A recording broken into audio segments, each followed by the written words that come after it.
What's happening, nerds? Just lay down some beats real quick, have some fun.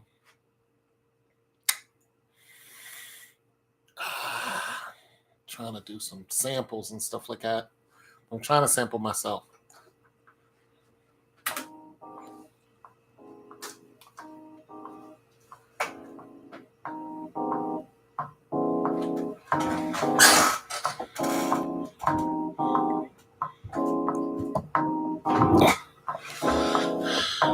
What up, nerds?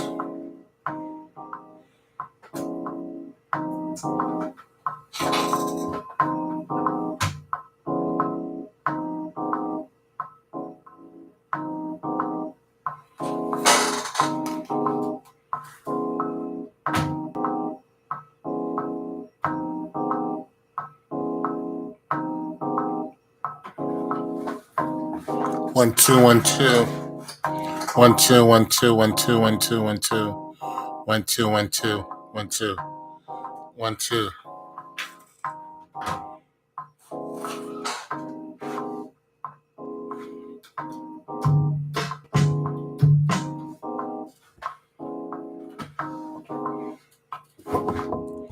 What up, nerds?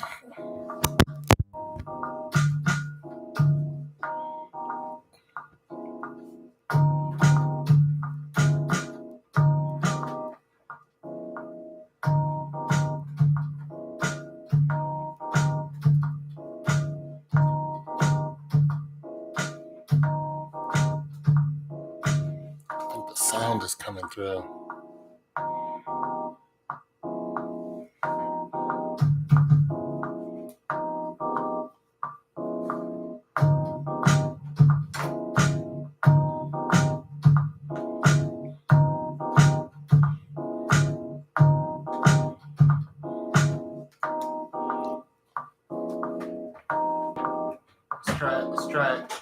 Let's try this.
Try some new stuff.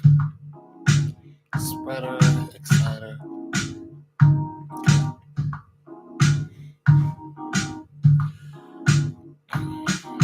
Trying to see something. See if this will work. See something.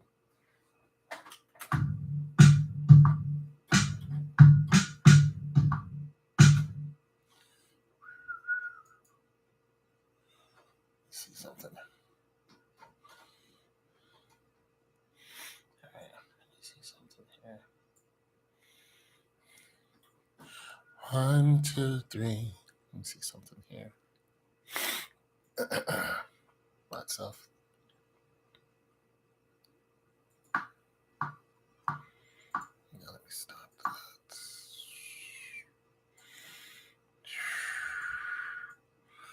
What up, nerds? this down. Now write this down.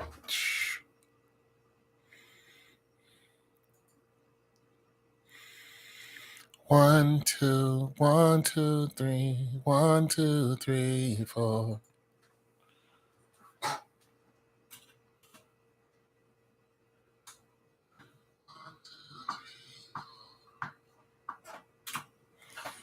right, try this. See if I can sample this.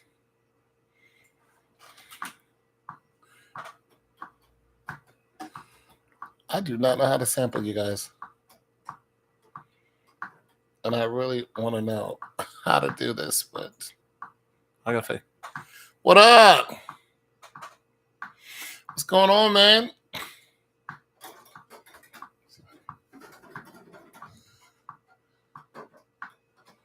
Yeah, I need to figure out how to sample because I don't know how to do it. You good? Your people's good? Everybody good? Back like I never left. I don't know about all that. Like we always do at this time, I'll go for mine. So throw your hands up in the sky.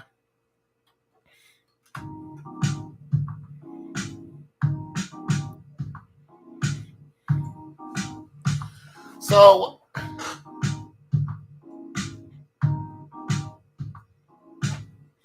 I've been listening to a lot.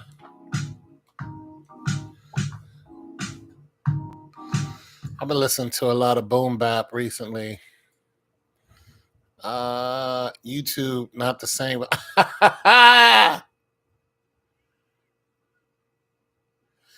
Pat Robinson, well, he lived a long one.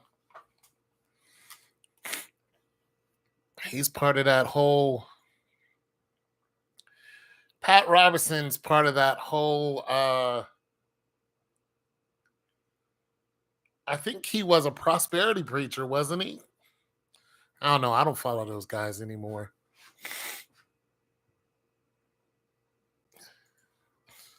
I think he was a prosperity preacher. You know, those guys are all those prosperity preachers. They're they different, man. Because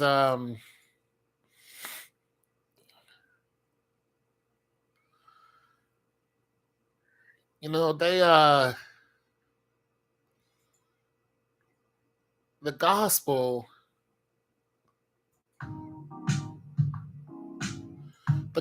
was never meant for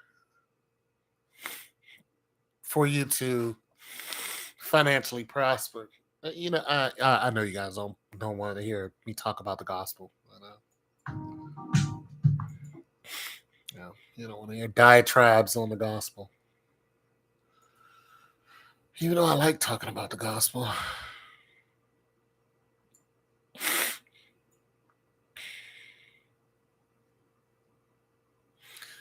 Who's Travis Rudolph?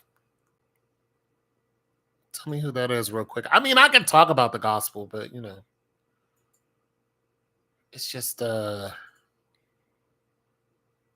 Travis Rudolph. I don't know who that is.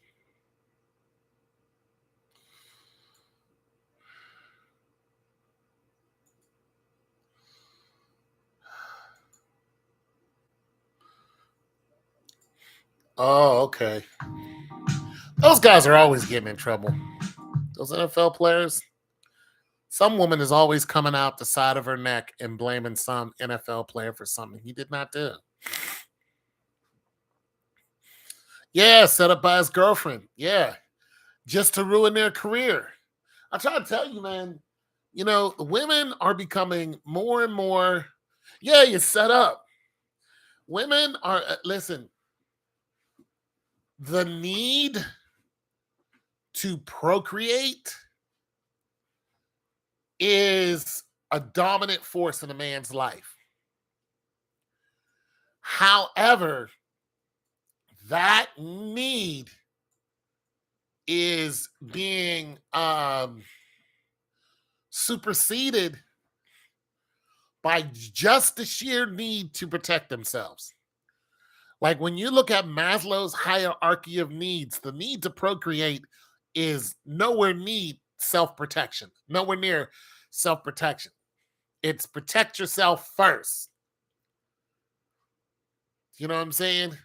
And these women who keep doing this, they don't know the repercussions that these court cases have on the rest of us. Because we're a bunch of, let's just face it, we're not famous. We're just regulars. But the when other women see this, when regular women see this, they follow suit. Oh, I can hurt him with a lie. I can take everything he has just to put him in jail. And there is no repercussion to me. No, there's no repercussion to you. There's a repercussion to all of you. Yeah. The percentage of men dating in the United States has dropped 50%. Just think about that. Now, just think about the uptick in crime and how women are fair game when it comes to crime. Now, this is what you ladies have done. This is what you do whenever you set a man up and a whole thing comes out that he set up and nothing happens to you. You make other men angry. The majority of men that are in prison are in there because of a woman. And they're mad. They're angry. And all the men who are outside, we see what these women are doing. And we're like, you know what? It's just not worth it anymore.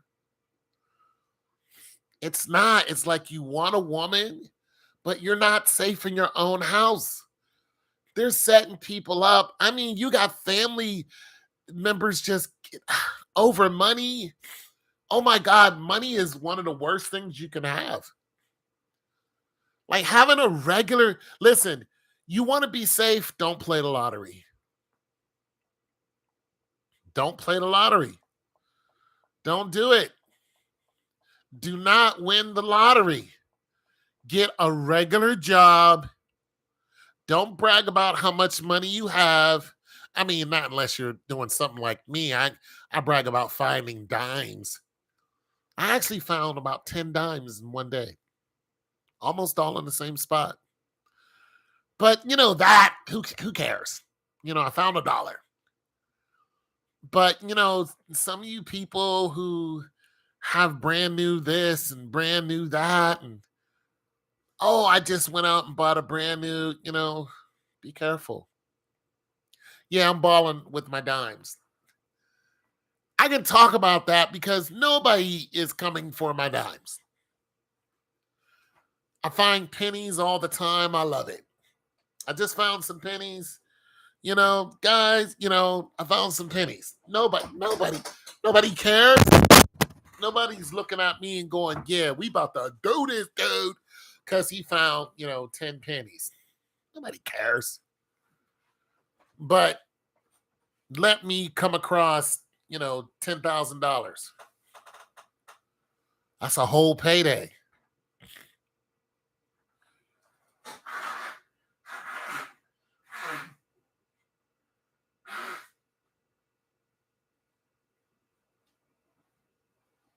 You guys be careful of these women. They're setting you up.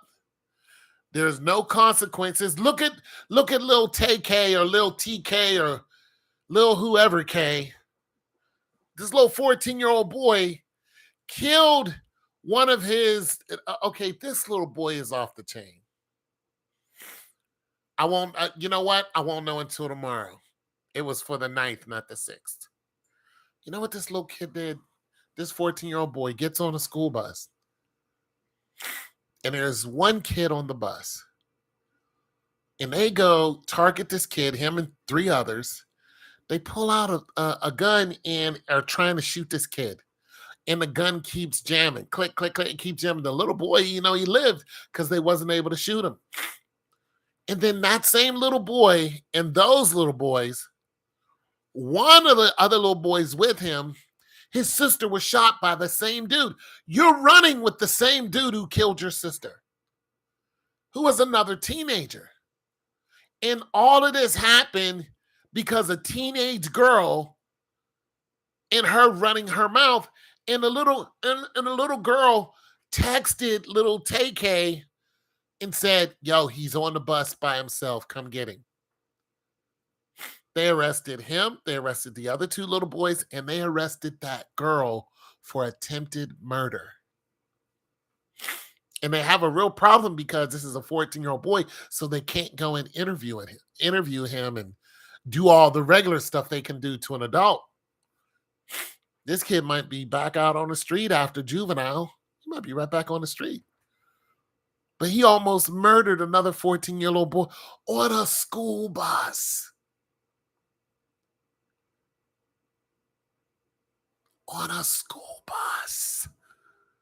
He walked on a school bus dressed in black, masked over his face, and two other assailants, and tried to murder a kid on a school bus. Listen, these kids don't fear nothing. And this kid's already wanted for murder. They get off on murdering. These kids are getting off on who they can murder, and they're bragging about it.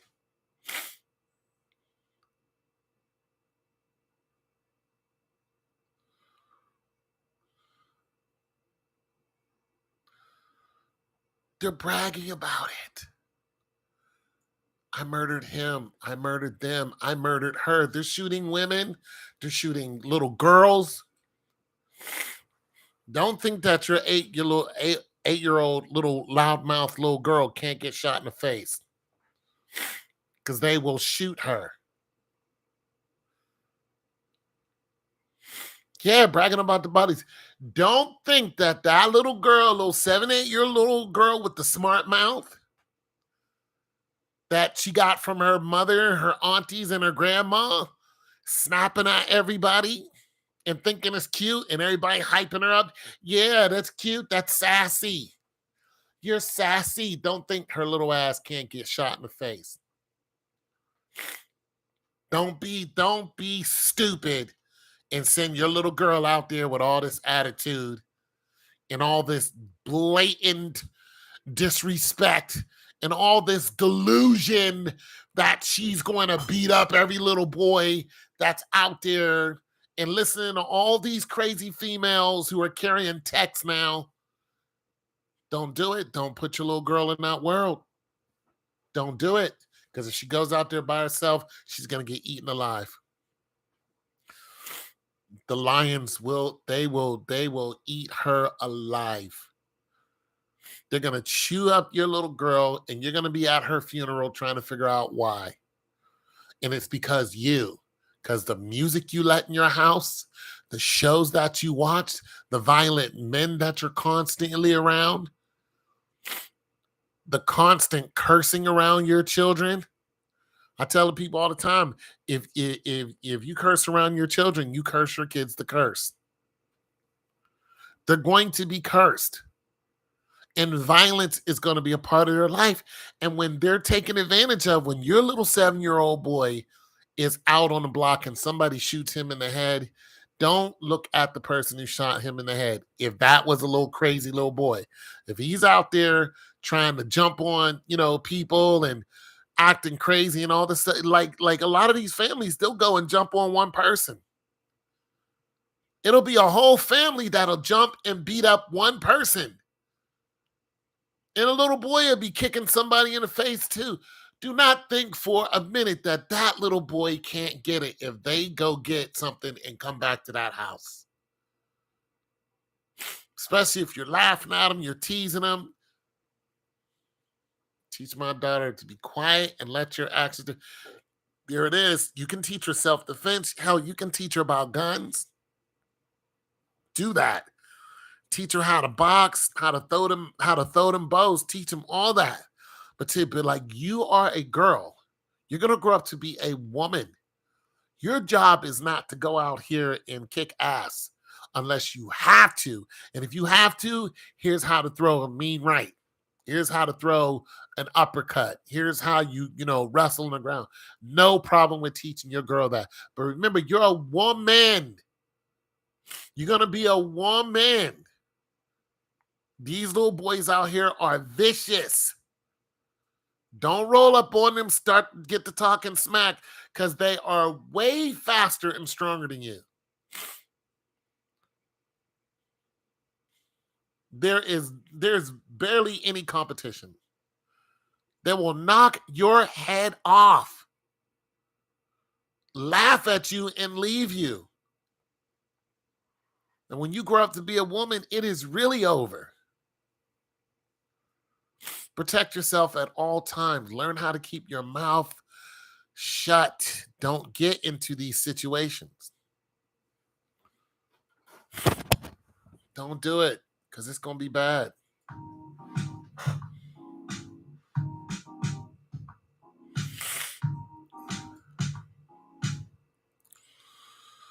It's going to be bad. Yeah, teach the little girls to be quiet. Speak when they have to. All that mouth. No, we don't have no mouth over here.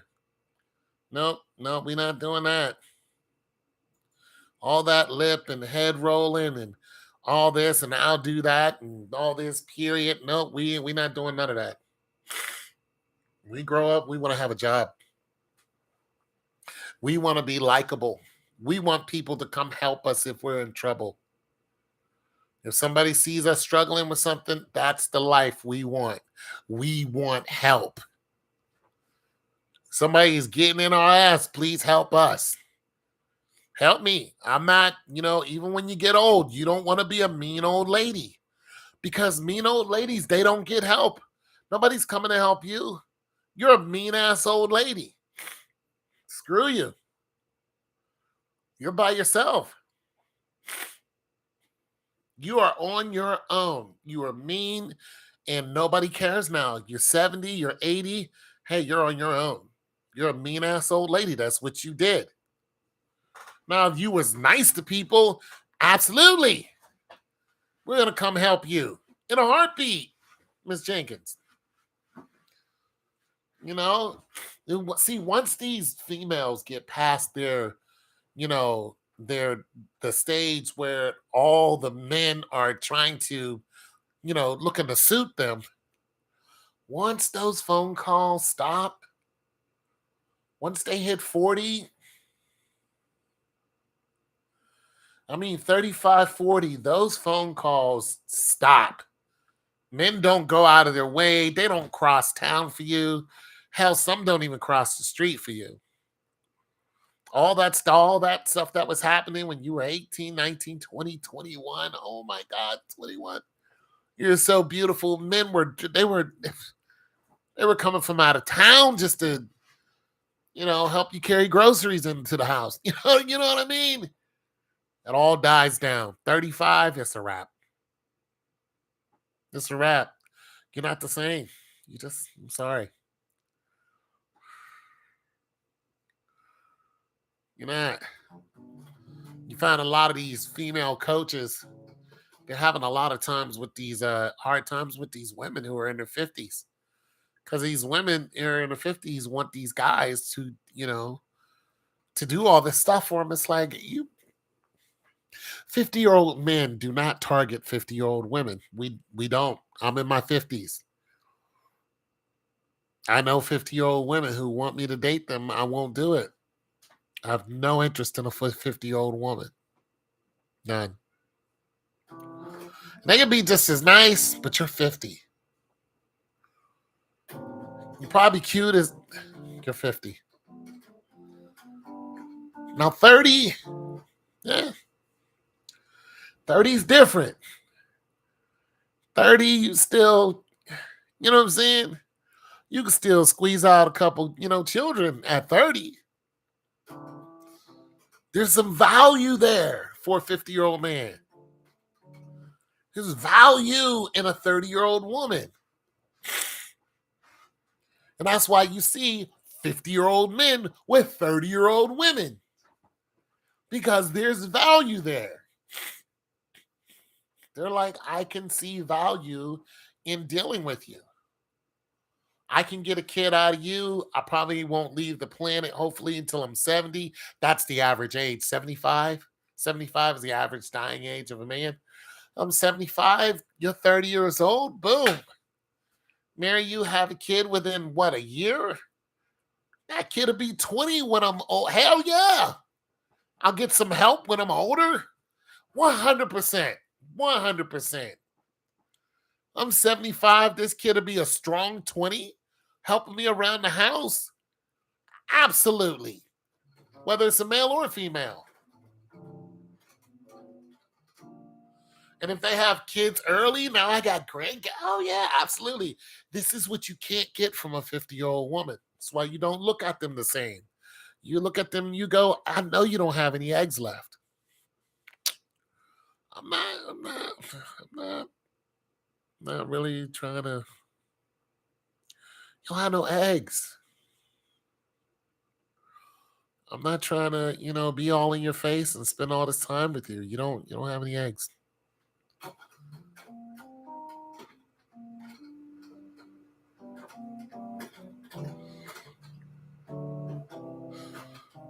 Especially if I'm just now meeting you at that. You women got to be careful. You're going to be on your own. There are a lot of single women out here, and they're young, pissed off.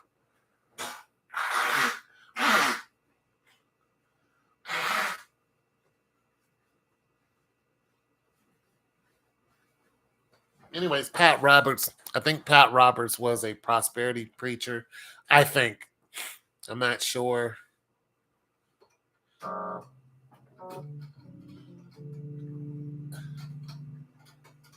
Like I said, I don't follow these, preachers anymore.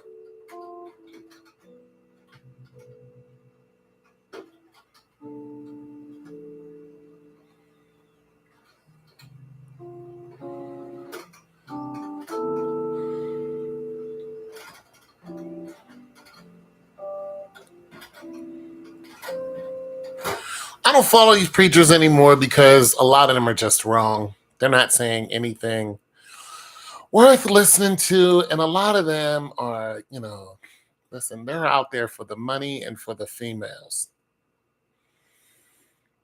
That's what they're after. And some of them are after men, or excuse me, boys and men. Some of the male preachers are after, men. And well, specifically teenage boys. So we've seen that in a couple cases. And now there's actually a case where one of these preachers, he's black. He's some bishop of some church. He's being called out because he's been, trying to get a hold of these teenage boys, black boys. And so now they've got these whole thing against him. And this is kind of like Bishop Eddie Long when he was in his heyday making all this money until they found out that even though he's married, he has an affinity for teenage boys. So there's that. And then, he passed away. But a lot of these preachers, and musicians, and I mean, Kirk Franklin up on stage dancing like Magic Mike, I'm not interested in none of those people. There's very few preachers that I even bother to listen to.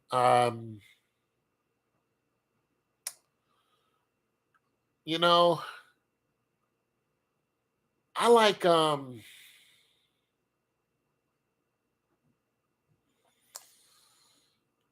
some of the older Chuck Stanley, Charles Swindoll, Focus on the Family. I used to listen to that all the time. I like I forgot the white dude's name. The dude from Heart Cry. He's a little over the top, but he's pretty on point with the gospel, and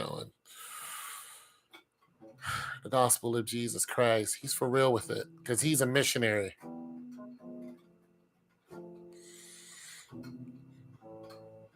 He says a lot of stuff that's very on point, and he talks about people going to hell. Like, if you don't want to go to hell, stay away from these things. And the love of Jesus Christ. The one thing I don't like about him is not that he has to soften what he's saying, but I don't think he looks at any other way but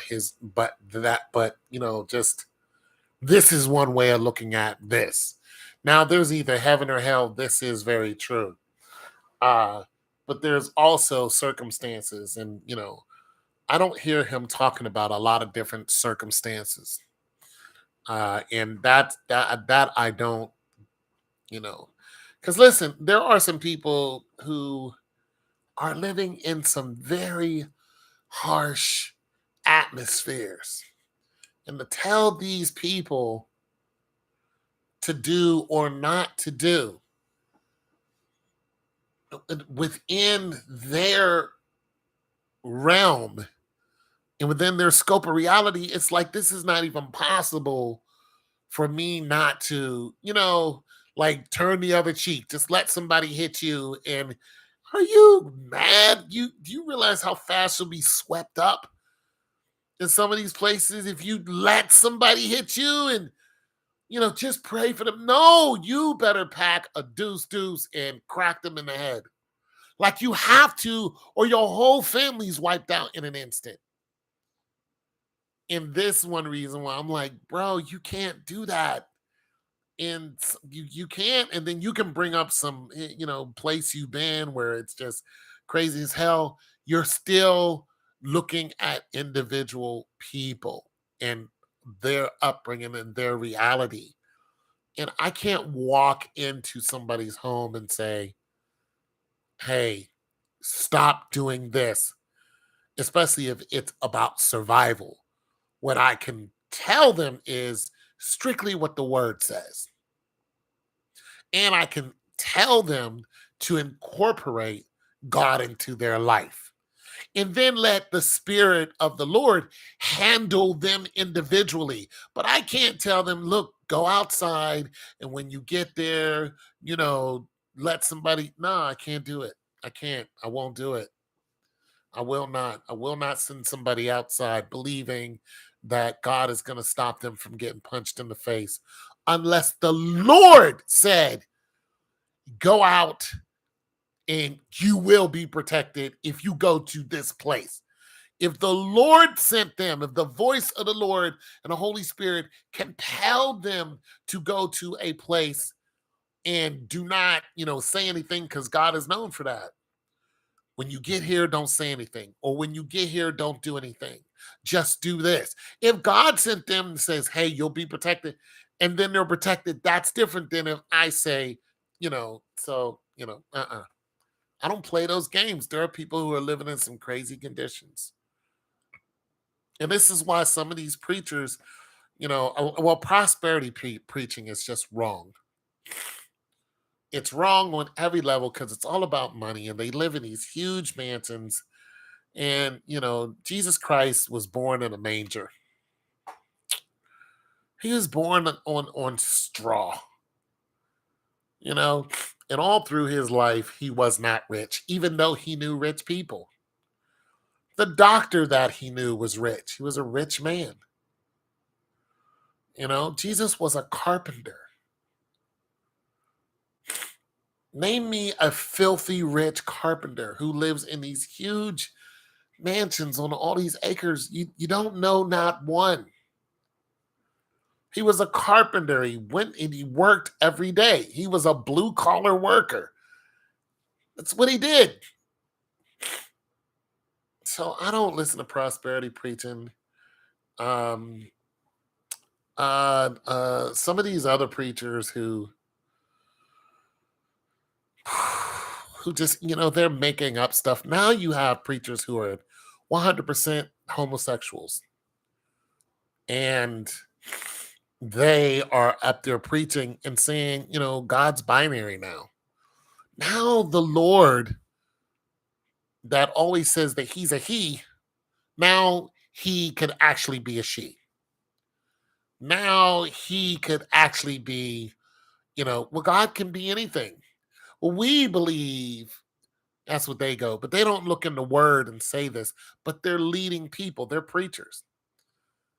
And we welcome everybody, just come as you are and blah, blah, blah. It's like, no, you don't come as you are. You cannot walk into the house of the Lord any old kind of way. And you have to go and look at the book of Leviticus, and you will understand if you walked into the house of the Lord and you were not prepared mentally, physically, the way you dress, if you didn't do the things that God said with blood and so on and so forth before you walked into that tent in the presence of the Lord, you died in the tent. And they would tie whenever a priest, a Levitical priest, would walk into the tent, there they are, to be exposed to the Ark of the Covenant of the Lord, to get into the holy place of God and get in contact with God, they always went in there with something tied around their ankle. In case they went in there and died, they could just drag them out. Because you couldn't just put on some type of clothing and go in there. You'll die too. Because you're not, God's power it is unfathomable. You can't, it's not something that's on a Richter scale. It is completely off the chain. Completely. So this come as you are into the house of the Lord, that's a bunch of malarkey. There is no come as you are into the house. That's what I'm saying. I got a problem with these preachers who do this. Oh, just come as you are, blah, blah, blah. No, no, no, no. If you have your tits out, then you're not walking in here. We're going to get you some women who, have dresses for you, and you're going to come in here with the dress on, covered up, because men are going to lust in you, which is natural for them to look at a pair of titties and want to procreate. That is our prime directive.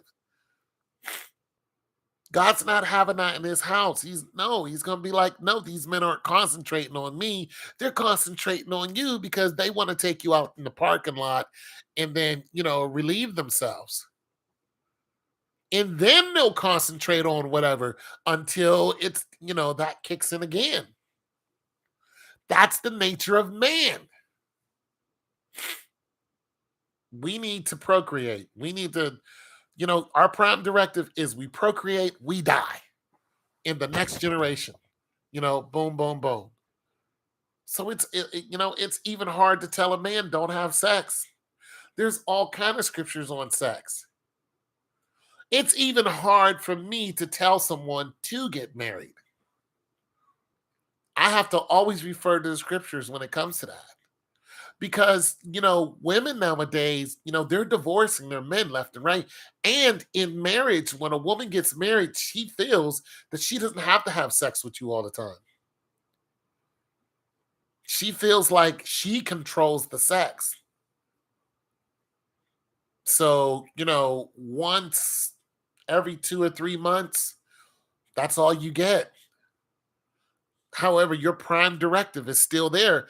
I need some ass. Like, I married you so I can have a constant source of, and we can have children.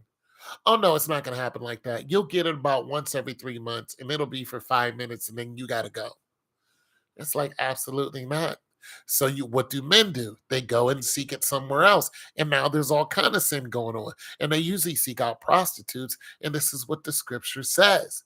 It says for a woman, don't withhold your men from sex because, you'll send them out to prostitutes. I'm paraphrasing.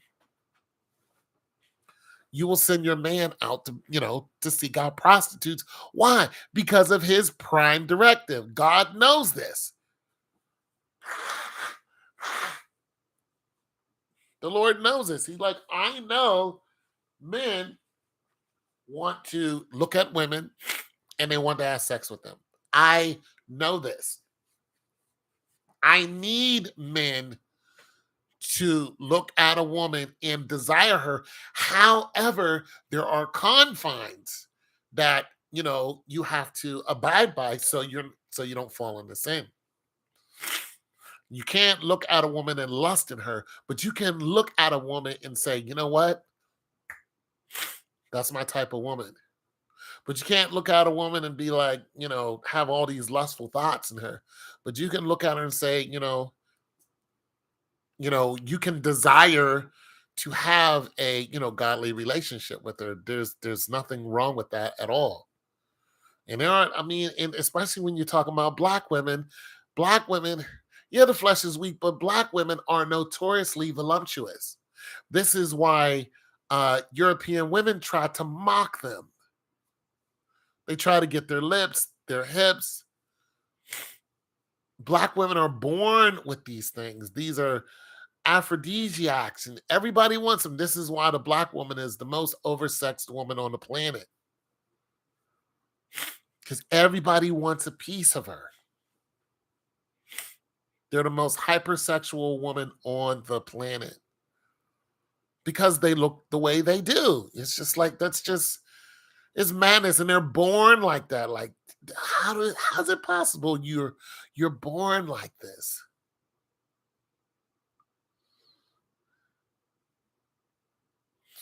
Yeah, and just imagine being a preacher and you have, I don't know, 3,000 people.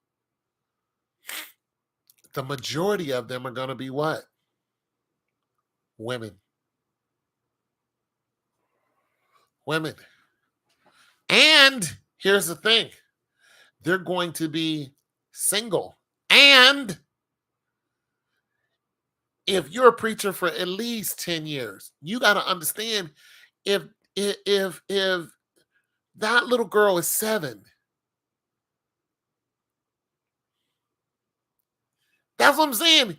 If that little girl is 7 years old, you're going to watch her grow up to be an adult.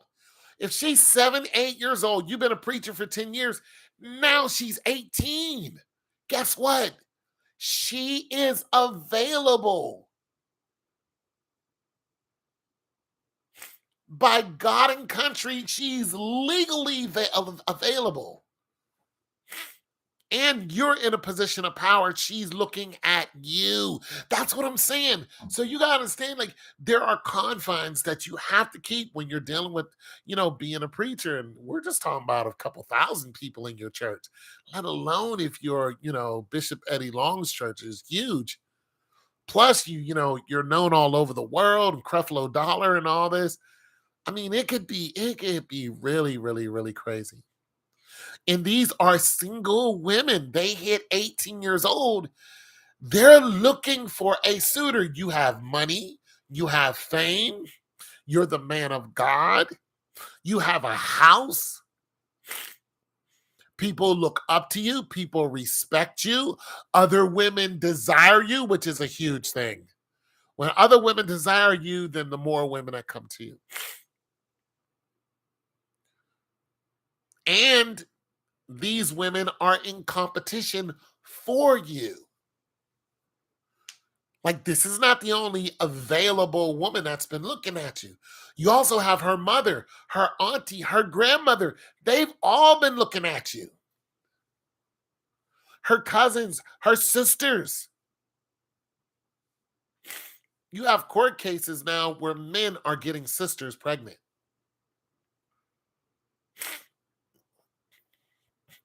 I'm saying it is madness because there are more women born to a family than there usually is men on average.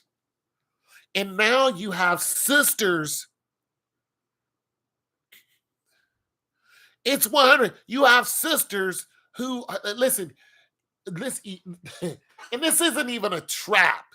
This isn't even a trap. You have sisters who know that their sister doesn't have a man and or is not getting any D.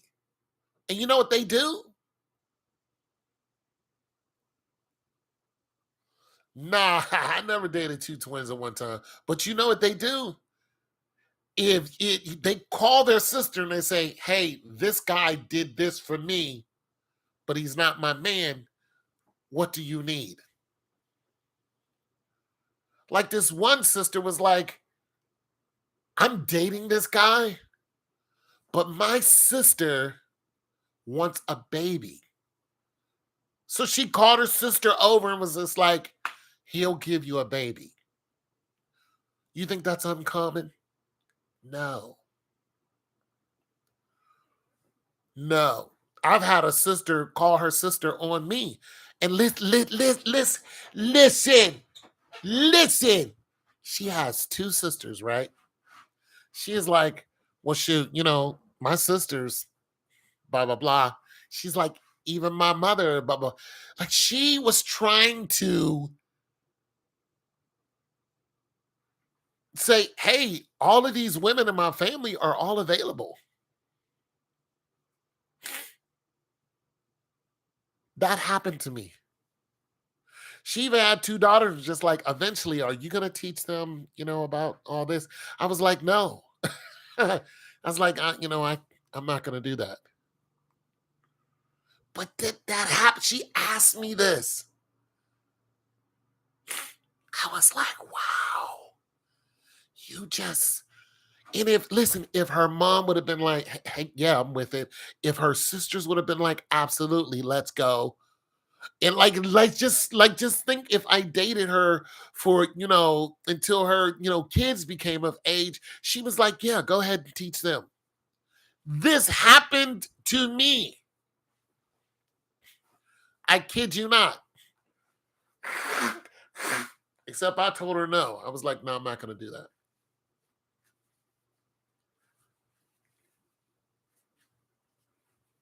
She was pitching me to her family because there were 5 different women in her family. And listen, and her friend also, and her friend saw me.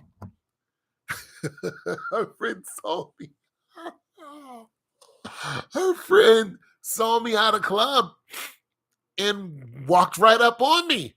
It was like, yeah, I heard about you and blah, blah, blah. This is a woman I'm dating. She goes and tells her friend. She told her whole family. She was like, yeah, you can knock all of us off. I've had another woman do the same thing to me. She was like, yeah, you can, she's an older woman. She was like, yeah, you can go downstairs and knock her off too. Now they're both, of age. They were both, I think, and the one chick was her niece who was married. So these are older. She's like, yeah, you can go downstairs. You can knock her off too. I didn't do it though. I was like, what?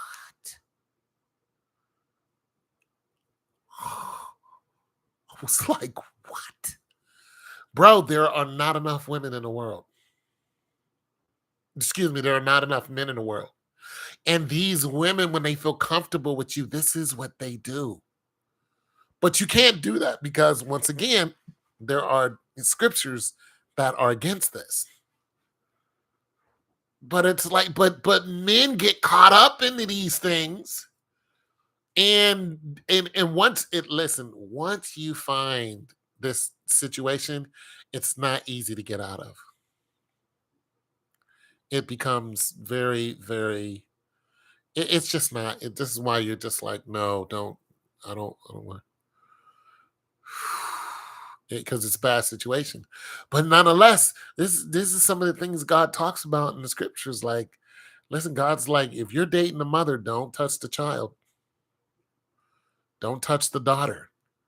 And we're not talking about, that doesn't have to be a sprite. It could be a 18, 20, 25-year-old daughter. It's like, don't do it. But the mother will be like, yeah, go in there and mess with her. If the two women are living together, she'll be like, yeah, go. I know people that this happened to. Like, I personally know them. One guy came in and smashed both of them. And there was more than one guy who did it. That's what they did. And they all knew about it. When I walked into it, I was like, what's going on? What's happening here? I left. I was like, I'm out. Yeah. Cause I'm the boyfriend. So I come in and don't know what's going on. And then I see it. And I'm like, oh, you guys are sharing this dude, but you got me, but you're still sharing. They didn't care. That's what they did. And they're not alone. There are a group of women who do this. There's a lot of them. If the daughter is of age, and sometimes the daughter doesn't gotta be of age, they share the man. They keep him. They try to keep the man by manipulating him through sex. Now, once he wakes up and finds out what's going on, he's like, "Ah, I can't stay here. You guys are trapping me through my loins." And then sometimes they're trying to get children out of you. Sometimes they're just like, yeah, I want to. You're like, I'm dating your mom, and the daughter will be 23, 24. She'll be like, I don't have a man. Listen, I want a baby. And you're like, oh, a 23-year-old? Oh my. You're like, oh my goodness, yes. Oh, look at I mean, she gorgeous. She walking around the house having that, oh yeah. But you do it, you'll pay for it for the rest of your life. It's a trap because men are attracted to younger women. So it's like listen, you need God whenever it comes to dealing with women because you don't know what's going on through their heads. You don't know. They're scheming on you and you don't know. And all you're thinking is, I have a prime directive. I need to get this done because at a certain age, we're finished. We're too tired. We don't want to deal with children. We don't want to deal with women. We don't want to deal with their mouth. We don't want to compete. We don't want to fight other men over you. We don't want to do any of that. We're done. We're not lifting weights until we're sick. We're not, our speed is gone. We're not fast anymore. The young lions are coming up and they're gonna test your wife. They're gonna test you. They're ignorant as hell. They're faster than you. You don't have the same reflexes you did when you were 25, 30. You don't have the speed that they do. They're young lions. So you're like, I don't want to get back into the situation. You gotta get out. So you gotta be careful because if you're not, like, I know a dude who's my age, he just had a kid. He just had a kid. Well, I saw him about 2 years ago. I sold his daughter who had children. I think that was his daughter. Yeah, because he's 52. That was his daughter. His daughter. So I went to his daughter's house. She bought a fridge from me, and he came to help get the fridge into the house. And the daughter had like four kids running around. And the baby, the little baby had wasn't even, I don't even think she was one, was his. He's like, yeah, I just had this baby. I was like, wow. I was like, how old are you? He's like, I'm 52. I'm like, damn. He just looked at me. I'm like, you're my age. You just had this baby. How old was she? She was young. He ran into a young sprite and was just like, yeah, I'm about to. He couldn't resist. And I've been there. I've been there like, oh my God, look at this. Oh my God. Next thing you know, I'm trying to track it down. Man, I've been there. You gotta be careful. You gotta be careful. You got because there's so listen, there's so many women that are suffering right now because even the available men have said, I'm not doing it. I'm not having sex with you. I'm not doing it. You women are crazy. When I have sex with you, you lose your damn mind. I'm not doing it. And they really go out. You don't want to get it up. No, because you're stupid.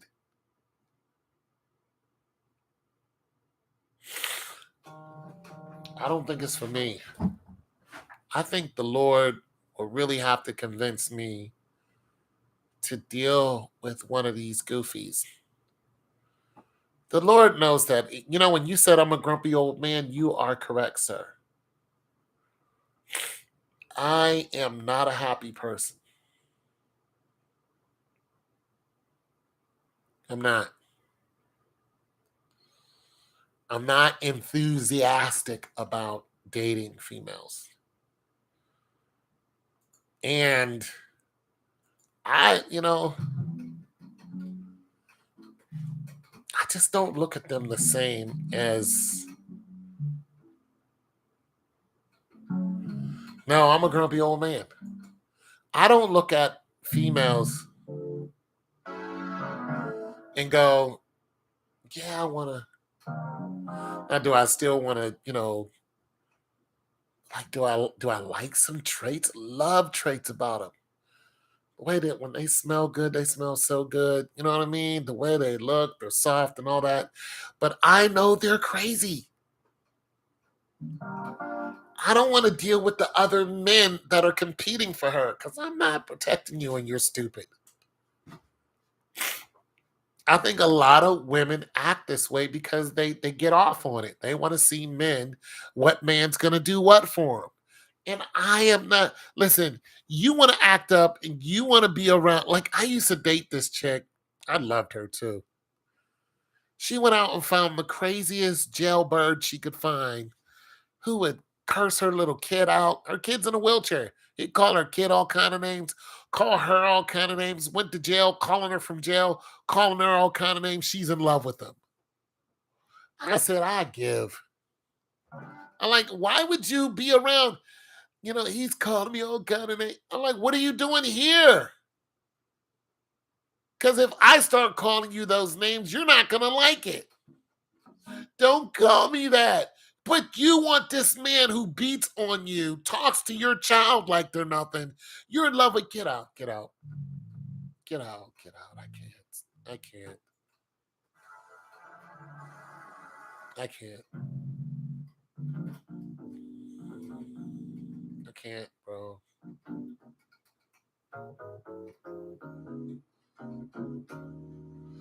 These women are really crazy.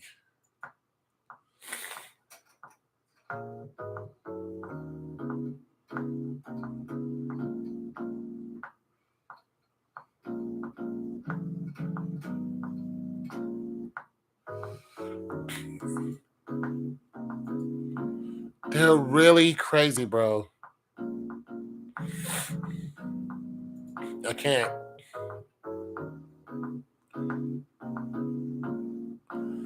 I can't.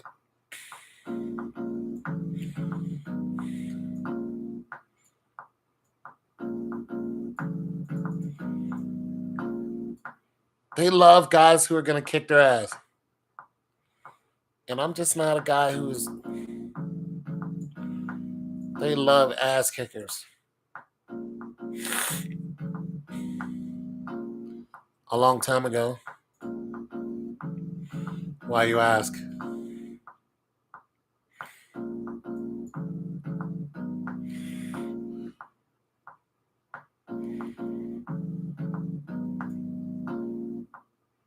No, that wasn't me.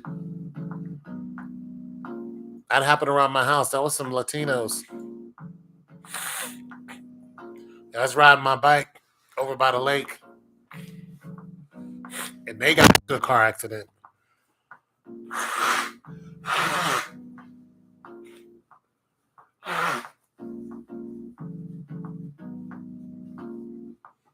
Yeah, they got in a car accident, bro. Hit another car and ran off the road. Yeah, on the short. Yeah, that's them, bro. That ain't happened to me.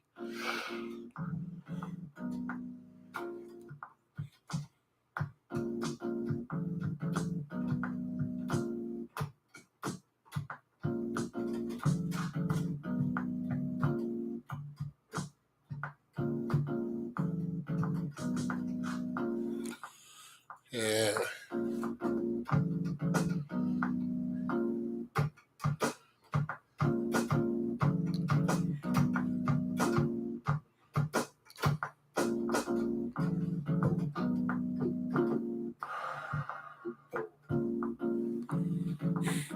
Yeah.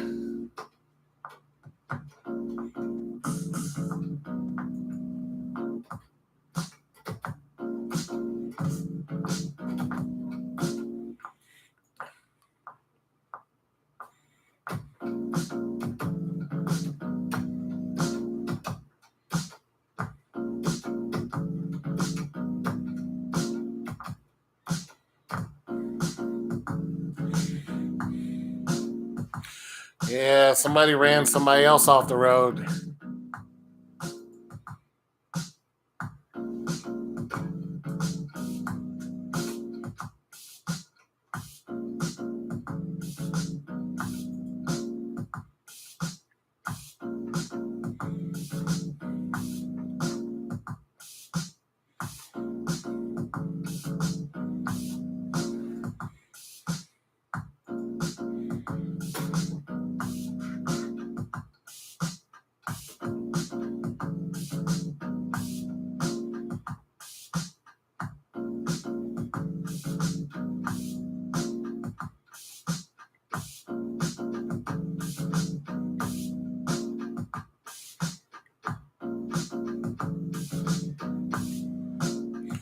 Yeah.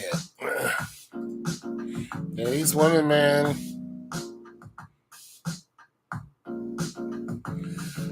You know what? I'm actually kind of glad I'm not in the game anymore. I don't mind not being in the game, bro. Cause I tell you what, I really enjoy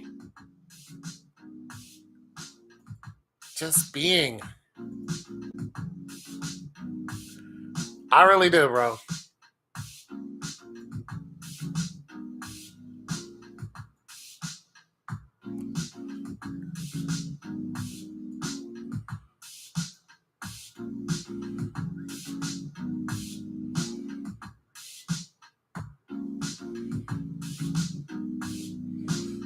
Now I'll regret it when I get older.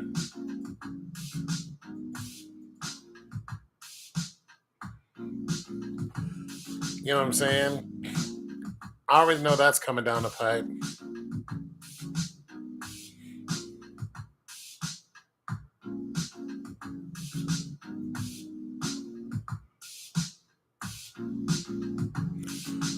I already know this. 70 years old, bro, and ain't got nobody in my life. That's gonna be a hard one, bro. 80 years old, nobody there to, help me cut the grass or whatever. That's not gonna be cool, bro. It's not gonna be cool. You know what I mean?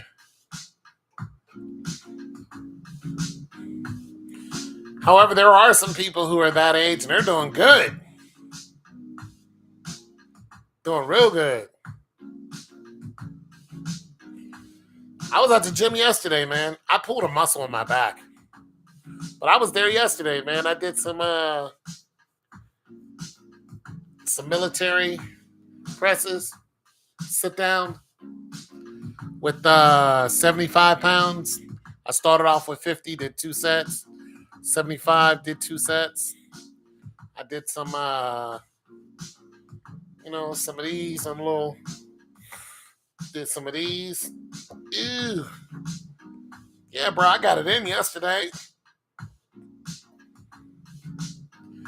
Yeah, when you get older, you ain't got nobody that's what's coming down the pipe.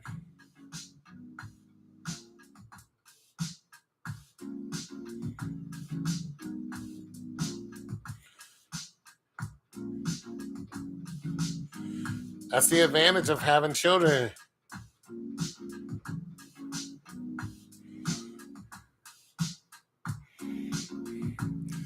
You got to think about it. You got to plan for it. Don't forget, I just watched my father die.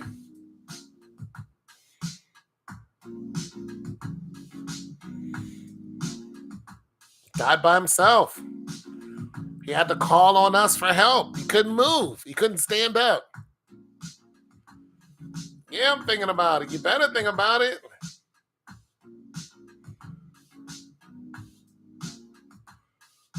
Absolutely, you better think about it.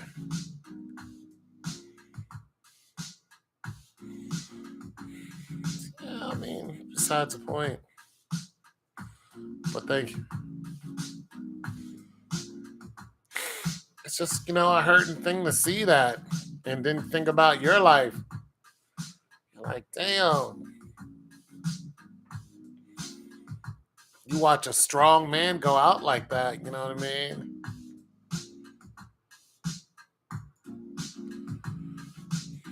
No help, damn.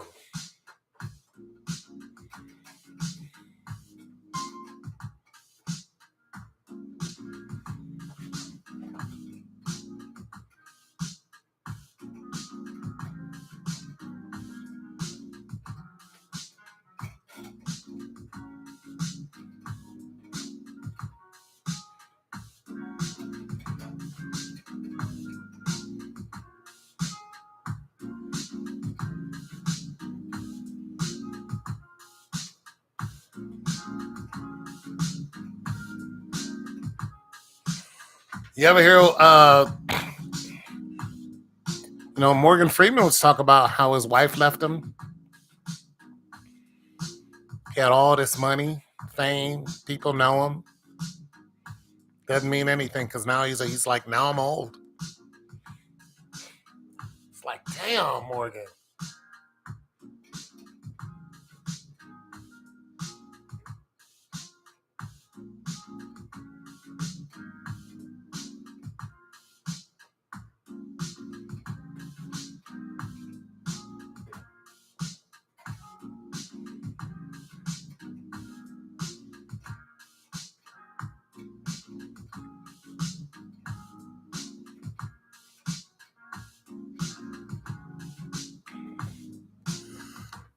You need a living will in case you get mentally, physically. I might do that. Just saying, it's just a harsh reality.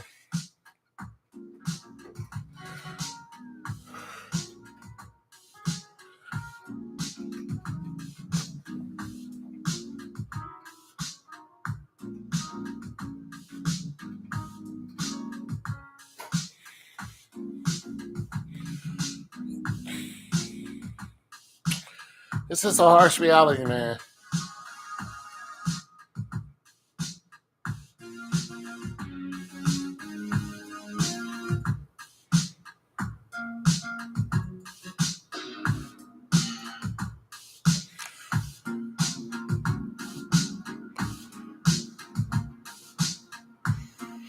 Yeah, I'm gonna start doing well, I've been doing it, but I'm gonna start doing more math. I'm gonna just start, start doing crossword puzzles. I'm a sucky speller, but math, crossword puzzles. I'm gonna just start doing stuff. Start getting my brain into some of this. But yeah, my interview's tomorrow, man. So I gotta straighten this up. I already got a little shirt and tie and jacket, ready to go. I'm gonna fix my hair. It's at 10 in the morning. So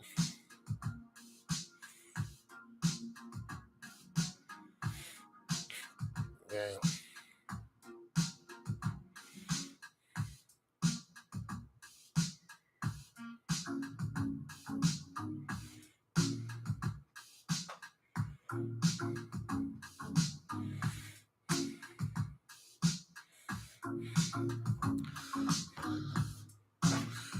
Yeah, it's gonna be interesting.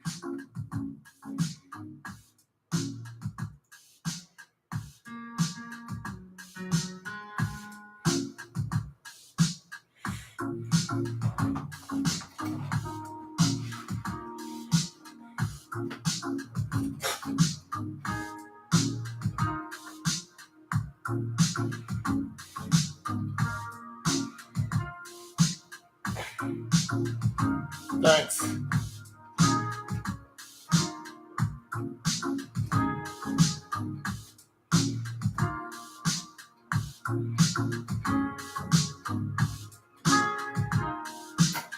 Yeah, I'm hoping everything pans out. I found a 1961 penny And I found a 1959 penny, a 1954 penny.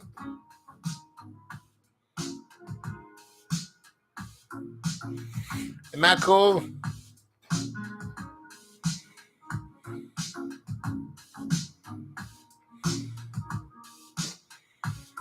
In the same place, pretty much. On the side of the road. Also found a quarter there and a nickel there. Yeah, look down.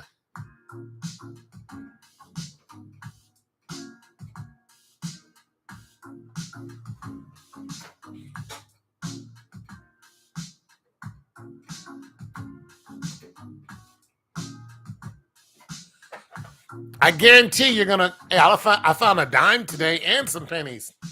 I love finding stuff, man.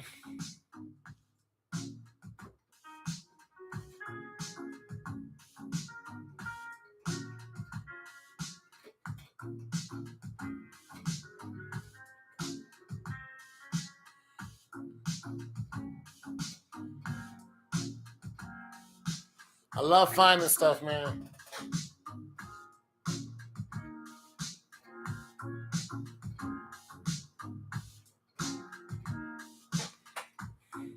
Yeah, look down. I bet you find something.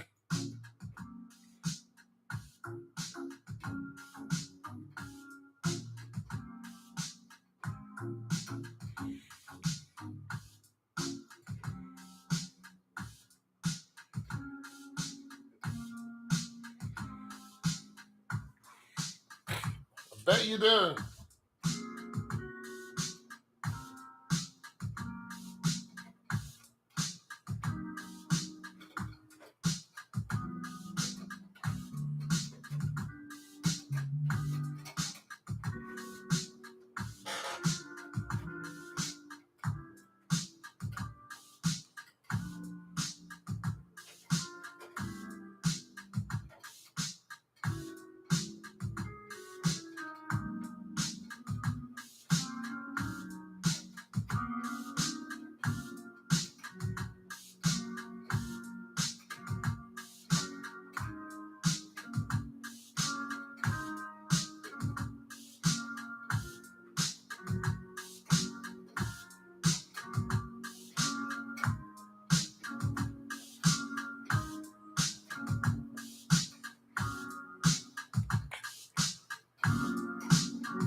Yeah.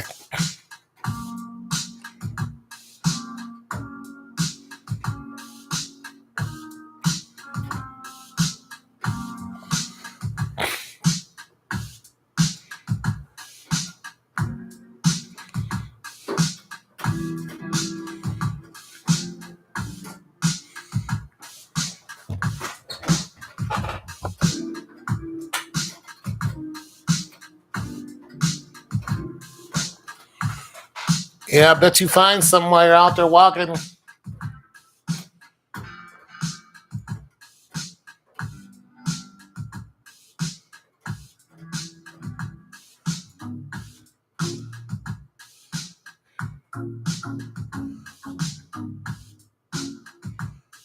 Uh,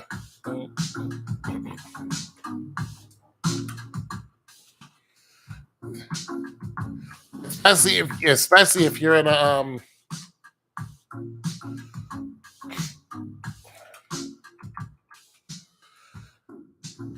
especially if you're around residential area.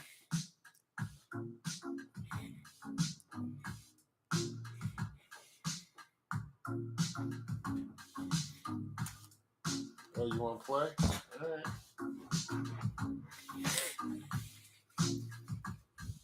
Bring your ass back around here.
Good luck with that.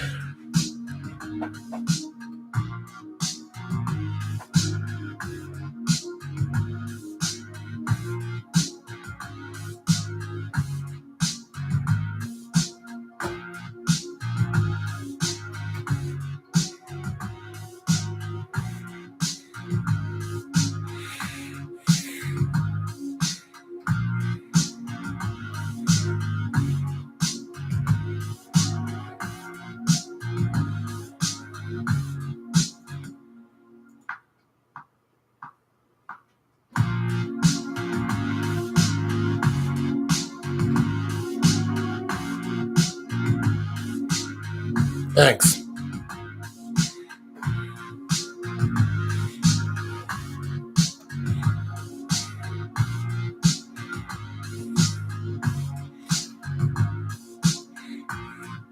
Whoopi's still that girl.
Whoopi Goldberg.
Something came for me in the night.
The Iron Sheik?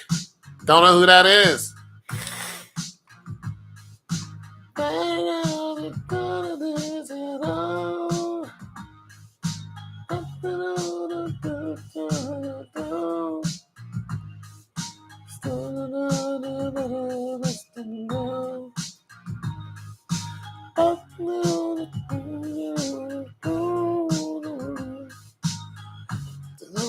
You feel better. Know that you don't feel better.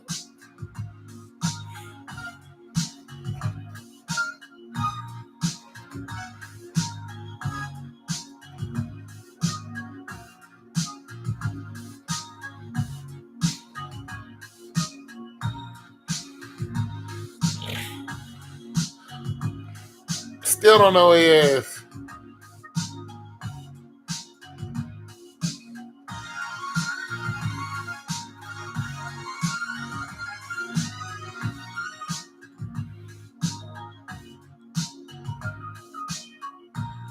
Like he was from the.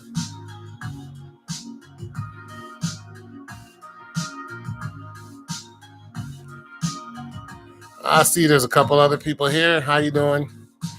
Just making some music. We had a whole conversation before this. But if you're new here, this is kind of what I do.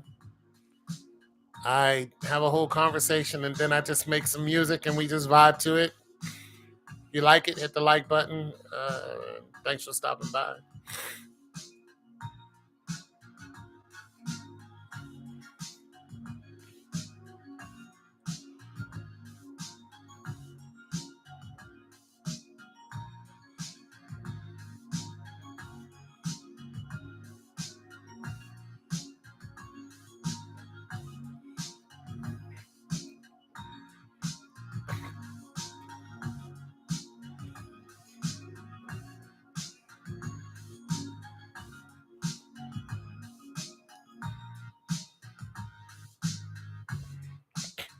Leg day.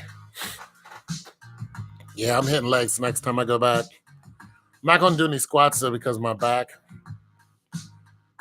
I'll probably do some leg presses. But yeah.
Doing lunges, leg presses, hamstring.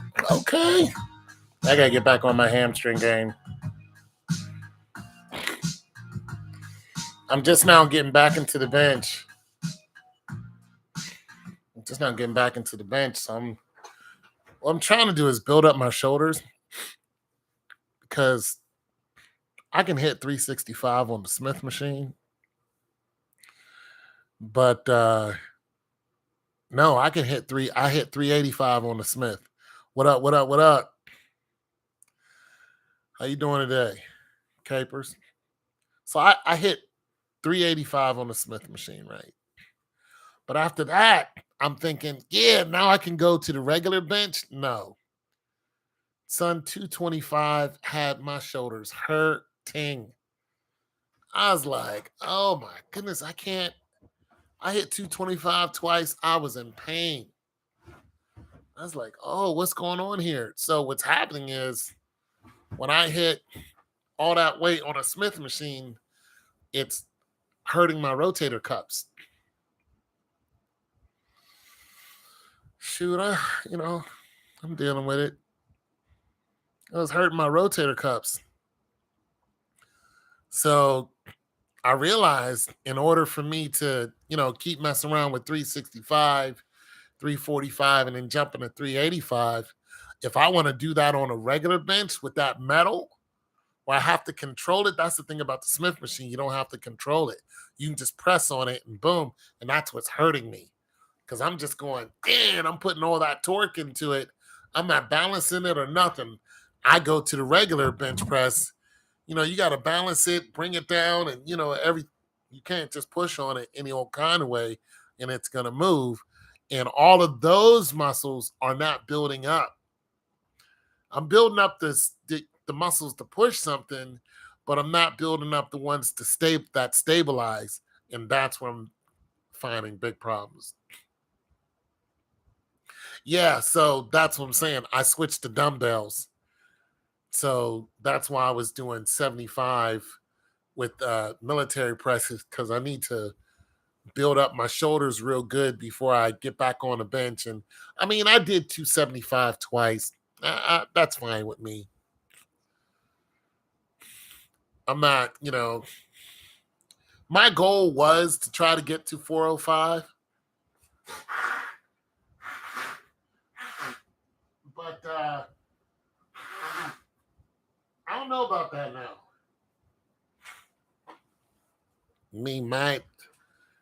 My highest was what, 335? It's the most I've done. Can I strict press? I don't know what that means. But yeah, my rotator cuff muscles, man, they're just like, you better cut that out. You better build up some shoulders. So now I'm on my shoulder kick, man. I'm trying to get these boys to, get some form to them, come out a little bit, and trying to get, some clusters on them, and trying to get more power to them. Oh yeah, stand up military press, yeah. And I figure once I get some power to them, then I'll be able to. Let me plug this phone in. Need a little bit of power though. Bring it here.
That's the night I saw you.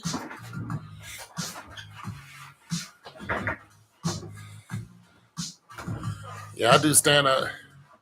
Oh, did you feel better?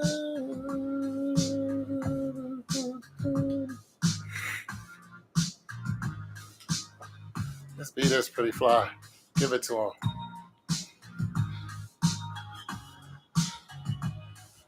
Oh, did you feel? Give it to him in a. Oh, something came to me. Something came for me.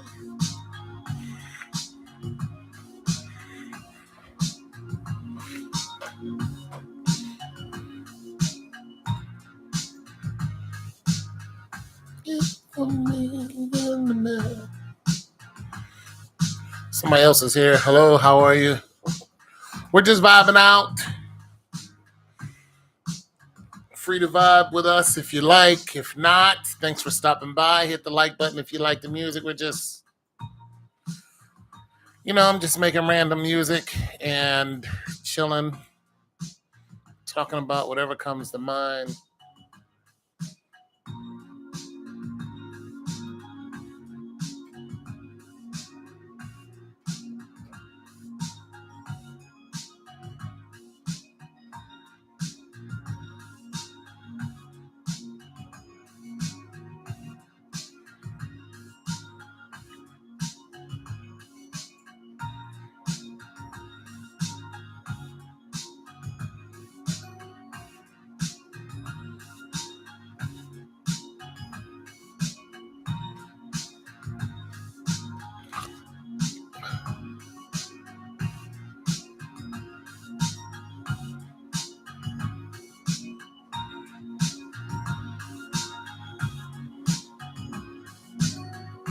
Oh, you're not giving me the first one.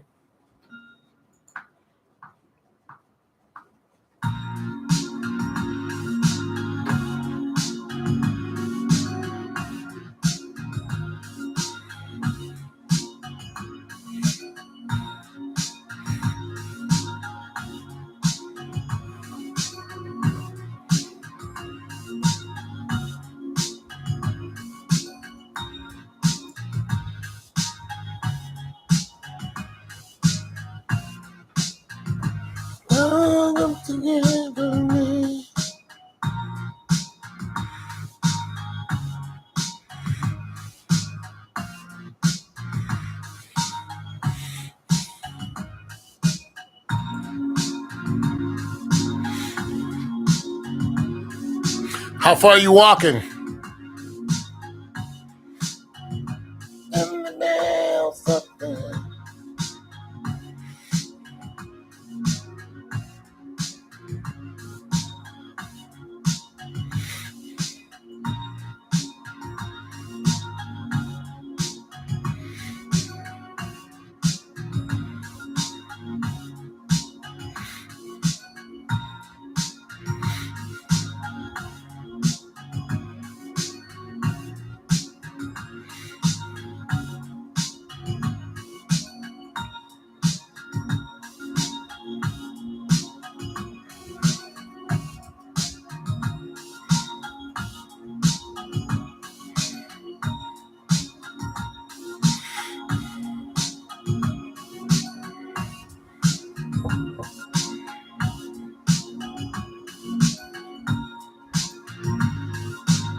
Something can hear me.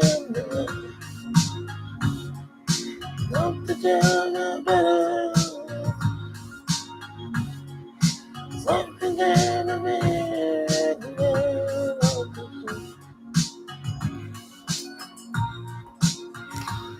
No distance, just an hour. Oh, you're on a treadmill. That's still a distance.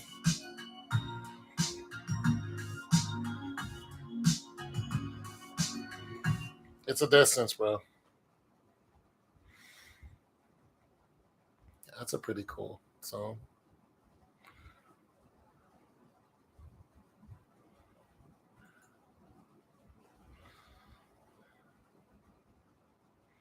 Yeah, bro, that's a distance.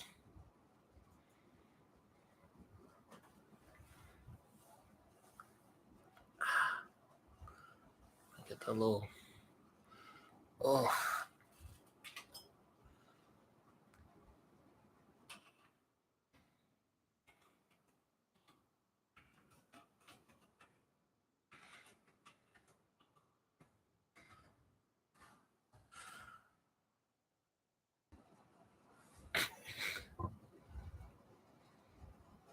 So you're outside, you're not on a treadmill.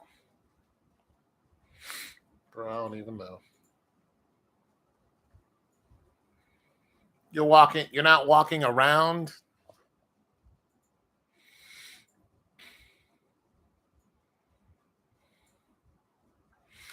You're not walking around. Oh, you're not counting. Still a distance. You don't have to count, bro. There's a distance somewhere. Walking it out. Click, click, click, click. Yeah. There's something in there. Something in there went bad. Ooh, I gotta throw something in there out. Something will smell right in there.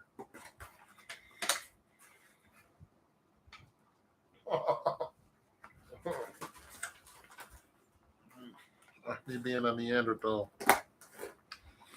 Mm, mm.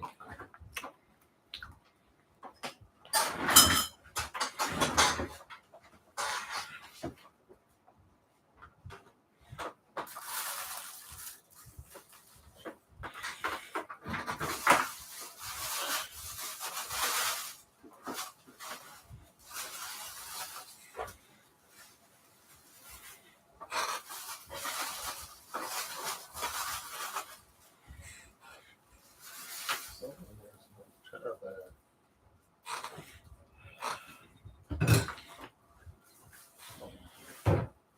What it is? Oh.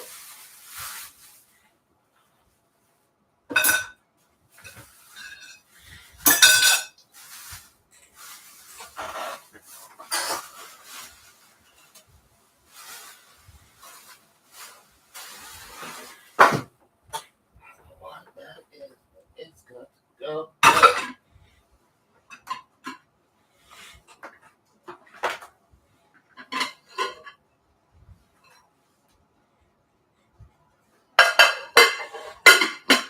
Oh, this right here.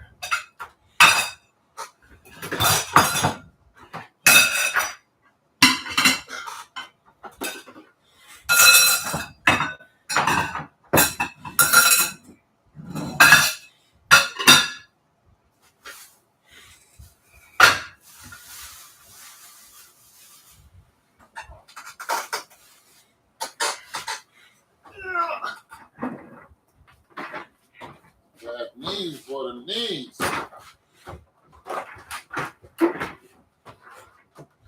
The knees, my guy, the knees. Giving me fits.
That's your knees, your knees.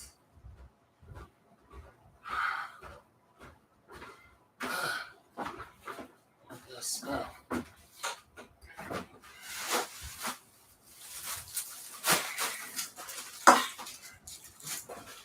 That's your knees, your knees.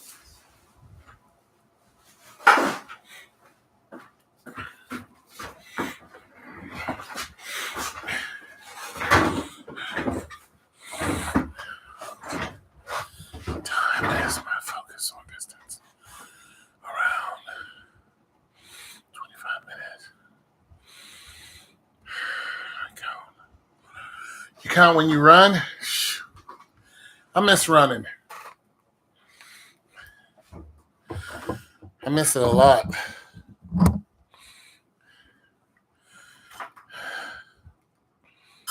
Whew. Miss that struggle.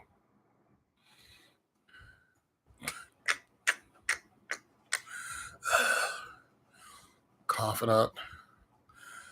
half a lung. But I love the progress of getting better.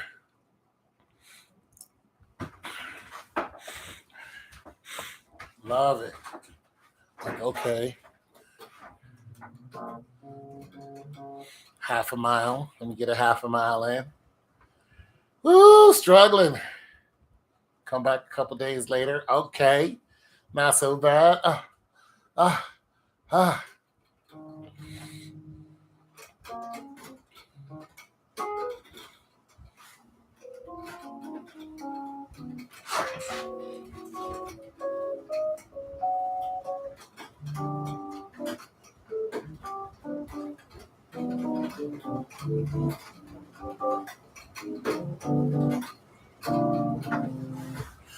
Yeah, hitting the miles.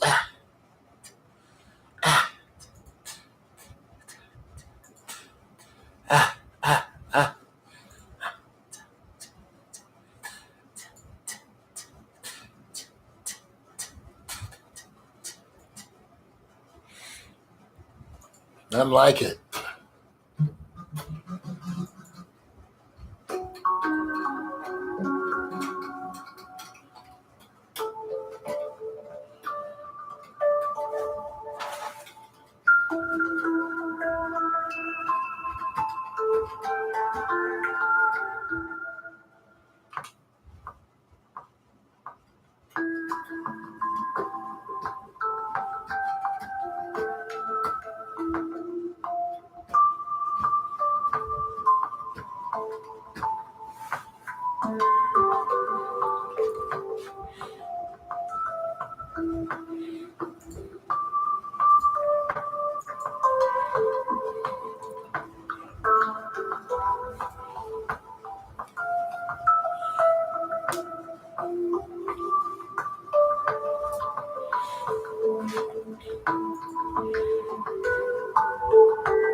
You guys can hear this okay, can't you?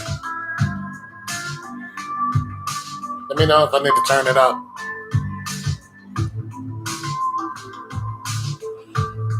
Just trying new things, see what works.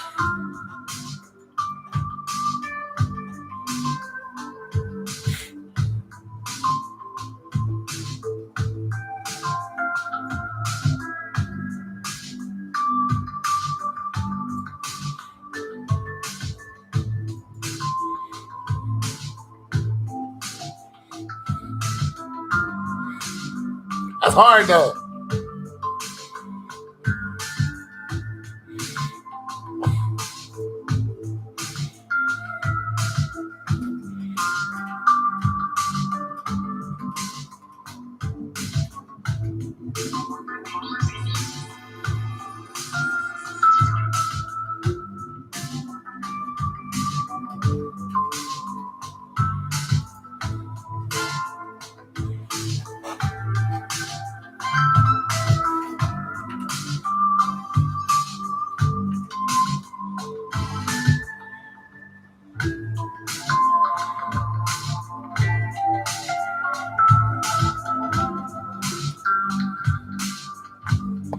Hold on.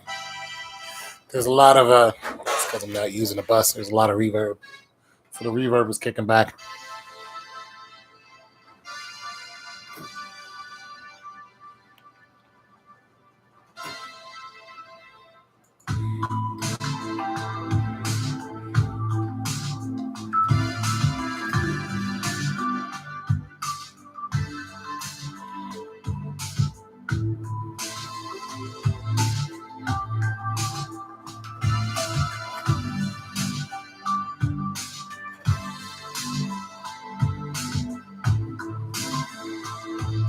Hey, use that. It's kind of boring though.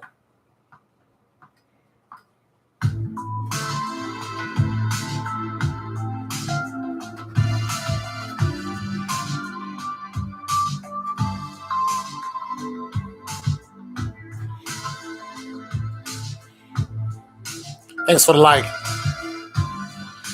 Easy to write to though.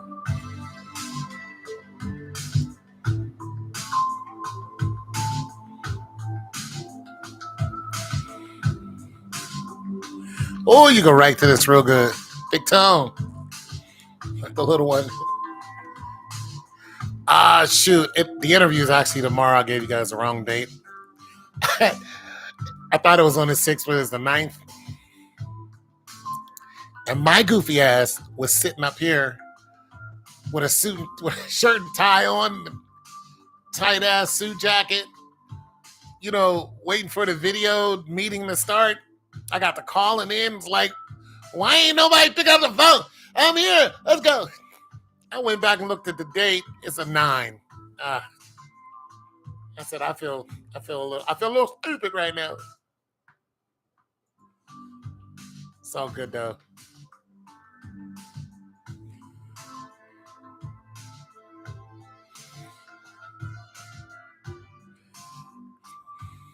So it's actually tomorrow. HR will call me. Well, I got to join the meeting. So, yeah. I'm looking forward to working at home. Because once I knock this out, then I can go back to school.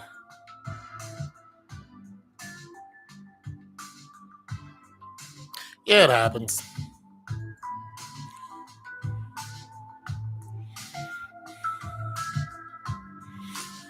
Yeah, then I can go back to school. Even if it doesn't happen, I can still go back to school. Yeah, me too. You know, part-time is different now. Part-time is 30 hours. I'm like, damn.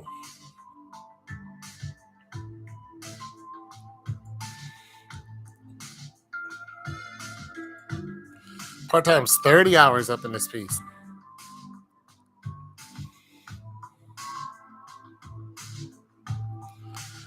I got a light fuse. I don't know what that means. I get upset quick. Is that what that means? That would be a short fuse if that's what you mean.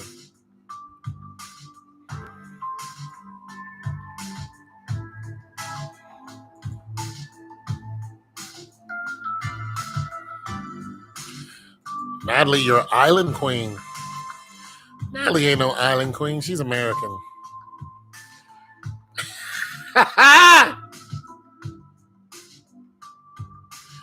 Natalie's American.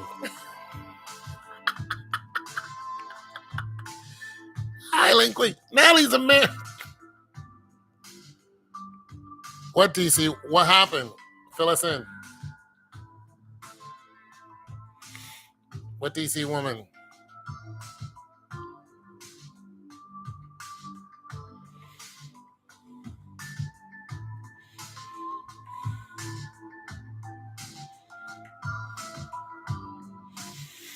What? Strangle somebody from what? She dead. Who died? What happened?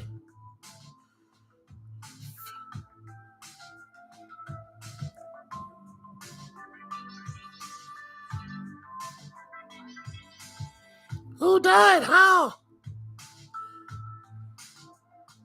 Oh, okay, yeah. DC Young Fly's woman died because she had an operation. She died the same way Kanye West's mother died. She'd slap you if you called her that. If I called her what? Yeah, DC Young Fly's yeah. His wife is his wife. Yeah, she's passed away. Yeah, Jackie O. Yeah.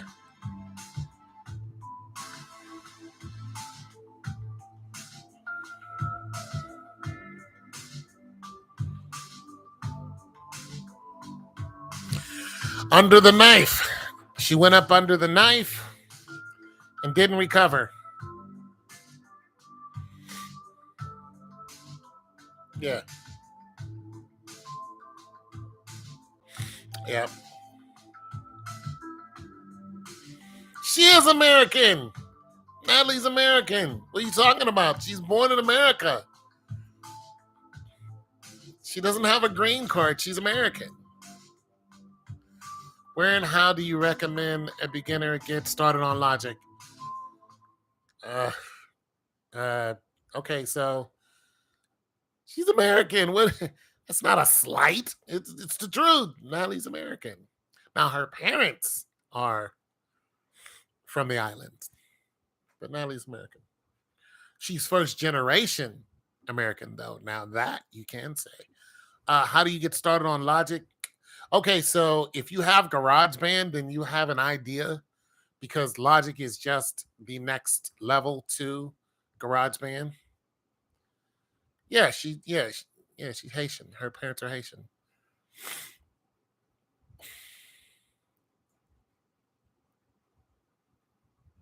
He won't. All right, you know what, Natalie, you are whatever you say you are. You have Logic. All right, so is it Logic Pro X? Yeah, Natalie, you're 100% Haitian, Haitian, not Haitian American. Okay, we done with this now? Good. Uh, you're Haitian before anything. You're absolutely right. I had no idea what I was saying. So anyway, to Logic, yes. If you have Logic, you know what I do? I would start watching YouTube videos about it, even YouTube Shorts, and put in whatever you're trying to learn. Like I'm still trying to learn Logic because I don't sample. I just create my own beats. A lot of sampling is, using somebody else's stuff. The reason why I don't do that is for copyright reasons. As soon as you put it out on the internet, and somebody hears their song, they're like, "Yeah, you owe us money." So yeah, and I don't want to owe anybody money. You know what I'm saying? Because some people could really come after you and hammer you, even though you try to use fair use. And YouTube and Facebook is making it easier to use other people's stuff, other people can still send you a cease and desist. So a lot of people like to go and get these really old records from especially from the 60s and 70s and Gladys Knight, and because they used a lot of live instruments and they really knew musicianship. What I would do instead of that is I would learn an instrument or two, and like learn keys, look up the circle of fourths, the circle of fifths, and get to know like that type of stuff. Um, Also, if you I mean, there's a lot of scales to learn, but if you can just get your pentatonic, Aeolian, and if you can get like five good scales down, that would help you and make a music a whole lot. Um, what else? Doesn't hurt to know musicians, but yeah, that's what I would do, man. I would just, whatever you're trying to learn on Logic, just type it into YouTube and take it from there. And of course, you can also go onto websites and read about it, but you don't hear anything when you're just reading about something. So yeah, if that's how you want to learn, that's what I would do. Do you play any instruments? If you play any instruments, that helps. I mess around with this piano, but I don't play piano. I just look for the keys. Um, but I played guitar. I used to go out and strum and play guitar. I taught myself how to play, and I learned from YouTube. So there's that. But depends on how serious you want to get.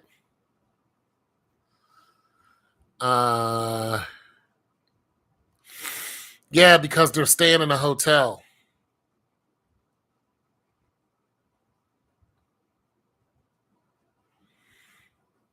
I do produce. I just don't produce for other people unless they call me and say, "Hey, I need a song."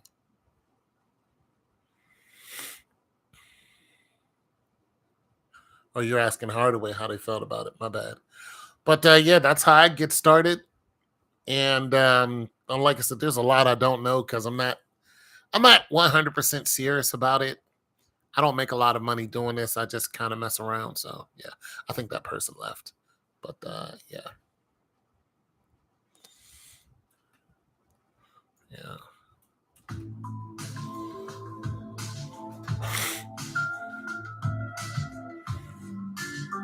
Especially if you're a songwriter.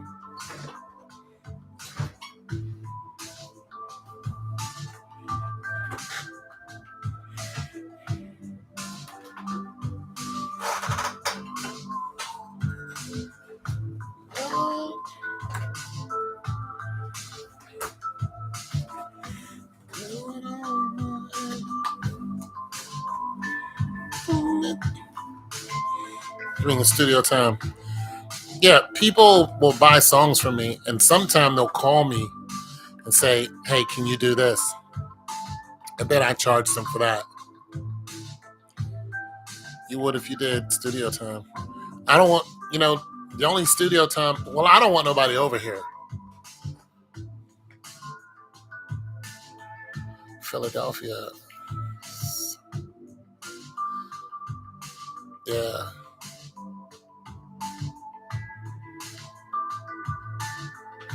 Yeah, I don't want nobody coming to my house. That's how things come up missing. Come to Texas Tone, I guarantee you. I don't doubt it. You're not the only person that's asked me to come to Texas. I actually thought about it, coming to Texas.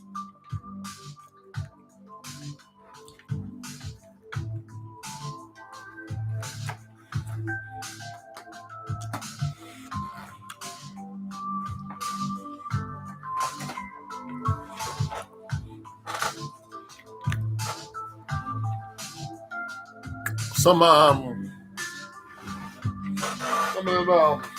cheesecake, coffee cake. I like nibbling on it. Niblets. I get niblets out of it.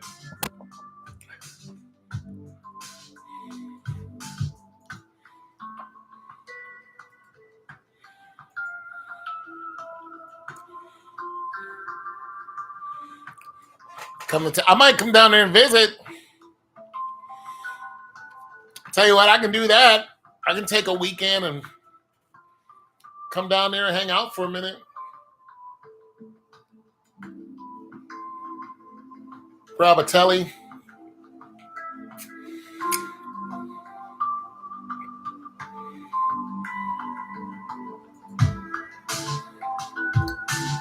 Come on down there, grab a hotel. Especially if my brother's in town. I'd like to see him.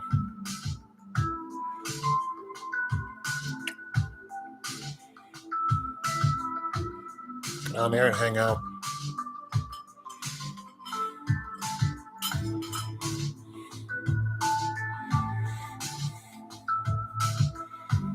Ooh, that bass. I'll let you know when I do. It's too far to drive. I'm not driving all that way. Unless there's money in it. But,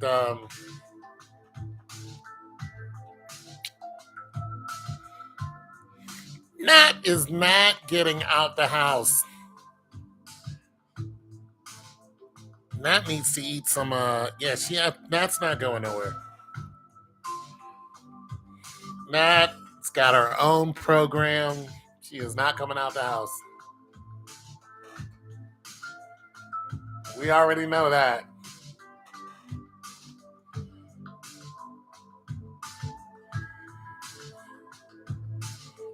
Yeah, Nat lives in Florida. I'm not coming to Florida, so you can cut that out.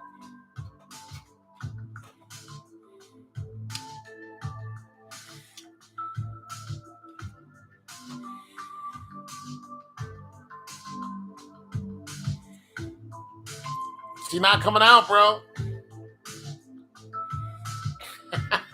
She's not coming out the house.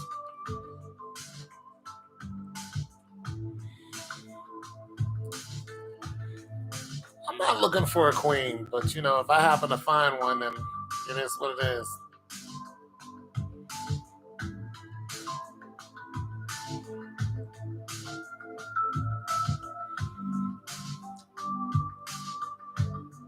I really like this little baby.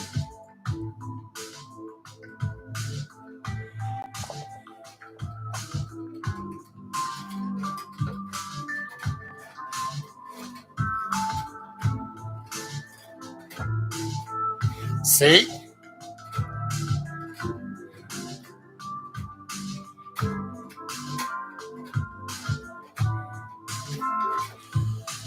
Man ain't coming out the house.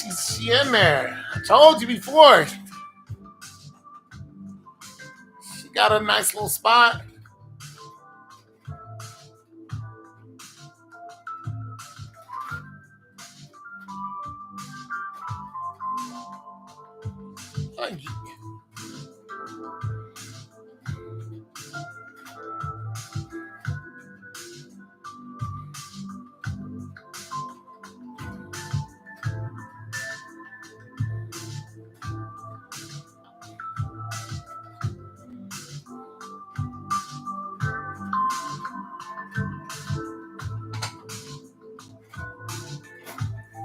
I ain't coming out the house.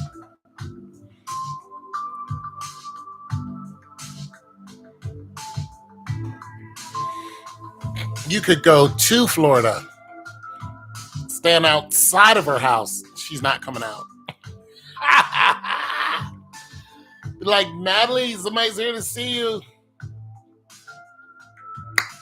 Wasted your trip, my man. Wasted your trip. Go on and send him back away. Ain't coming out. Ain't doing it.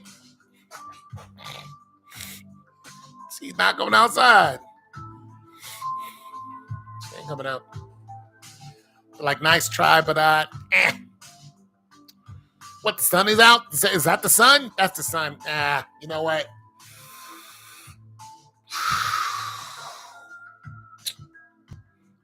Nah, I'm good. Is that sun? That's the sun? What? That's a little... Not gonna happen. I like this. I could write music to this. You booking a flight to Florida. I ain't flying nowhere. Nobody don't want to see me. What kind of idiocy is that? Good luck. I need to be invited. Florida's a Florida's a good ways from here. I used to fly into Florida and then fly into Atlanta. And sometime I would catch the bus. That's a good trip from here.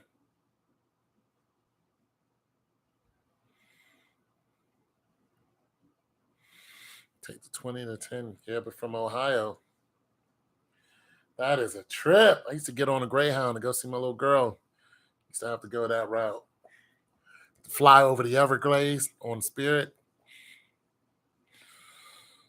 Go all the way down there. Wouldn't get to see her.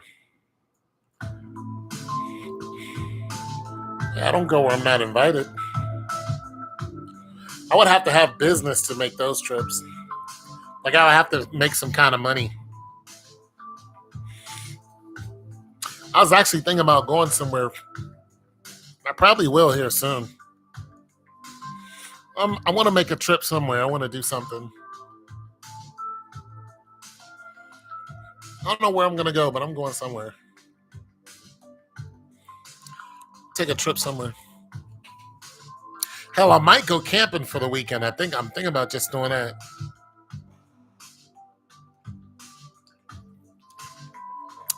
I am not trying to show off this one pack I got. Them days are over. Them days of showing off is over. I'm gonna be the corny old dude on the beach with a t-shirt on and a visor, glasses,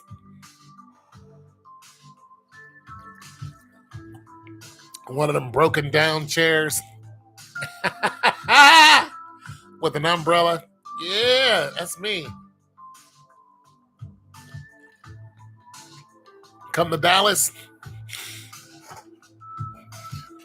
Fort Worth. I actually am probably gonna hit Pittsburgh soon. I got a sister that lives down there. I'm probably gonna go see her. Probably just gonna drive down there. That's not far. See my sister. And then come to Texas to see my brother. One of them. I have two of them that live there.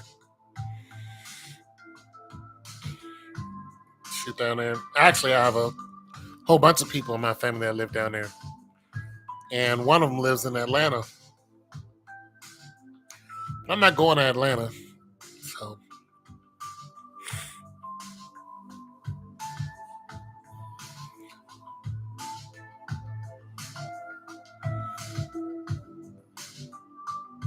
I like this little jam.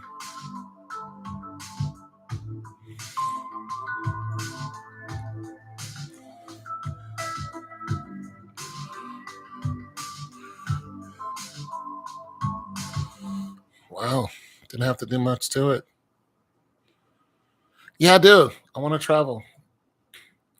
I mean, I'm gonna tell you something.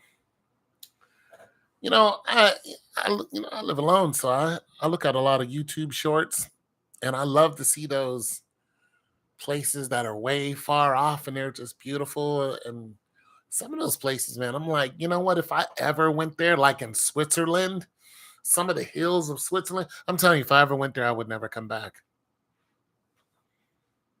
No, Atlanta doesn't miss me. Who in Fort Worth right now? Yeah, some of those places with the rolling hills, and I mean, I would go there and build a house from scratch. I just built me a little log cabin. That'd be it for me. That would be it.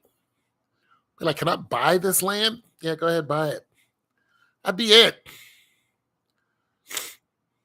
Get me a little Mossberg.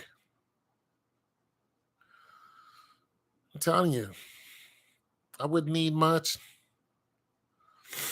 Would not need much. set myself up there, and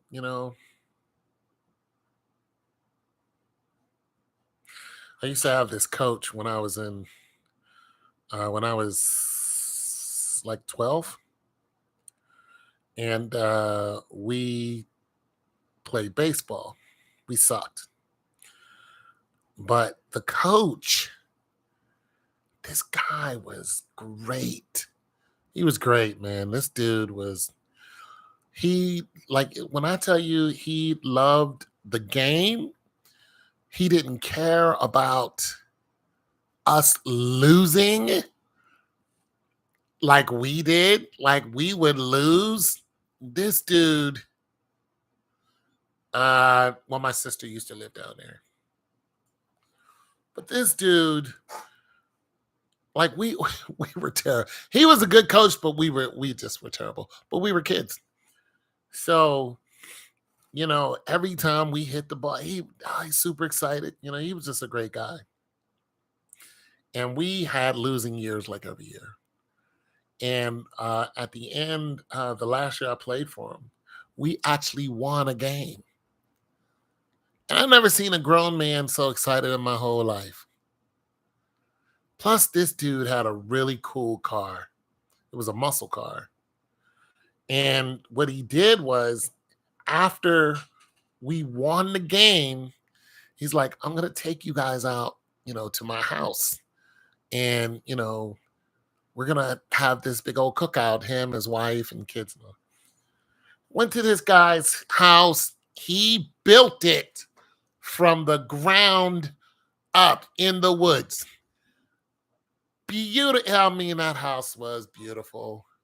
His whole family lived there. It was gorgeous. We had a bunch of food that day. It was just a really, really great day.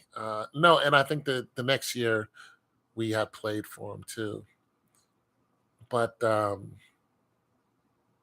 it wasn't our last game. We had a few more games, but we had won a game. And he was just so excited that we had won. Well, we were getting ready for another game, and he got a phone call. And he's like, I'm sorry, guys, I gotta go. And he raced home to find the whole house had burned down. Nobody died, but the whole thing was gone. Gone. Completely. It burned to the ground. And when we saw him again, you could just tell how brokenhearted this man was. I mean, he cried like a baby. I don't even know why he came back to coach, but he just loved us. He loved us. He loved the game. And he loved to take us to Dairy Queen, even though we lost. We would lose, and we would go get, I remember this because I haven't had one since, a peanut butter parfait. For those of you who go to Dairy Queen or even have one around your house, they just closed one down here. No, we still got one down here, as a matter of fact. But that's what we would go and get. We get a peanut butter parfait. This guy was something else, but it was so sad to see that beautiful house just burnt to the ground. Everything he built, gone. It's crazy. Tony, you got elephant memories. Well, I got a lot of stories. Yeah, I do have a lot of memories. But I remember we were just kids. One of the greatest guys, man. We couldn't believe that he came back to coach us. It was a sad day. It was just so sad. But he was right there. He was right there with us. And we're just looking at this grown man cry and still trying to coach us. The worst kids. Listen, I was so bad. I was so bad that I was a pitcher, right? And I was always nervous because I could throw the ball a long way, but what I couldn't do was throw it accurately. And one day I was trying to throw a strike, but I threw it and it went up on a batter's cage and everybody laughed at me. You know what I mean? But there he was. That's okay. That's okay, man. try it again.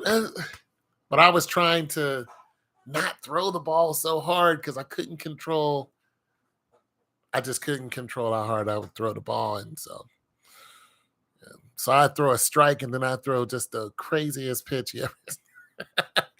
You know what I mean? But he was a great dude, man. He was a great dude. But yeah, I have a lot of memories of, stuff like that.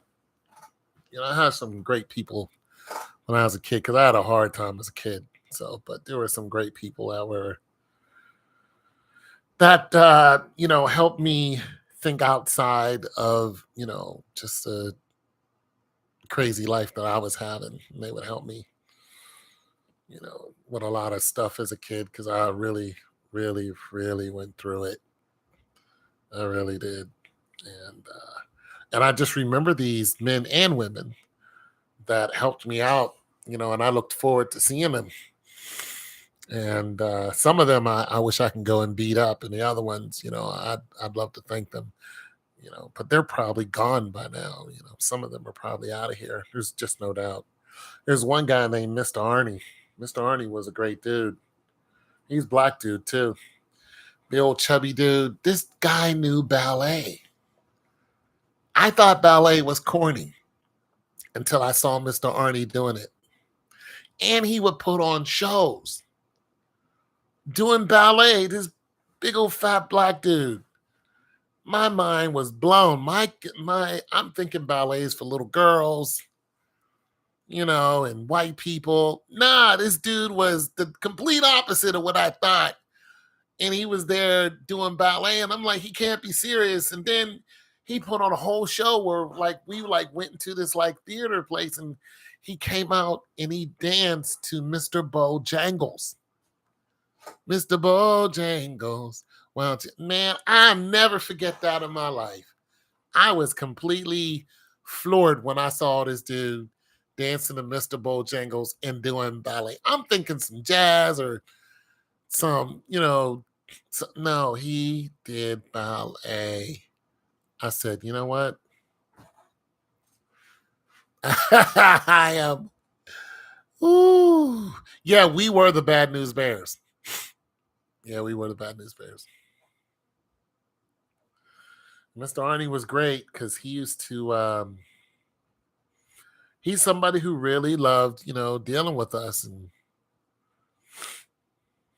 he's a great dude, man. Love to tell him thank you. Yeah, man. Oh, Pittsburgh. Good old Pittsburgh.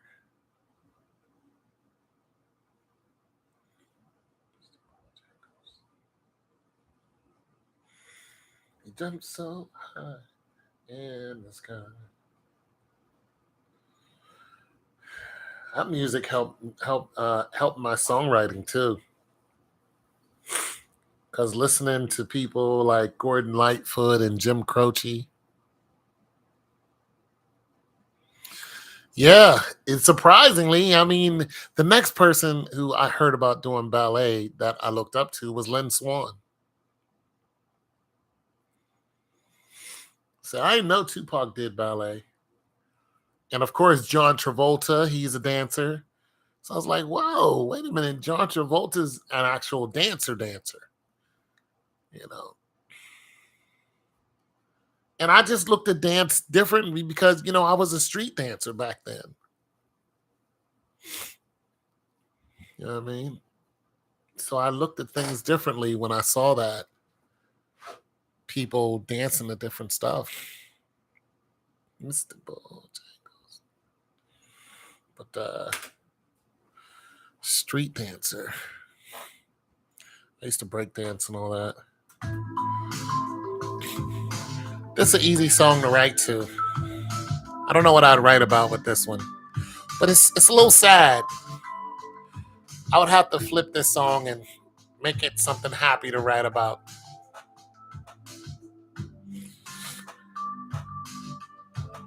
I can hear more tracks to it too. Yeah. I'd have to write about something that's happy. when it comes to this beat. So I'm always writing about stuff that's sad. Like I said, my childhood wasn't the greatest. So, it's a lot of sad stuff.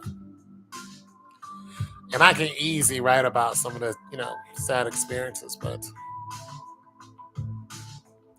problem with that is if you're writing a lot of sad stuff, and you're listening to it, you're always going to be sad. And being sad all the time kills you. It literally, yeah. I mean, remember Debbie Allen and those people? Yeah. See, Tupac, man. I'm going to tell you something. I didn't believe Tupac was a gangster. I believe Tupac was a politician.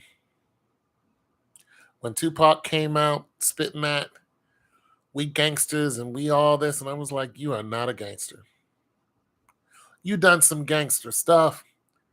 That's not necessarily what gangsters do. Like he shot 2 police officers in the ass for harassing somebody. Had nothing to do with him, but he saw him harassing him. He shot him in the ass. That's gangster. Cops hated Tupac.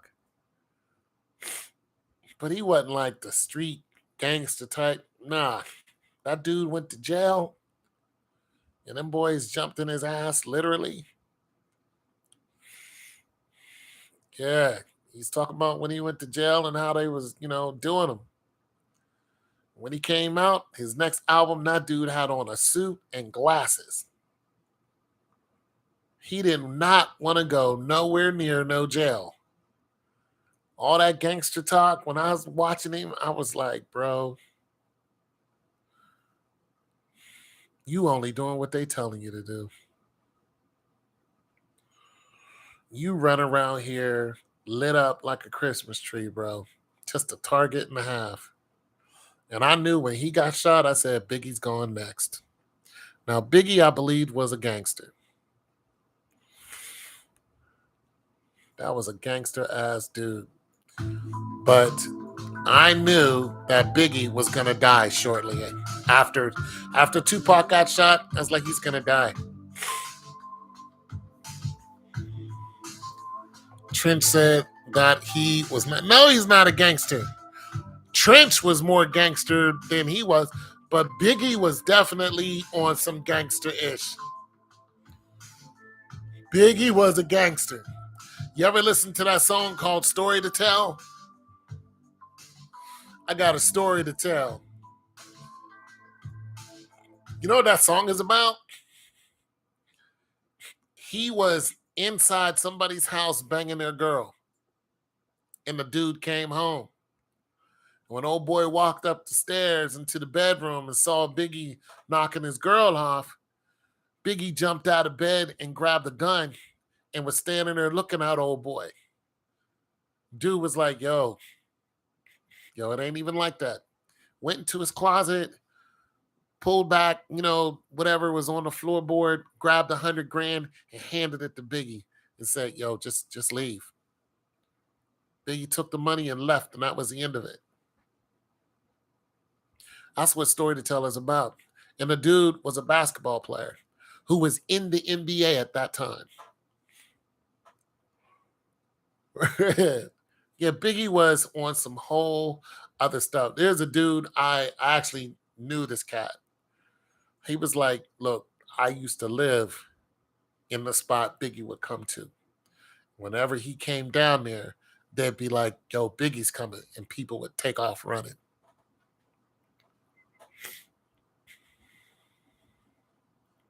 Hell yeah, they still gangster. Them Jersey boys was crazy.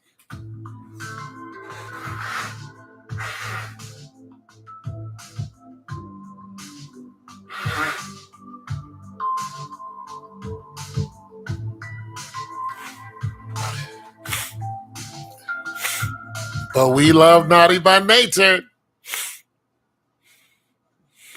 Walking around with that damn machete. The machete he had is called Alibaba. That's the machete that Trench has. And when Uh, uh, when he was running around with his crew, what happened was his mother kicked him out. And his friend said, I think Vinny, right? He said, when I saw Alibaba, when I saw him carrying Alibaba, he said, I already knew he got kicked out of the spot. Those dudes were broke.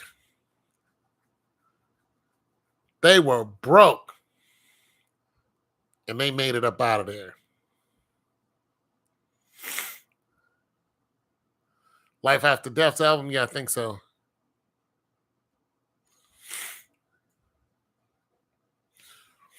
I mean, I'm sure they're still getting royalties for OPP. But Tupac to me was not a gangster. Not at all. I felt bad for Tupac because I knew he was set up. Even before Tupac died, I felt sorry for him. Yeah, Onyx, those are some gangster dudes. Let the boys be boys. Oh, Fredo, boy, them sticky fingers. You see the way they talk to Charlemagne the God? Looking at Charlemagne the God is like, you ain't gonna do nothing, big man. He's like, I know I'm not. I know you not. Because you can't do nothing, big man. He's like, I know, I'm not trying to. Yeah, I know you not. Charlemagne was like, and what's his name talked to him the same way.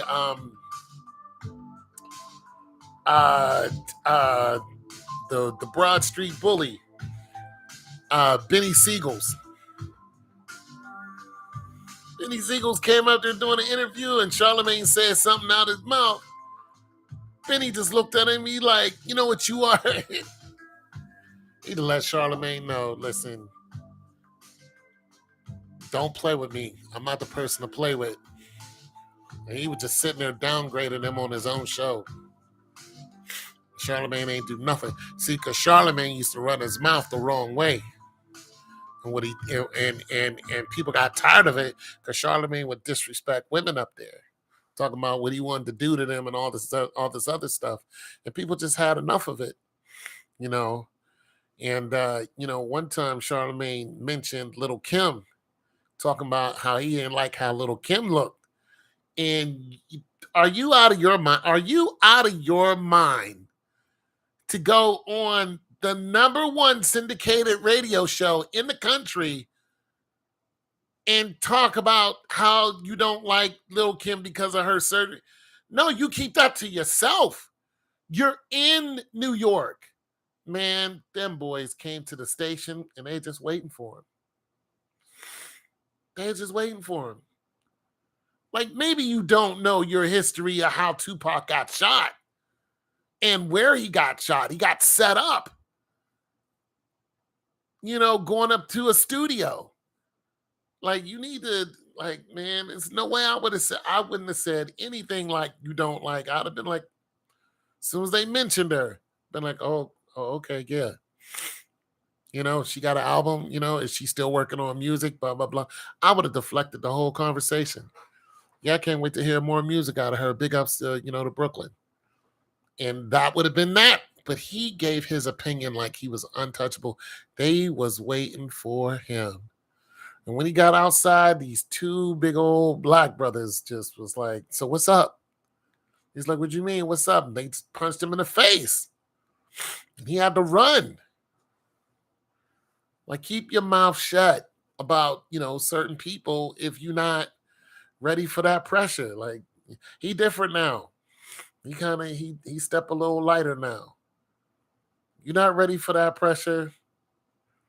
If you're not ready to see Bed-Stuy, then, chill. Because, what she's talking about is for real. How they get down over there. Bed-Stuy, Brownsville. You don't want it with none of those people. Then, you're a radio host.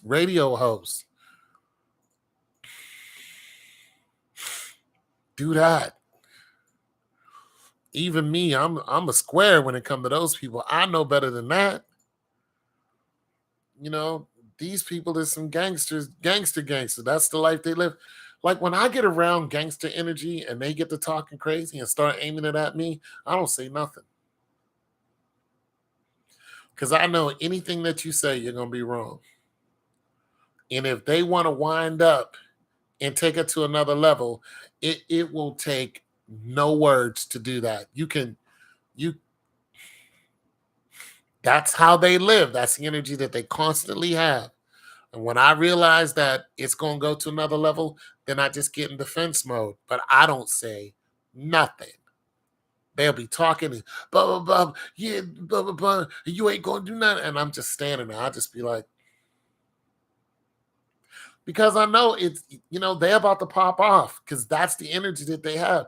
I've dated some women who were crazy like that. I had to leave them alone because they just yell and yeah, yeah, and I'd be like, "Why are you yelling? It's just me and you here. We're talking about you're yelling," but that's how they are because that's how that energy is, and they have to be the one on top. But I don't. I'm like you argue with me about a something that don't make no difference. And when they see that I don't argue back and I use logic, it really gets under their skin. When you talk to gangster people and you start using logic, they will always question your logic because they think that they're right all the time. And then when they can't get past your logic, or they think that they're smarter than you, they'll get defensive, and then they'll start taking it to a you know if this is about to go down type of. And when that happens, the conversation's over for me. Mm, the conversation's over. Yeah, that's how they do. They you know Santa Claus is real. It's like Santa Claus is not. Yes, he is. Saint Nicholas. Saint Nick. He really did come down the chimney. They're like, nah, he never. There was never. Yes, there was. I saw him. Santa Claus came down my chimney on Christmas and on Easter and Thanksgiving. You can't tell me what I saw because I know I saw. Was you there? Was you there? Was you at my house? You better shut up because I was at my house and you wasn't. And it's just like, nigga. Santa Claus, you know what? And you know what? You just go, because to him, Santa Claus was real. Saint Nick came down the chimney, and that's it. His world is the only word that matters. You'd be like, all right, man. Yeah, say something else, homie.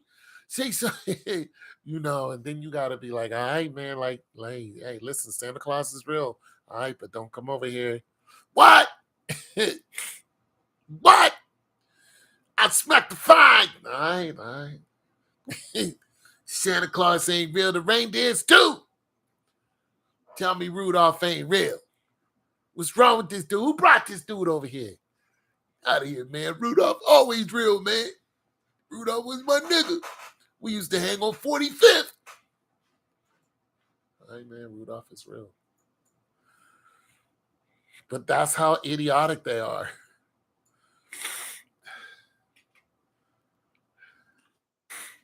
They will argue about the stupidest.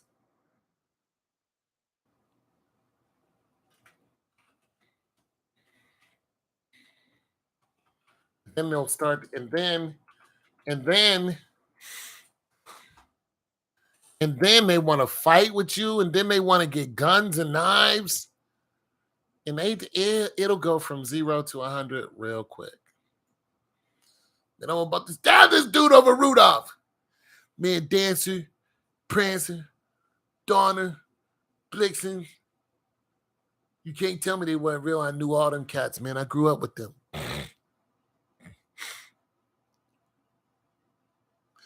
Your best friend was a retired gangster. He's probably crazy out of his damn mind, too.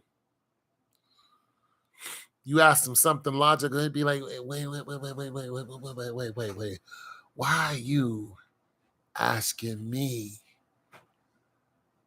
if McDonald's cheeseburgers are better than Burger King? Like, why? Like, wait. Like, why? Like, why would you, why would you come to me as if I don't know the answer? You really answer me? You answering me? You asking me?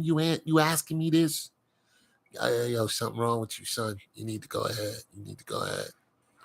You need to go ahead. You need to go ahead. You need to go ahead. Something gonna happen to you, man. Something gonna happen to you. You asking me about McDonald's and Burger King, man, which you should be. Now something gonna happen to you, man.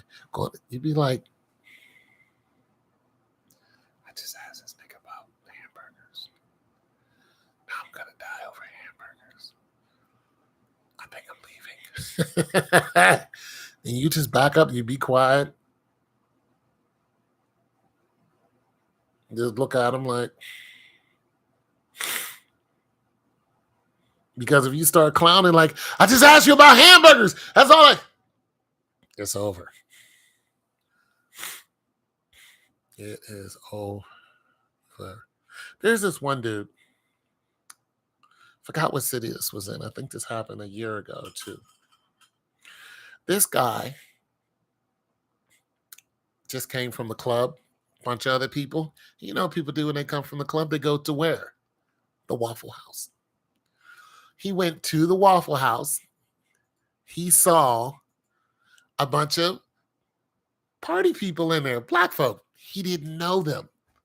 So what he did was he was like, you know, all cool black folks in the house.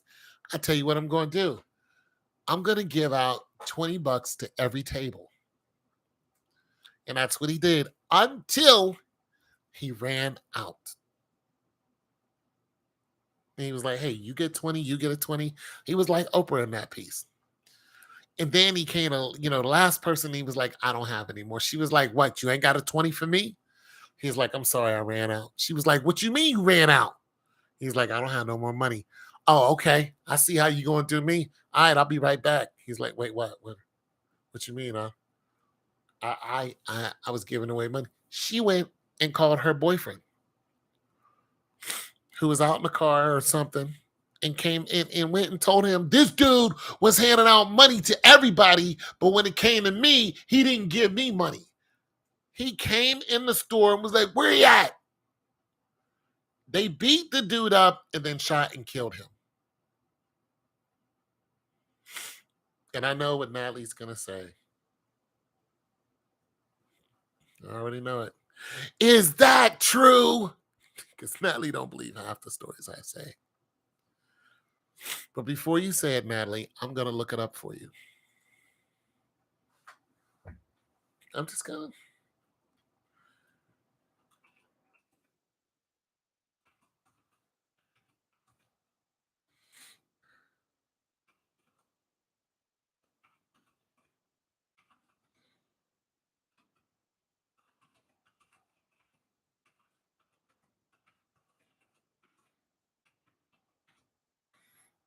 I know it. Here it is right here. It happened in April of 2019. A man was paying for meals, handing out $20 bills. A man was paying for meals, handing out $20 bills at Waffle House when he was shot to death.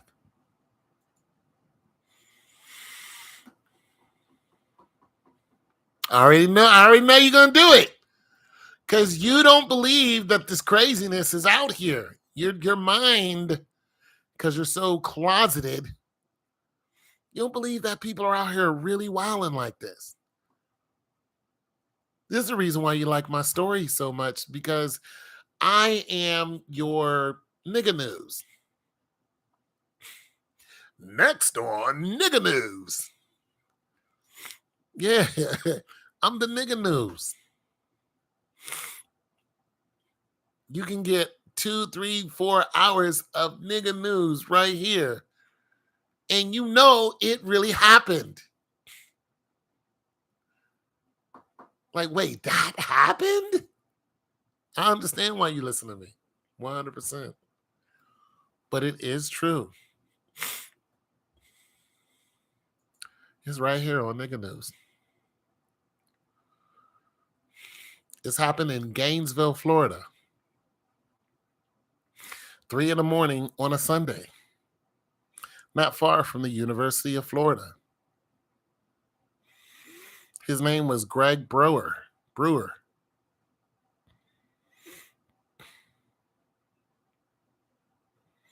He picked up the tab for all of these customers and handed others 20. And this is what he's done this before. He was just a generous dude. And he was a father of 2.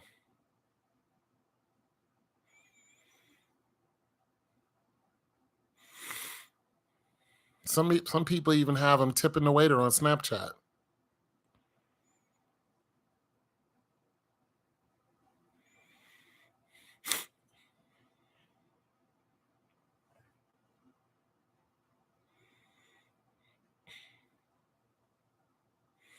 He is 41 years old.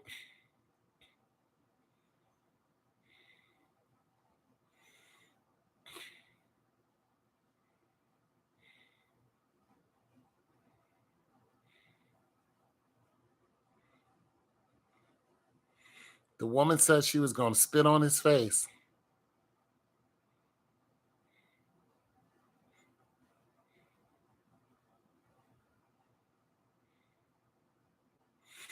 The man, Ezekiel Hicks, was arguing with Brewer, according to the police. Hicks left the restaurant and came back and blew his ass away with a 9mm.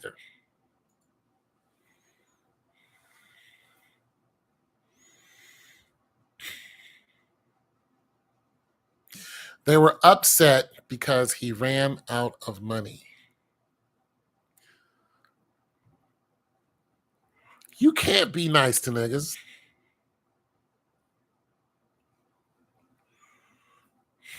You that like real, these people who call themselves real niggas, you cannot be nice to them because they'll think that you're a puff. They'll try to get more and more. There's a video of this guy. I think he's in New York. He's walking with his girlfriend or whatever. And there's these 3 hustlers that are standing on, on the block. And this is downtown. And they're selling CDs.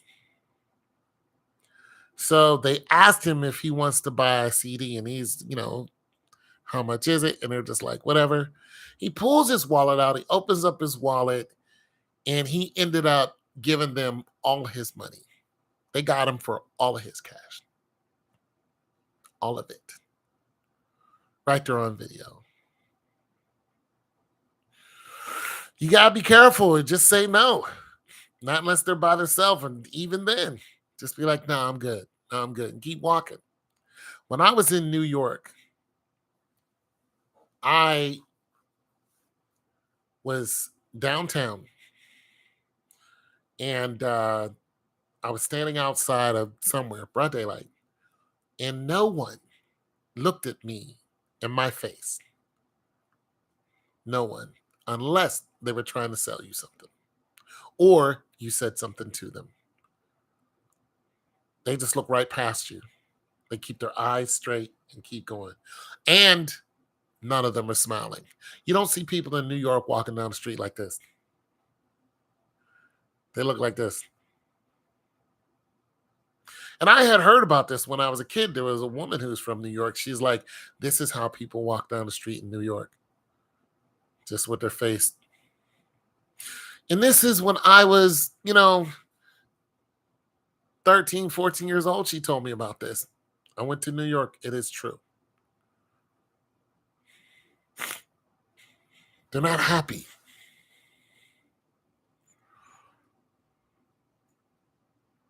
You cannot be nice to niggas. You can't. You can't roll up on niggas and say, you know what? I'm going to be nice to you.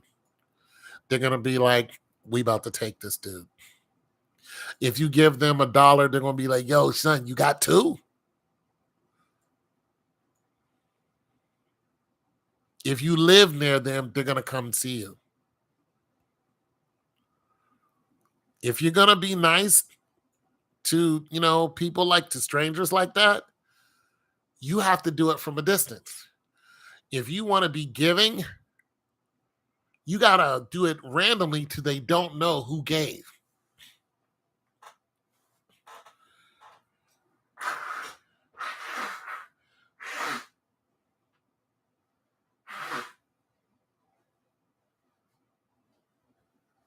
You can't be around those people and be like, yeah, I just gave so-and-so I gave him $1,000. Here come his family. Here come his people. They about to get all your money. They're going to come to your house. Hello, who's it? Yeah, I just want to know. You gave so-and-so $1,000 and I really need, like, nah. What, you can't give me $1,000? Like, nah, that was a video for charity, and you ain't got no other. I'll be right back then. I'll be right back, son. Then they're gonna come and they're gonna damage your stuff. You ever see some of these black landlords, some of these young black landlords, and their horror stories of what people do when they don't pay rent for like a year or two? You ever see the white landlords and their stories? Completely different. White landlords, when they get, some people out of there, you might see some writing on the wall. You might see a hole. You might see a hole in the wall. Mostly they're gonna spray paint it though. They're gonna spray paint everything up, stuff like that. Black people?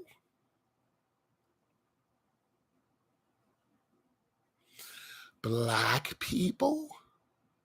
You ain't paid rent in 6 months? And now the sheriff is like, get out? Because in their mind, they think they could live there for free because you're not going to do nothing because you're black. You're just like, no, you have to leave. Oh, okay. We're going to leave. This one guy, he cried. They damaged his house so bad. He's like, I can't believe y'all did this to me. Y'all didn't want to pay rent. He's on video. They put holes in the wall. They tore everything down. They tore up the plumbing. They knocked out every single window that there was. They damaged everything that they could, and then they left. Why? Because they're niggas. There is no logic to niggas. There's no understanding with them. There is, I'm going to get over on you and you're going to let me.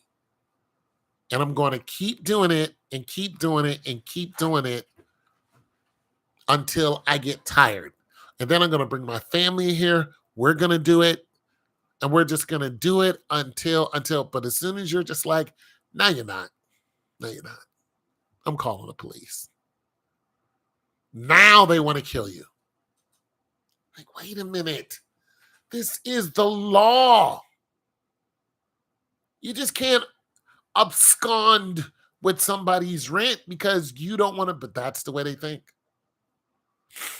And they're going to make you pay for it. Now, I'm hoping that, he recorded everything and then, plus I'm hoping he had insurance. But it is a good chance he probably did. But I'm hoping he went and, gave that to the police. So wherever they go, that followed them. And I'm hoping he took them to court, because even though, you do this, it'll still catch up with you. Because later on down the line, you might get your life together. And then they'll be like, is this you? Is this your name? You did this to so-and-so. You caused, $20,000 to their place. Yeah, no, you can't live here. That's why a lot of these people have nothing's in their name because their name is completely tarnished. When I say nothing, I mean nothing is in their name. Nothing. They can't have the light bill, nothing. They owe everyone. And they just go from place to place to place doing this. There are white people who do this too, but they don't usually tear your stuff up. They just go from place to place to place until you finally get them out because they know it takes a long time to kick them out, a long time to legally kick them out. But these people tore his place up because they niggas. That's why. As soon as you recognize that energy, you're like, nope, I'm not doing this. I know a woman out here. She was like, I'll never rent to black people again. She had her place tore up. She's like, I'll never do it again. She ended up renting it to her sister and her sister's fiance. She's like, they tore him up. I was like, see? There's one reason why there's a couple of professions I can go into. I'm not doing it. I'm not fighting with these niggas. I'm not doing it because I already know the vibes. I'm not doing it.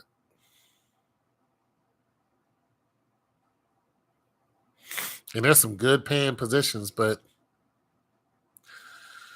this is why I'd rather be a contractor. I'd rather get in and get out. Because it just doesn't take long for the niggerishness. Like I was at the gym the other day. And I walk up to the counter. There's 3 people there. And one girl's on her phone, black woman. And she's looking at, still looking at her phone, and I'm standing there. And she's looking at her phone, and she asked me, can she help me?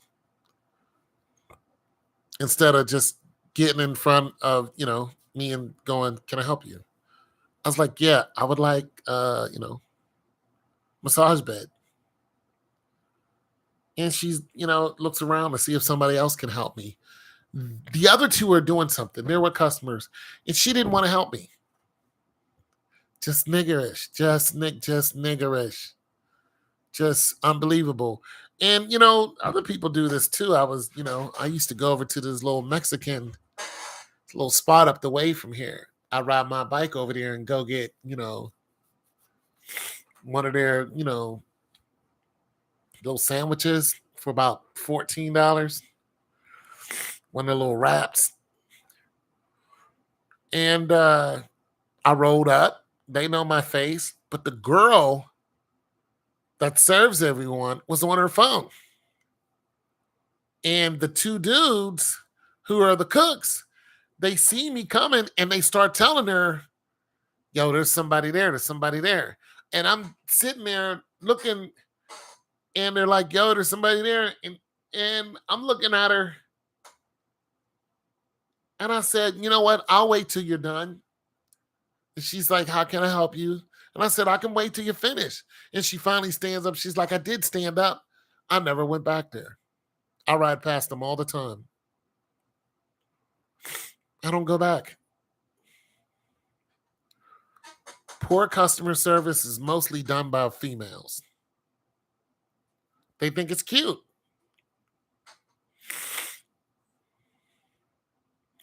They lost a customer that day. I just ride past them because I go and right beside them is another place where you can eat. And I go over there and get my sweet tea from the drive-thru there. So it's like a nice little area, especially if I, sold a fridge or something. I got a loose 20 on me. I can go grab some sweet tea and then grab me a nice burrito, beef burrito, bag of chips. I'm set for the night. Now she ruined it.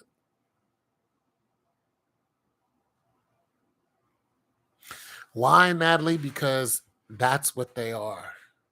There's them and there's us. And they will always be that way. And in the news, you'll always see where a group of niggas did something to a black person. And the black person just doesn't understand. We're the same people. We are not the same people. Black people and niggas are not the same. Negroes are black people. Niggas are violent and stupid. And they love violence. They love stupidity. And they love to think that their stupid ways are right. And you can't argue with any of them. You can't even have a conversation with them. As soon as they walk in the door, they're trying to dominate. And it's your house.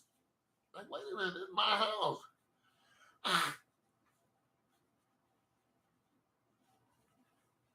And don't try to take over. Shoot, man, it's my shoot. This is my joint. Now, shoot, I'm up. No, it's not. No, get out. Get out before I put a knife in your neck. Get out. There's this one dude. He knew what I was talking about. He from New York. Big dude too, big muscle bound dude. He said, man, one day me and the homies sitting in the apartment, right? Now he a big dude, he bigger than me. He clearly was probably putting up 450 easily. He said this dude walked in. He was like, I want $5,000 out of you.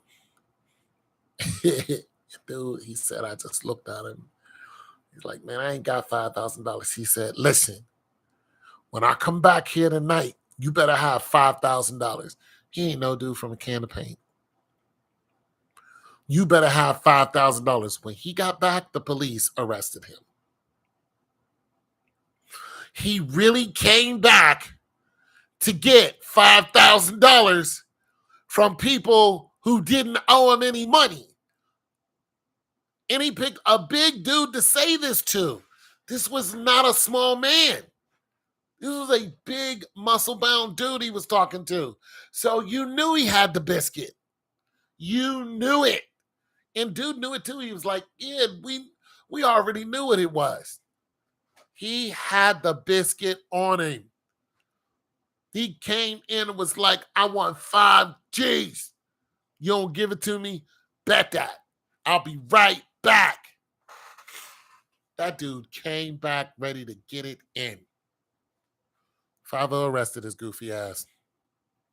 See, there's black people and there's niggas. You cannot reason with them. All the stuff that these people are doing out here, all of this, shootings and stuff, those are niggas. Nah, it wasn't even confident. He's just stupid. And his stupidity, he lived off of that. He lived off of the fact that, for one, he carried. So he's walked into other people's houses and done it. You would think he's done this to a regular family, some decent people who ain't, they ain't got a violent. That's probably what he did. That's probably how he robbed people. So instead of calling 5-0 because you don't know if he's alone, what they do? They gave him $5,000. So he'd walk into somebody else's house. Yeah. I want $5,000. If you don't give it to me, I'll be right back. And it's probably like, all right, man, we ain't got no $5,000. I'll be right back tonight. All right, man, cool. You call the police, I'm going to find it. I already have your ad. That's how people are doing now. There's this one dude on, he's on World Star Hip Hop. He's an Uber driver. These dudes robbed him and took his driver's license. And they said, if you try to stop the transaction of us using your credit cards, I know where you live. He's like, all right, man, I'm not going to do anything. So he was telling him, look, I'm about to buy some stuff with your credit card. If you try to stop the transaction, I know where you live. I'm coming to your house to kill you. That's basically what they told him.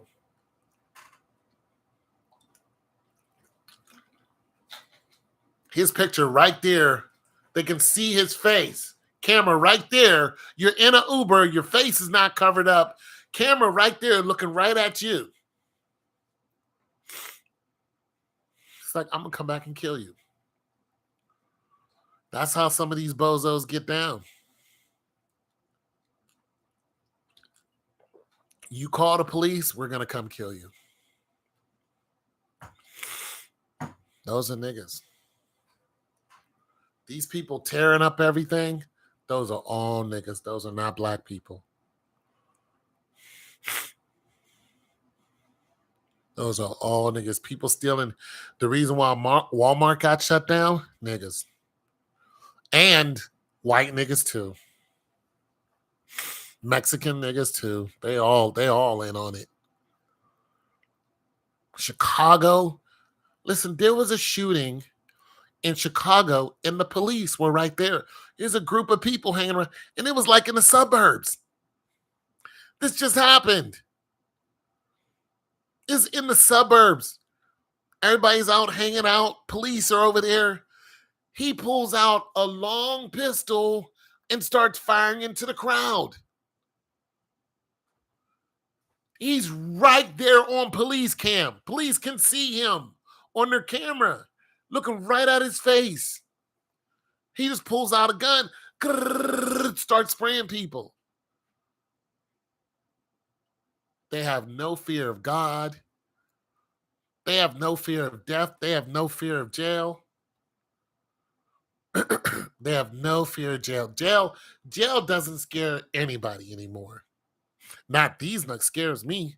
Doesn't scare them because they go to jail and they get all the stuff that they want. Only things that they don't get, some of them in jail, is pussy. And then some of them are gay anyway. So they're just like, we good.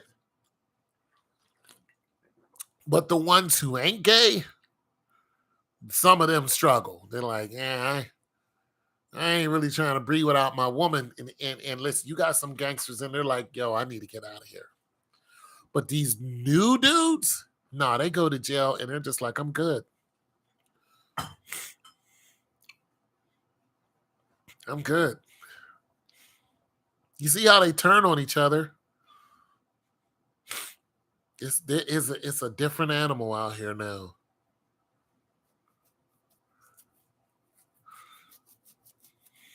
I tell anybody, don't go to any area where there's a lot of black people. Because something will happen just because. They want to start something.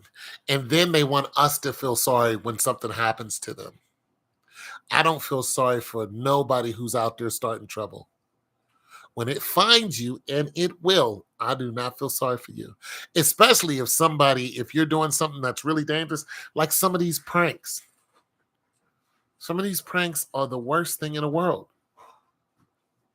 Like they're walking up to people, to a man who's with his wife and kids, and then they start talking to wife, you are so beautiful. I just want, and then they reach out and touch her.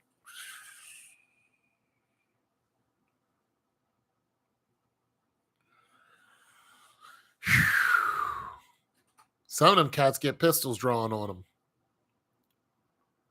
They're doing all that for clout. You about to die for clout? You can't touch nobody's woman. That's what they doing now. And then they go, it's a prank, it's a prank. We don't care. You about to die. You can't touch my woman and say it's a prank is an excuse to do what you want.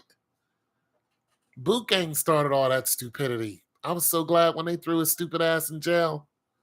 This dude got on Snapchat and ripped up $20,000.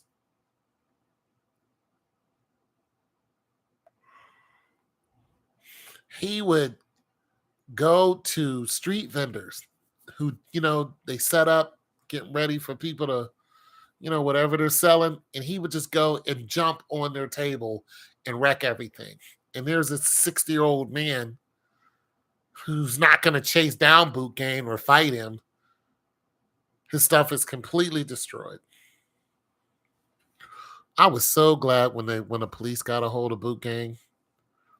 I was like, I hope they lock you up forever. And I hope they make you pay for these street vendors that you're doing this to, because he made an ass load of money off of doing that.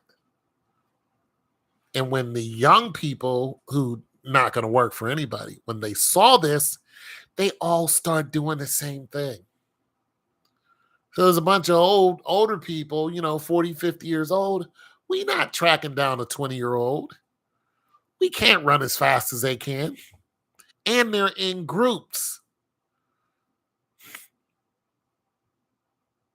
They'll listen, they just had, was it a mailman? I forget, was it a mailman or a UPS guy? No, a social worker. They attacked a social worker, got him out of his car, and beat him up. A bunch of kids. They were all kids. None of them are over the age of 16. They beat him in the street. Pants fell all down. Social worker.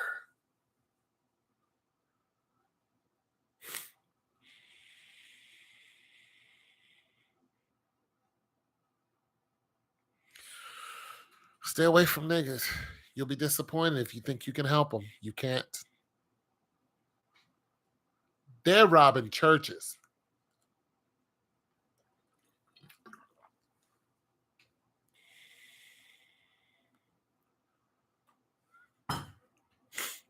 They're going to the church to rob the church.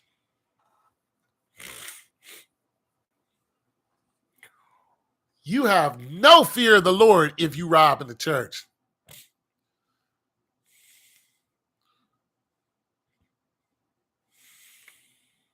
It's only going to be a matter of time before somebody puts a cap in their ass. And that also happened too. That happened last year. A man went into the church to rob some people. Went to a white church. Black dude.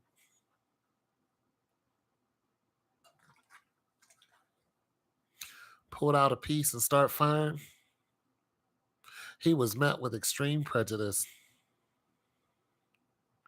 They killed that dude right there and then.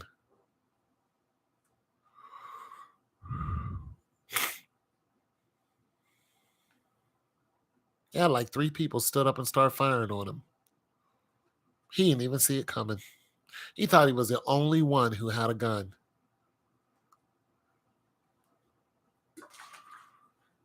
White people been carrying guns to church because they had a pastor who died like that.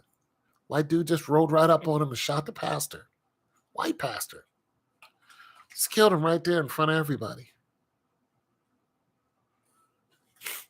White people have security in church because they want parishioners to feel safe and go to church. If you pull out the biscuit, your life is going to end. If you attack one of them, your life is going to end. That's it for you. They're going to shoot you in the head. They dusted that dude right off because he shot somebody in church. Listen, I don't even go to churches anymore. But even the black churches are comical. They're not serious. They're not. I don't want to see no homosexual doing anything in the church. I don't want to see the homosexual choir guy. I don't want to see the homosexual preacher. I don't want to see the homosexual piano player. I don't want to see the homosexual praise and worship dude. I don't want to see not one effeminate doing anything. You need to be over here listening and learning and how to get up out this situation with the rest of us sinners. We all in the situation. You don't need to be up there making people think that it's okay for homos to come in here and gay the whole thing up. And we don't accept that. We do not accept that abomination. We don't. Sit down, learn, until you get that spirit out of you and find one of these little pretty little wives in here and take it from there. But you're not going to be up in here. But I don't want to hear a female preacher. I don't want to hear not one female preacher. Not one. I don't need to see 20 people sitting behind the preacher that do absolutely nothing. I don't believe in the first lady. First of who? I don't believe in none of that. Not one bit. She's a woman. To be respected like every woman in there. That I believe in. Respect her, respect. But you don't have a hierarchy because you're married to the preacher. Absolutely not. You're no more holier than any of the rest of them. I don't get out of here. I don't look at none of them as no, I just don't do it. None of them. I think they're a bunch of money grubbers. The majority of them. Paul Washer is the guy I was thinking about. Paul Washer, I listen to him. I think they're a bunch of money grubbers. I just do. All they want is money. You don't see none of these people on the street out there getting it. You want to know where the people are at? They're on the block. Come to the block. Let's do that. Nah, you do church 3 times a week and go home like you did. Get out of here. Cool.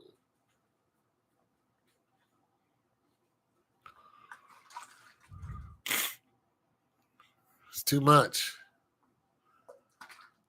The men, sometimes they be doing too much. Like, y'all doing too much. I've had people block me from trying to leave. I never went back. People actually block the door.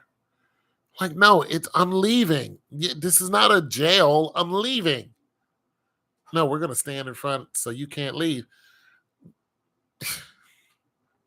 Man, get out my way. I ain't never coming back. The tithing and stuff like that. You sending around the damn plate 3 times for offering. Offer to who?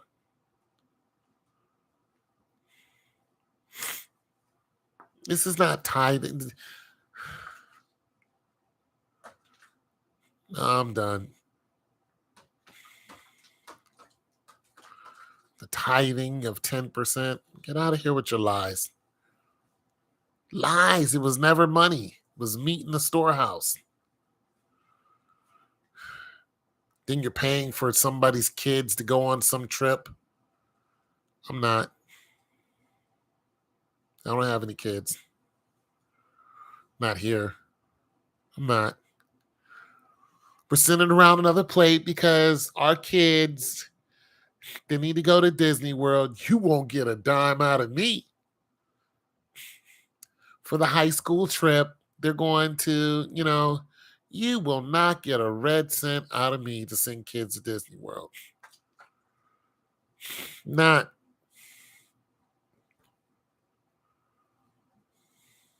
Or special offerings because the pastor's kids are trying to get the no college fund. No, I don't have any kids. I'm good. I'm not paying for none of that. I'm not paying for none of that. None of it.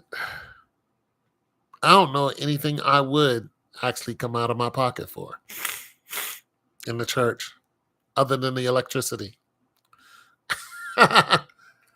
Now, if it was a small church and like we was paying rent to rent the church out and I was a part of the church, that I would do. If I knew that the money was going towards the rent, I would do that in a heartbeat. Be like, okay, how much is it? How many of us are there? How many of us are contributing? If all of us pay this much a month, then this door stays open. I'll do it. Bet I'll do that. If everybody else is holding it down, I will 100%. I'm in on that. I'll do that.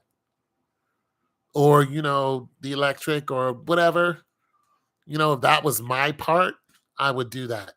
The water or, whatever. I would do that in a heartbeat. But all these trips for your kid, I'm not doing that. The women's fund, I don't give a damn about the women's fund. Mr. Powell, you gonna help us with the women's fund? No, ma'am, I'm not. No, I'm not. There's enough for y'all. Y'all can go ahead. I'm not doing that. I'm not doing it. Now, we need instruments for the choir.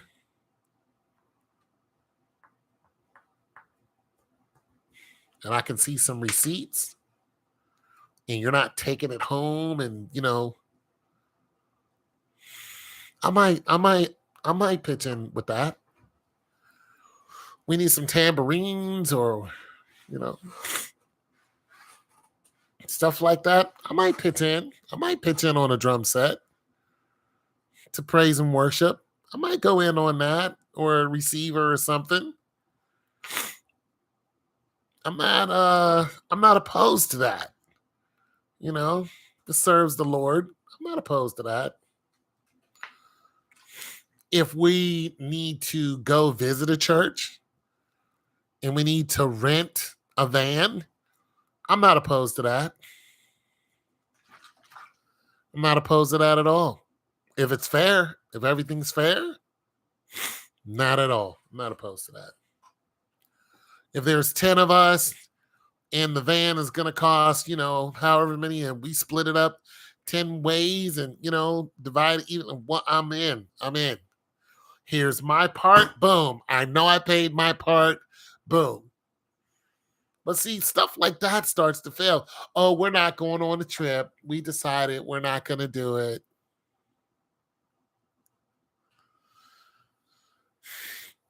I always think about joining a church. I just don't like any of them. But as soon as we're not doing this, and I'm like, okay, give my money back. No, we're going to use that money for, I'm leaving the church. You're going to use it for what? It's going where? Why can't I just have my money back? We're just going to use that and diverge it over to, I'll be like, okay, that's cool. That's cool. That's cool.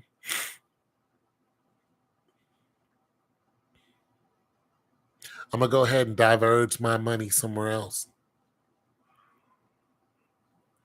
You're not just going to take my money. I'm going to just ease on out your door. I've been to some black churches. When they start doing weird stuff, man, I don't sit there and argue with people. I just ease on out. I just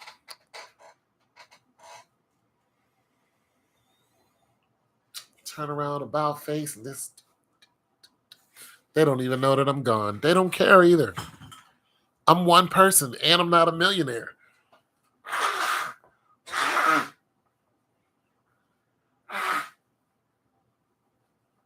Now, just imagine if I'm a millionaire and I'm paying tithes. They'd be all over me they'd be all in your business. Because they want you to keep paying that 10% of whatever you're, hell no. Get out of here. You stop paying it? Can we talk to you for a minute? Yeah, we noticed you didn't pay your tithes. The scripture says, get out of here. Yeah, I found out what you were saying was a lie, so I'm not coming to your church anymore. And goodbye. Bye-bye. You've been lying. Creflo Dollar says he's been lying. He admitted to lying to people. He said, I just want you guys to know what I said about the tithes isn't true. They bought you a $60 million plane because you got before the people and said you believe God for a $60 million plane. And all of those people got together and got you a plane. You. And then you came out and said what you said was a lie.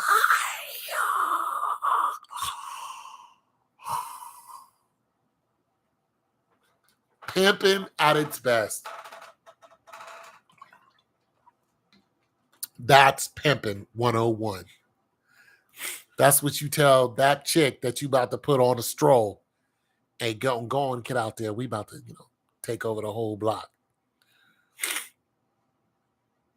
She out there just getting your money, thinking y'all about to take over.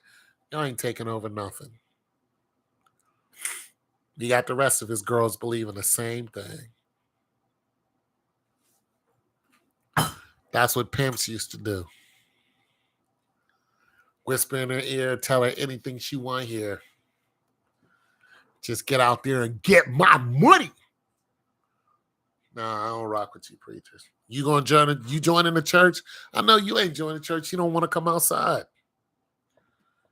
You join the church, I'll join the church. How about that, Natalie? You join the church, I'll join the church. What now? What's up? Oh, it actually went up. Now what? We joining the church, Natalie? We gonna join? What church we joining, Natalie? AME, Apostolic.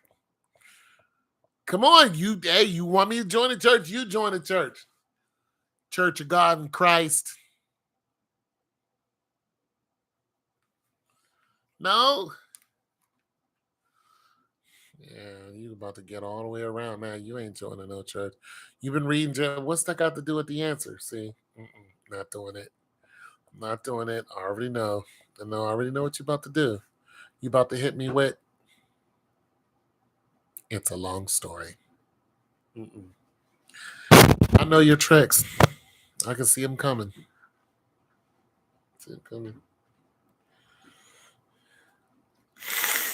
I can already tell you winding up, about to hit me with, it's a long story. Natalie, did you eat breakfast today? You know what? I did. And I tell you about it, but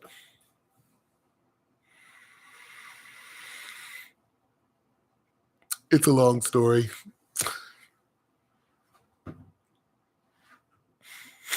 What about the book of Jeremiah? What you been reading? You don't really care to. Okay, that's pretty simple. Well, you got, get your prayer in there. Get that Holy Ghost up in you. You need the Holy Ghost, Natalie. The Holy Ghost ain't no joke. The Holy Ghost. You need the Holy Ghost. You need to ask the Lord for the Holy Ghost. And get that up in your system. Woo-wee! The Holy Ghost is for real. Holy Ghost don't play. You need the Holy Ghost, though, so you can get power. Yeah, you ain't got to go to church to do that.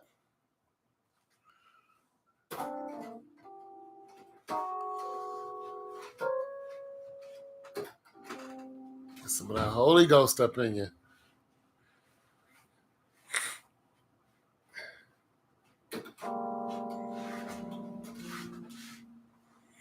Yeah, Natalie. The book of Jeremiah.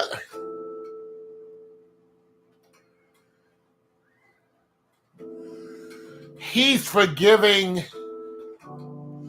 Listen, the Lord is forgiving to someone whose heart is not turned against him. He has mercy on those who ask for it. But you see the relationship there? If your mom tells you, don't eat the cookies, and you eat the cookies, your mom's going to be upset. She's going to be like, but I told you not to eat the cookies. You ate them anyway. All right, cool.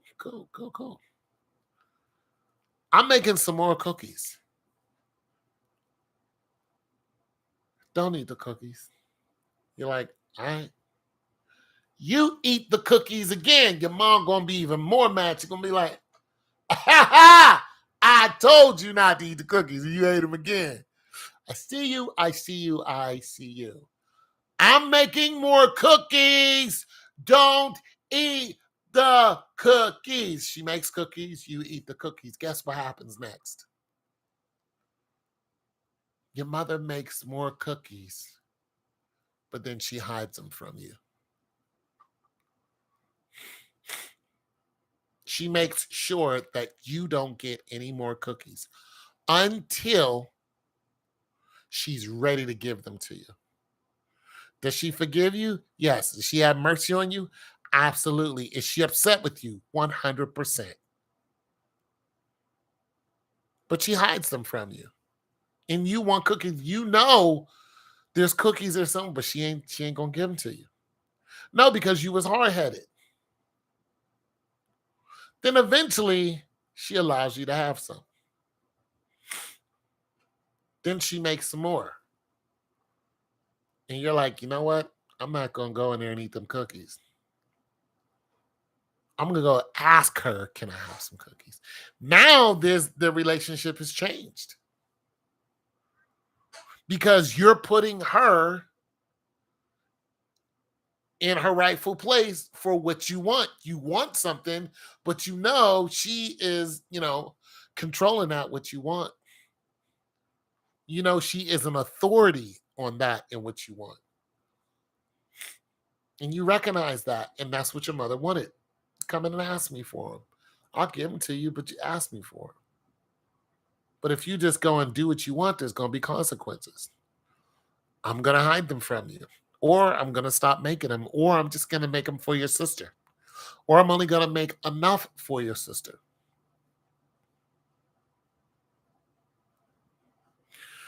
Now, there are people who are going to go, anytime you make cookies, I'm going to eat them no matter what you say. Eventually, your mother will stop making cookies. She'll just stop because she knows that your heart is hard. You will not listen to reason. You're just going to do it anyway. So now there's just no more cookies for you. That's just it. And eventually, all the other stuff that you like for her to make and do for you, she'll stop doing it. So not only will she take what you wanted, she'll take other things that you want. Those that don't have nothing will have even less. That's actually in the Bible. You'll have less than what you had. And they'll start taking and taking and taking because your heart is too hard. And you will not acknowledge them. It's all your fault. That's the difference. Yes, so God is a merciful God, but God has mercy on those who have a heart towards him. If their heart is completely turned against him, he don't really you know what he does? He says, if you're like, I'm going outside, and your mother's like, don't go outside, but you're like, I'm going anyway. Okay, you do it the next day. I'm going outside. Your mother says, don't go outside. You go outside anyway. Okay, you try it one more time. You do it anyway. Your mother's not going to tell you not to go outside. She knows that the neighbor has a dog, and the dog likes to bite people, and the dog climbs under the fence just to go and bite random people. But your mother knows this, but you don't know this. So she keeps telling you, don't go outside. So you keep going outside, and eventually that dog is going to know that you're there. And what does it do? It climbs up under the fence, it comes and it bites you. She's like, I told you not to go outside. She knows something that you don't. See, when people's heart are hard against God, what does he do? He lets them go ahead and do what they're going to do. And anything that happens to them is their fault. This is illustrated in the Bible over and over and over again. He talks about the dangers of sin, even from people who knew him, like the Israelites. That's one reason why he was mad at them, because they kept turning against him to go and serve other gods, other idols. He keeps telling you, don't do this, don't do that. If you do this, this is going to happen. They didn't believe him. They did it anyway. Boom. Bad things happened to them. And then once they got out of trouble, they thought they were good. Boom. Something bad happened to them again because they kept turning away from God. You know, when people turn away from God, you know what they're turning away from? His laws. They don't like being told what to do. That's really what people's biggest problem is. When Adam and Eve got into it, what did God say? God said, don't eat from this tree. Eve was like, screw that. I'm going to eat from this tree. And then she brought it to her husband. And instead of him going, you know, the word says, don't eat from this tree. He's like, nah, okay, fine. I'm going to eat from this tree. Like, I think this month is Pride Month, isn't it? Gay pride.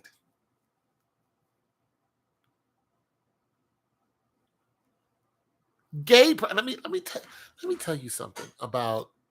Let me explain to you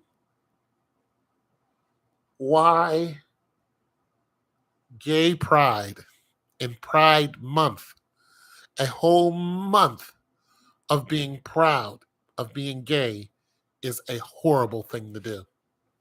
There are so many reasons, and I thought about doing a video on this, but I don't really want the gays to come after me. They've already come after me for some, you know, just talking about living in Atlanta and what's going on down there. So they're very, very aggressive people. But the reason why the whole I'm proud to be gay is such a bad thing scripturally, spiritually, is we all know what happened with Sodom and Gomorrah. Sodom and Gomorrah were two cities that were burned to a crisp because God couldn't find one person in there other than Lot that was worth their weight in salt. Right? There are other scriptures on salt. If you can no longer season, what are you good for? Now, God burned down them two cities because they practice immorality. And they practice immorality to the point where no one would listen to God or the men and women of God. And listen to this. When you practice immorality and debauchery, it is a gateway into worse sins. Now, a sin is a sin in God's eyes. But here's the thing. If you steal a candy bar and you get away with it, what are you thinking in your head? I can steal another one. You go back into the store, you steal another candy bar. Easy peasy, lemon squeezy. You're like, what else can I steal? You go in there and now you steal a whole box of cereal. It's just like, they didn't notice that? Man, I'm going back to the store. You go in there, now you're in the meat section. You got a whole, you know, pack of chicken or two up in there. You walk out, nobody says anything to you.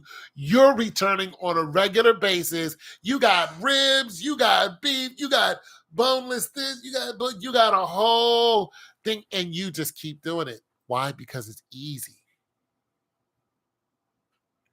That's what sin is. That's what it does. There are certain sins that open up your way to other sins. Here's the problem.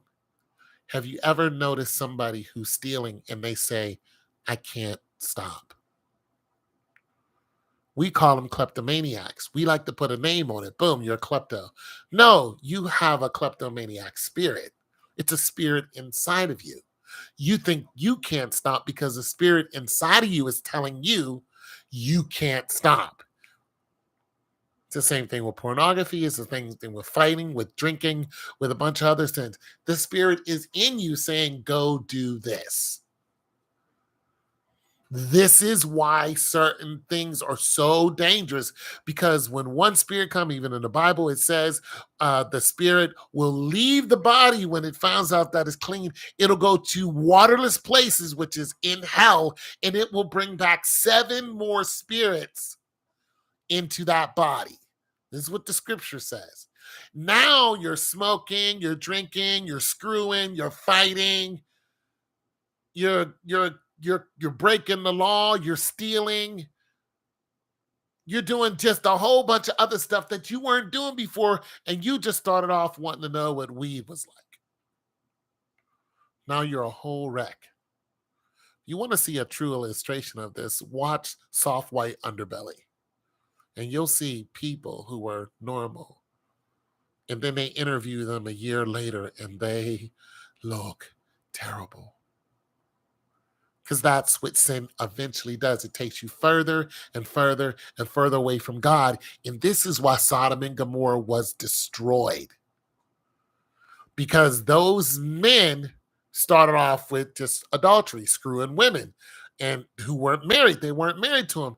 Then they turned and start screwing each other, which is an abomination.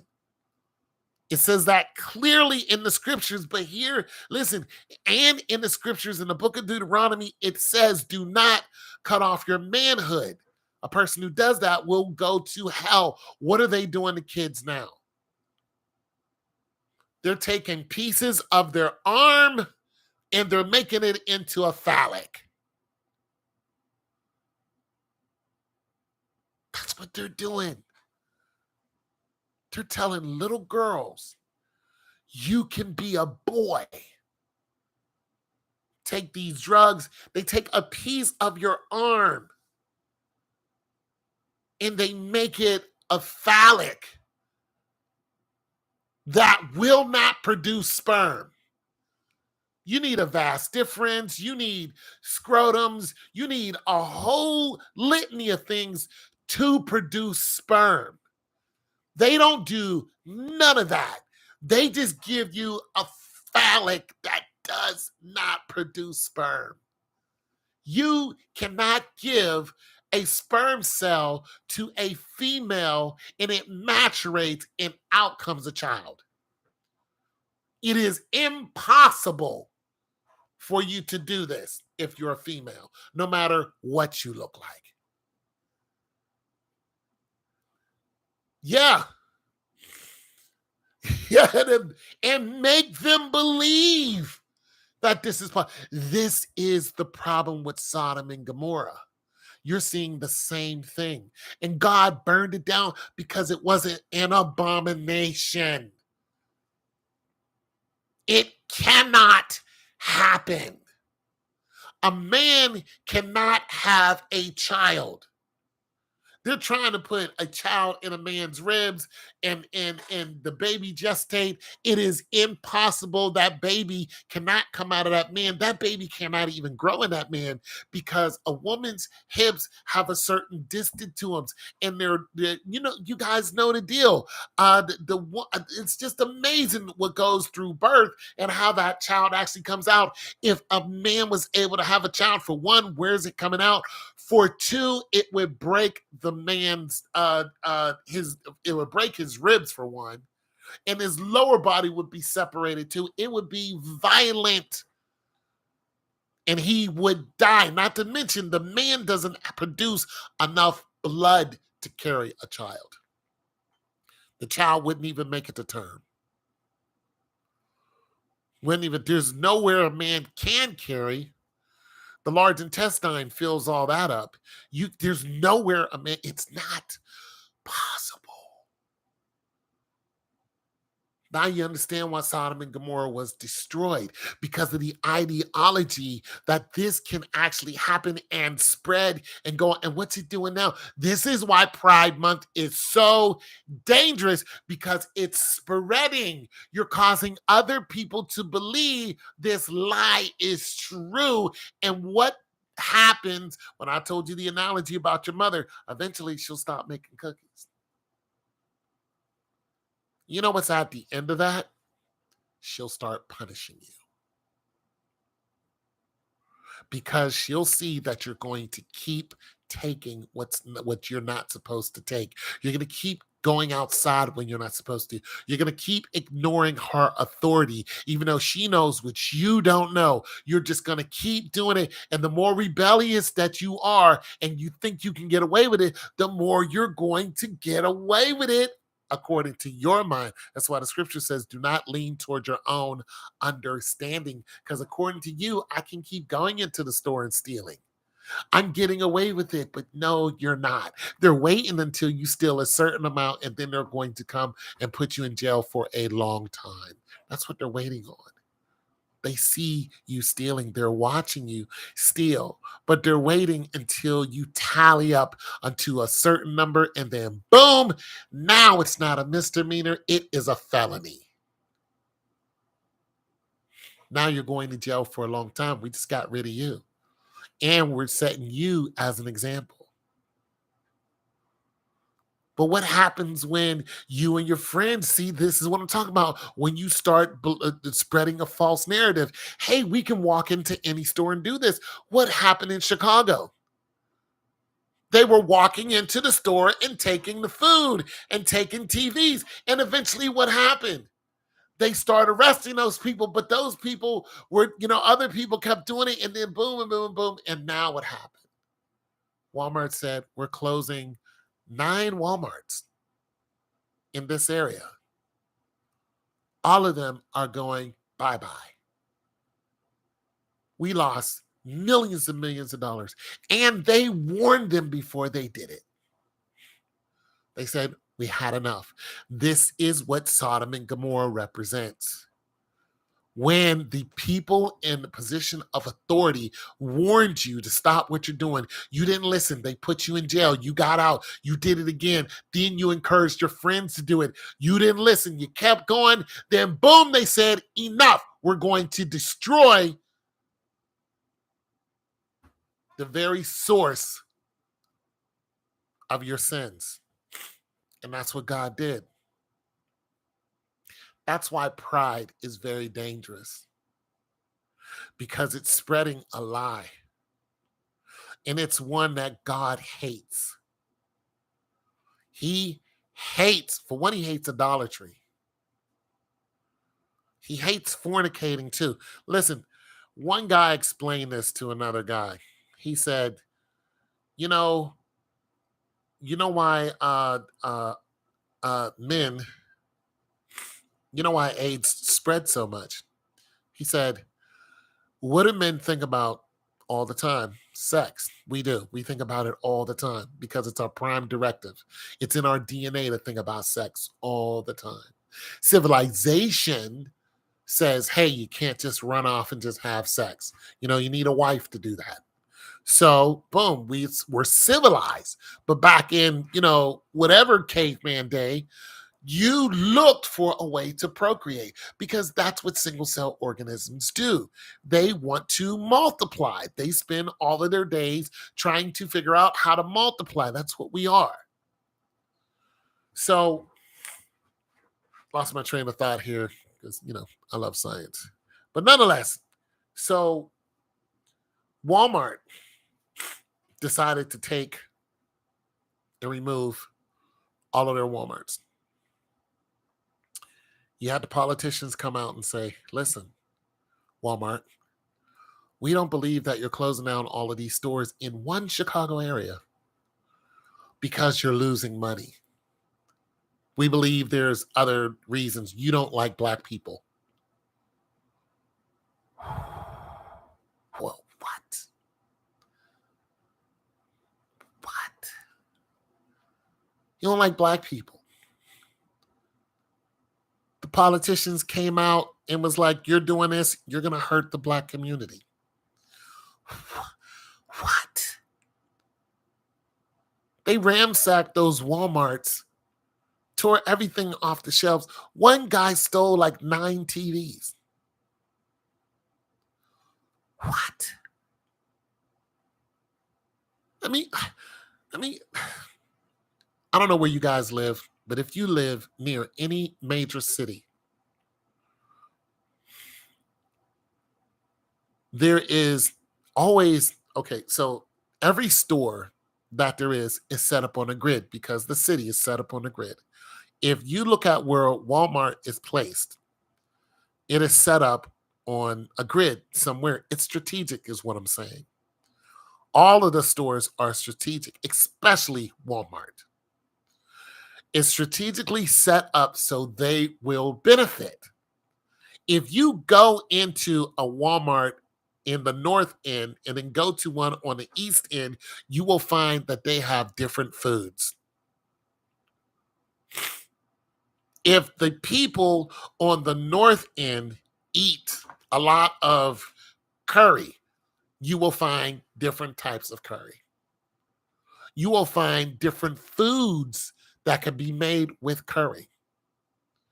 You will find, if they eat hummus, you'll find different flavors of hummus, different ways to cook hummus, different recipes for hummus. If the people on the east end do not eat hummus, guess what you won't find? Hummus. It is strategic, it's science. They study the people that come into the store, and whatever they eat, that's what they buy and they supply. So when you close down 5 stores, those stores are usually separated within a 3 to 5 mile radius. Now, if we went and pulled up the grid in Chicago and where these particular stores are, I guarantee you they're in a 25-mile radius. They're 5 miles from each other. And some of them probably even closer. Now, if you look at the people who live in that area, you're going to find out the majority of them are Black. But there are also some in predominantly white areas. What does this tell you? It tells you the people destroyed their Walmarts first, and then they traveled to the other Walmarts that were open because they were easy prey. You know what type of ingenuity you have to have in order to close down a Walmart. A Walmart. They closed down 5 of them. The damage that you have to do to one Walmart to close, these are superstores. You did it to 5 that closed all at once. We're not even going to talk about the murders. We're going to leave that out. The car wrecks, we're going to leave that out. The fightings, we're going to leave that out. We're just talking about theft. We're not even going to talk about the fire that was in one of them. Just theft. You closed down 5 Walmarts, and you're saying they don't like Black people. You're out of your mind. But like I said, when you have an ideology and people think it's easy to go do this, what do? They go and they start doing it, and then it gets carried away. This is, like I said, this is the problem with Sodom and Gomorrah. Sodom and Gomorrah were 2 cities. It's not one city. They were 2 cities. And when Lot and his wife and his 2 daughters left, they thought that there was nowhere else to go. Let's look at the city grids. Let's look at the grids of where these people were. There was a city here and a city here. You have a wife, 2 daughters, and 2 angels. They go out of the city. The wife turns around and looks. She turns to salt. The 2 kids go with Lot unto, top of some hillside. They thought they were alone in the world. The 2 daughters thought they were alone in the world, which means they did not know that there was another city that wasn't far from them. You know what they did a lot? They waited till he got drunk. And then they said, let's have sex with our father so we can have kids in order to start the human race again.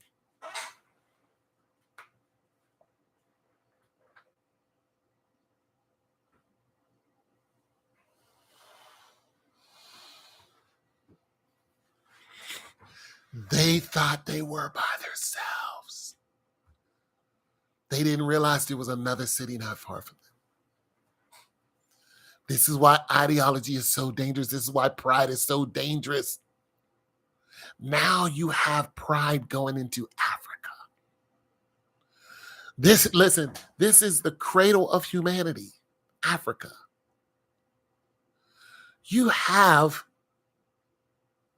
our presidents, Obama, and going over there and talking to African presidents and saying, hey, you guys should have rights for homosexuals. And these presidents are like, absolutely not. The ideology spreading, the sickness spreading. They're like, absolutely not. Let's look at what exactly pride is doing here in our schools. When you teach a little boy that he can be a girl and be happy, and then you force it upon him, and then you bring in a male teacher who is a cross-dresser, dressed up like a woman, and then you read these kids' books about the male genitalia and what comes out of the male genitalia, you are spreading the ideology that these kids can be the opposite of what they're born. And who are you leaving out when you do this? God. It's a spit in God's face, directly to his face. You know you're spitting in God's face. They have Satan Day. Well, they dress up like devils. Let's just rewind here and see what happened to Brazil when Brazil had a parade and marched down the street dragging Jesus and had a huge, this huge thing of Satan. This huge thing of Satan and dragging Jesus down the street, and all these people were parading. You know what happened the next day? A flood came, wiped that whole block out. All of it. Millions of dollars of destruction the next day. What do you think is going to happen to America? Just think about this. We're so worried about wars. We're worried about China and Russia. You're worried about the wrong thing. Nobody's worried about God. God wiped out almost everything on the planet and started over because of what was happening.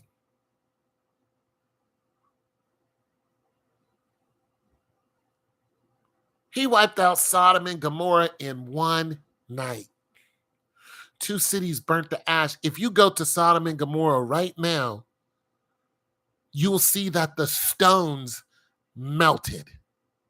You'll also see that there is sulfur still in the stones. You can go to right now. Also, what you can see, or what you won't see, is plant life. There is nothing able to grow in Sodom and Gomorrah even today. Think about this. There were 2 cities there, which means there was agriculture.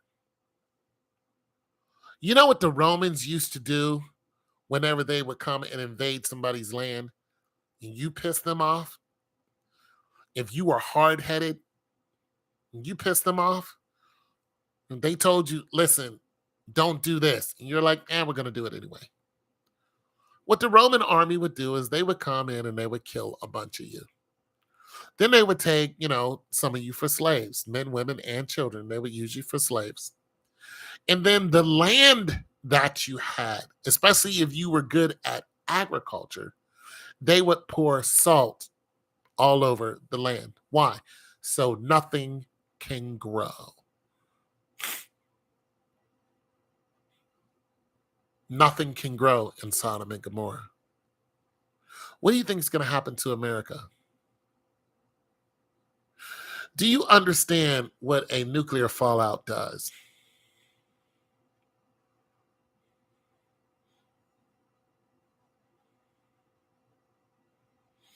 Yeah. What do you think is going to happen? See, even in a nuclear fallout, it's not as bad as what happened to Sodom and Gomorrah. Chernobyl. It's just take Chernobyl. Let's just look at that. Don't know what Chernobyl is? Look it up. Right now, there's plant life in Chernobyl. Chernobyl is a nuclear plant that went, nuclear.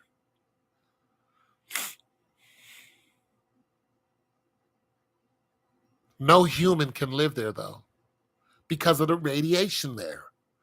But there's plant life there. There's also animals that live there right now, even in high radiation. Go to Sodom and Gomorrah. Nothing. Not one plant. There are some plants that can grow in the harshest conditions in existence. None of them live in Sodom and Gomorrah. When God destroys something, he destroys it down to its molecular structure. That's what happened in Sodom and Gomorrah. And the more we sit up here and parade about, pun intended, and say it's okay to indoctrinate our children in our next generation. These are children in every sense of the word. These are 6, 7-year-old kids, even younger than that, and saying, little boy, you can be a little girl. You can come to school in a dress.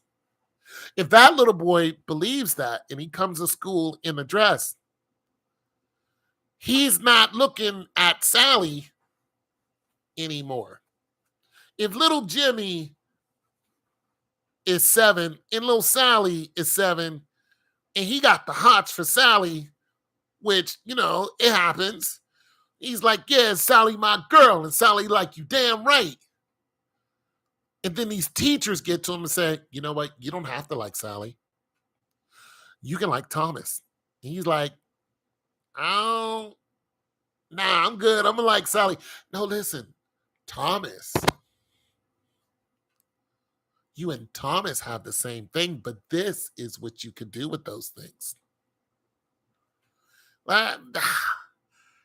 Yeah, but I got a mom and dad, and they made me, so I'm kind of cool with that. So me and Sally, we gonna but you know what you can do with Thomas? You and Thomas can do this, but can me and Thomas have kids? Yes, you can. That is a lie. Thomas cannot get pregnant, and neither can you. You can adopt kids. That's the lie. Elon Musk said there is not enough people in the world.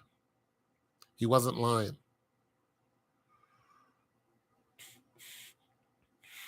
At the rate people are dying, there is not enough people in the world.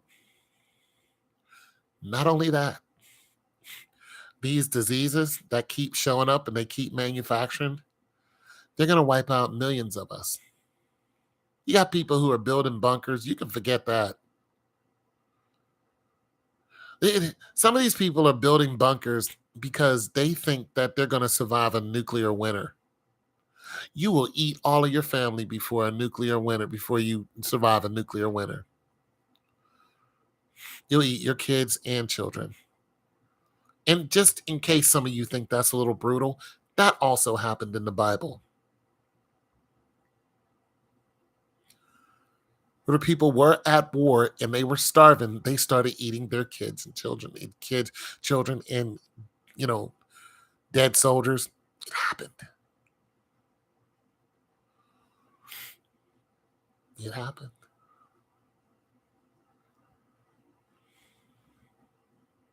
A nuclear winter is supposed to be around 2 years. You're not going to have enough food. You're not. It's not going to happen. You're not going to be able to produce enough food, and the food that you are producing is not going to be able to sustain you.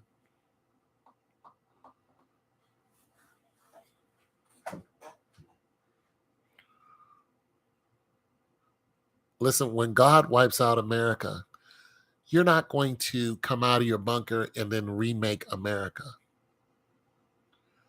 When he hits England, France, Germany, Spain, when he hits all of these countries, you're not going to come out of your bunker and say, let's build anew. That's not what's going to happen. He takes out Australia, New Zealand, any place that's practicing homosexuality openly. When he takes these places out, you're not going to come back and rebuild here. There are whole civilizations that have been wiped out, and nobody lives in these places. No one. For an example, the Grand Canyon. What do you think it always looked like that? How do you think it got that way? The Grand Canyon actually has pyramids and a sphinx. The Amazon rainforest. Now, there are some people that live there, but it's not as half as populated as it used to be. But when you look at the Grand Canyon, there's nothing that lives there. No one lives there.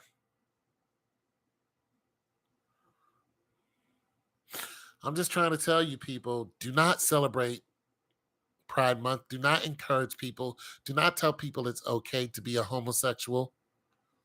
If they want to know your opinion and you're in a workplace, just say, I don't really want to give you my opinion. And if they start questioning you, just say, listen, I don't want to talk about this. Let's just do our work. Stay away from it.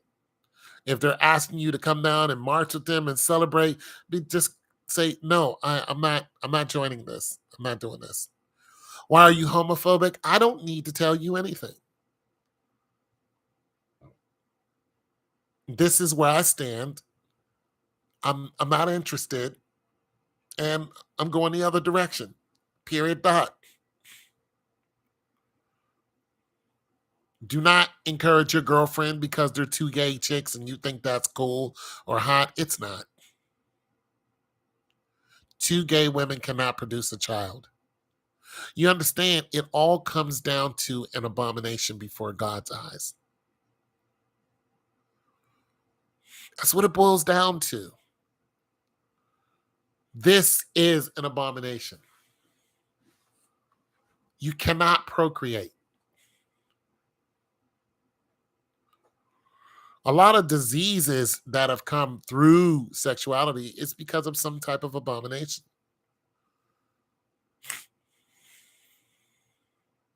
A lot of women are having, some physical problems because they're doing something they're not supposed to, like that damn rose. They're beating off using this damn rose, and it's causing them to have serious female problems. And it's because you keep using this damn rose, and it's an abomination. It's not natural. But you don't want to listen because, your sensory is going nuts every time you use this, and that's all you care about until you have no sensation.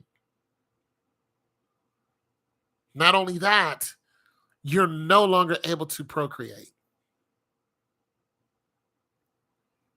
Those vibrations do something to you. And if it's not positive, it's negative. So, yeah, you may be able to get off, but eventually that's going to stop. And now you can't have kids. There are plenty of women who thought that they can go and do what they want to. Screw who they want to men to. Screw who they want to and use their body to. You see a lot of porn stars, what's happening to them? You got the one porn star. Here's what happened to her. She, young, hot body. I'm going to go and be a porn star. I'm 18, get away from my parents. I'm going to go and let these guys do whatever they want to me, and I'm going to make money. So she did. She got a little older, and she's like, you know what? I don't want to do this anymore. She found a guy who wanted to marry her. They got married. Guess what happened? She's allergic to his sperm.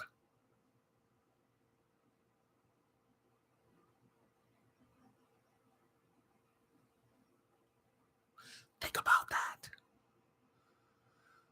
All other men that you frivolously gave your body to. Frivolously, openly, in front of everyone, bragged about it. Let them do whatever they wanted to you. The one guy you find to marry you, you're allergic to his sperm. Do you think that's an accident? Who has ever even heard of such a thing? I never even knew that was possible. Never knew it. Never knew it was a thing. She said, I'm allergic. Do you think they'll have children?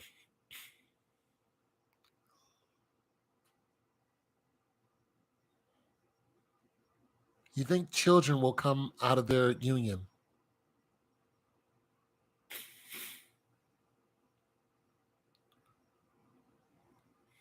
Probably not. Probably not. If they do come out, they might not be right. She's allergic. If you're allergic to your man's sperm, how is your eggs going to be fertilized? If your skin, this is what she found out, her skin, her epidermis has an allergic reaction to him. There are 4 layers of skin, people.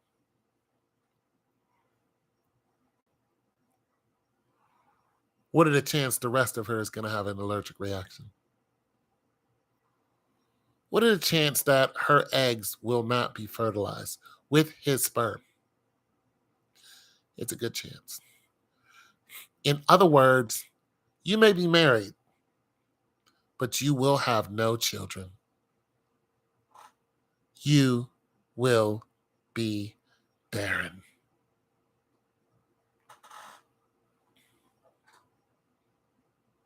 Just think about that. Somebody who wants to be married and wants to have a family, now they are cursed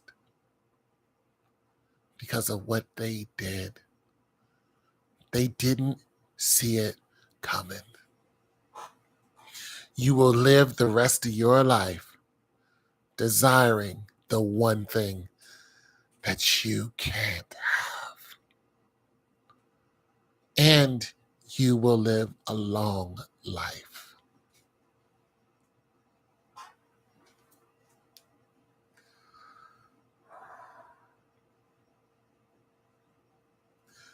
Don't lean to your own understanding. Do not play.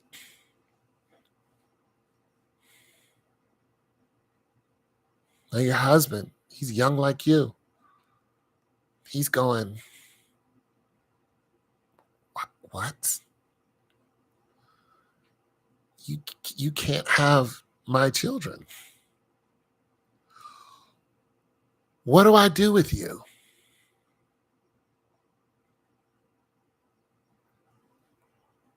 What do I do?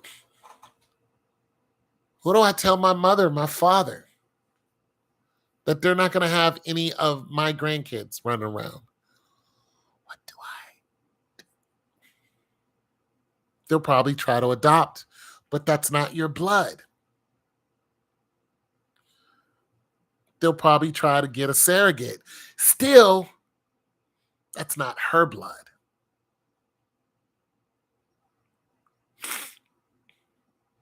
You understand?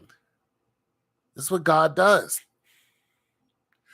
And like you said, Nat, yeah, he has mercy. He had mercy on her.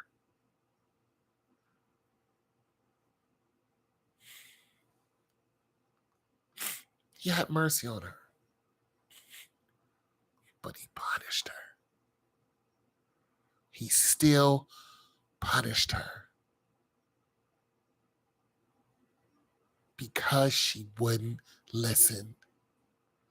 She knew better, but she wanted to do what she wanted to do. But you can ruin your womb doing that. And that's what happened. No kids for you. I've known women that's gone through this. Got married. They have no children. They wouldn't listen. They were young. Everybody wanted to have sex with them. They were like, let's go. Cut it out. They finally found some man. Boom. He's like, yeah, I'll marry you. I want to have children. I'm sorry, I can't have children. One woman has cancer. She's in her 40s now, almost 50. No children.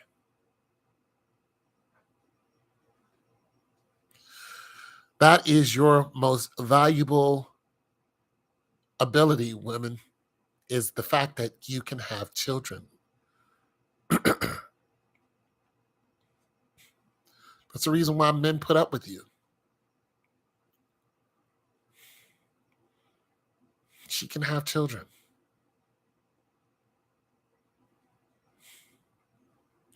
Sodom and Gomorrah, pride. Sodom and Gomorrah, no children. They weren't trying to have children. And they were extremely violent. Extremely. They were killing women. They weren't interested in what God had to say. You see, Pride Month is violent now.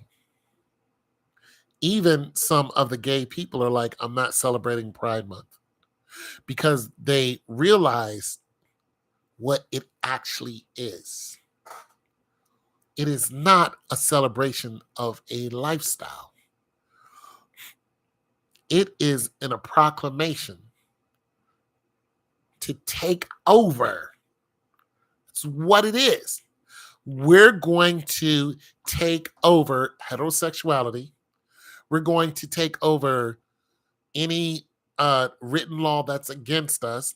We're going to completely throw God out.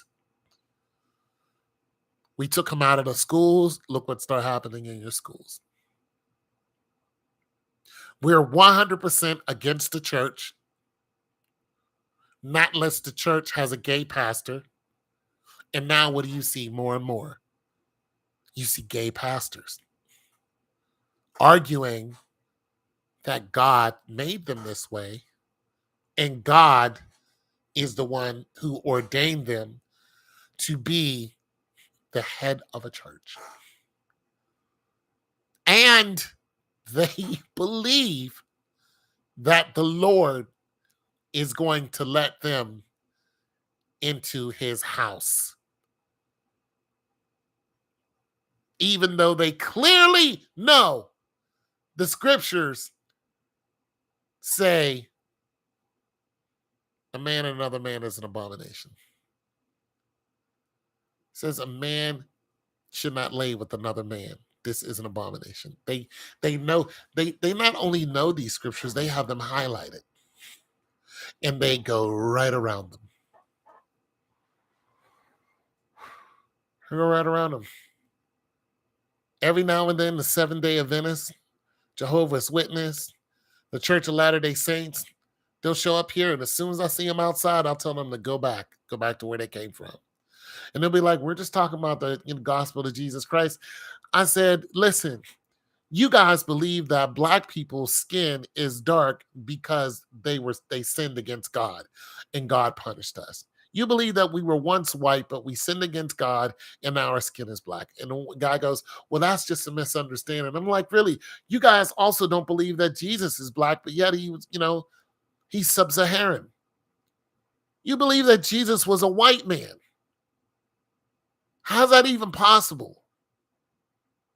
I mean, you believe that, Joseph, you guys don't even believe that hell is real.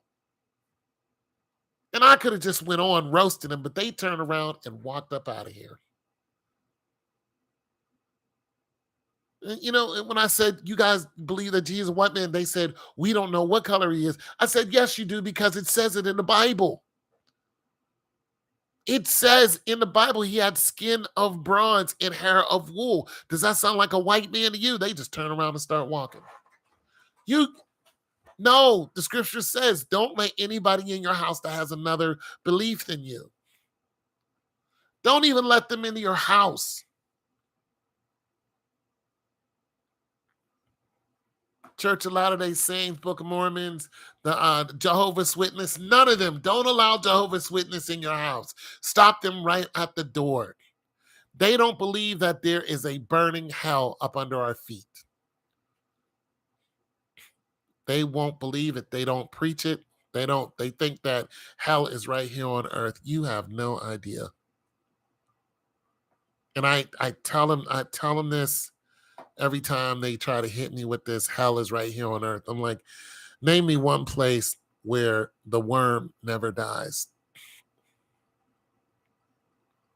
on earth. Show me. Not only that, the worm's eating you and it never dies. Any worm that eats anyone, you can go and kill that worm. In hell, you cannot kill it. One single worm, you can't kill it. A worm from hell, you cannot kill. It never dies.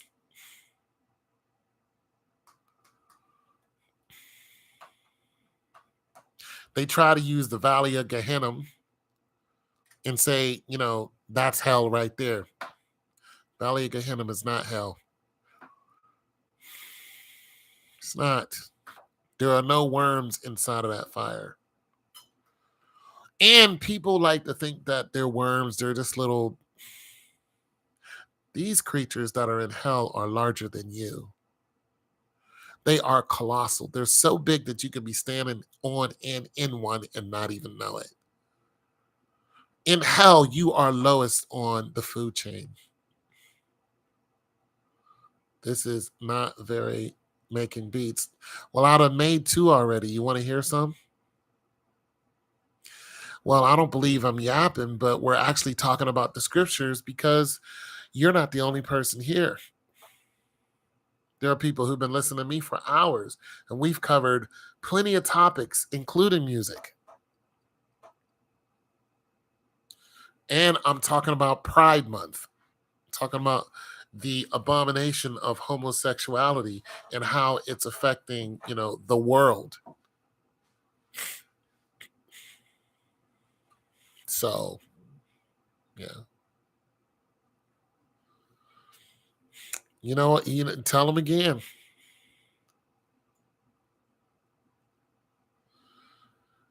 No, I'm not afraid of homosexuals. The word phobic means you're afraid. I am not afraid of homosexual. I'm afraid of God, but I'm not afraid of a gay person. I don't look at a gay person and go, oh my God, I need to get the hell out of here. That dude is gay. I'm out. It's about to go down bad. No, gay people aren't making people run in fear. You guys make these terms that are just ridiculous. Like nobody's doing that. They're making nobody run in fear. Do I accept homosexuality? Absolutely not. I don't accept the lifestyle. I don't believe you can love who you want to love. I don't believe none of that. I believe the scriptures. It says a man is for a woman and a woman is for a man. That's what I believe. It's 2023, and that means God is what? God's not in charge anymore.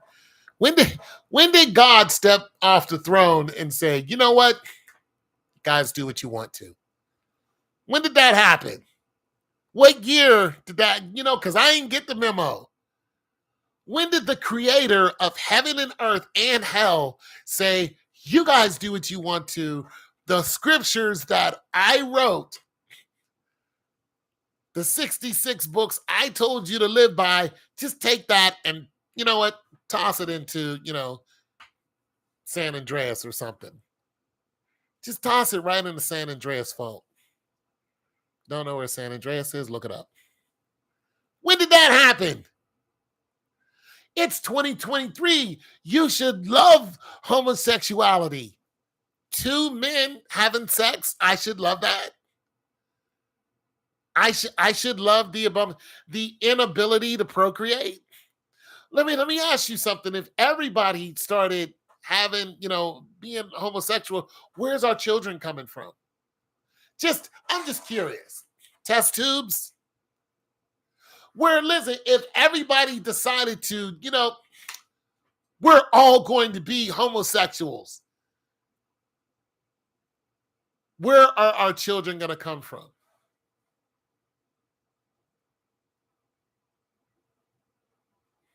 You got the floor.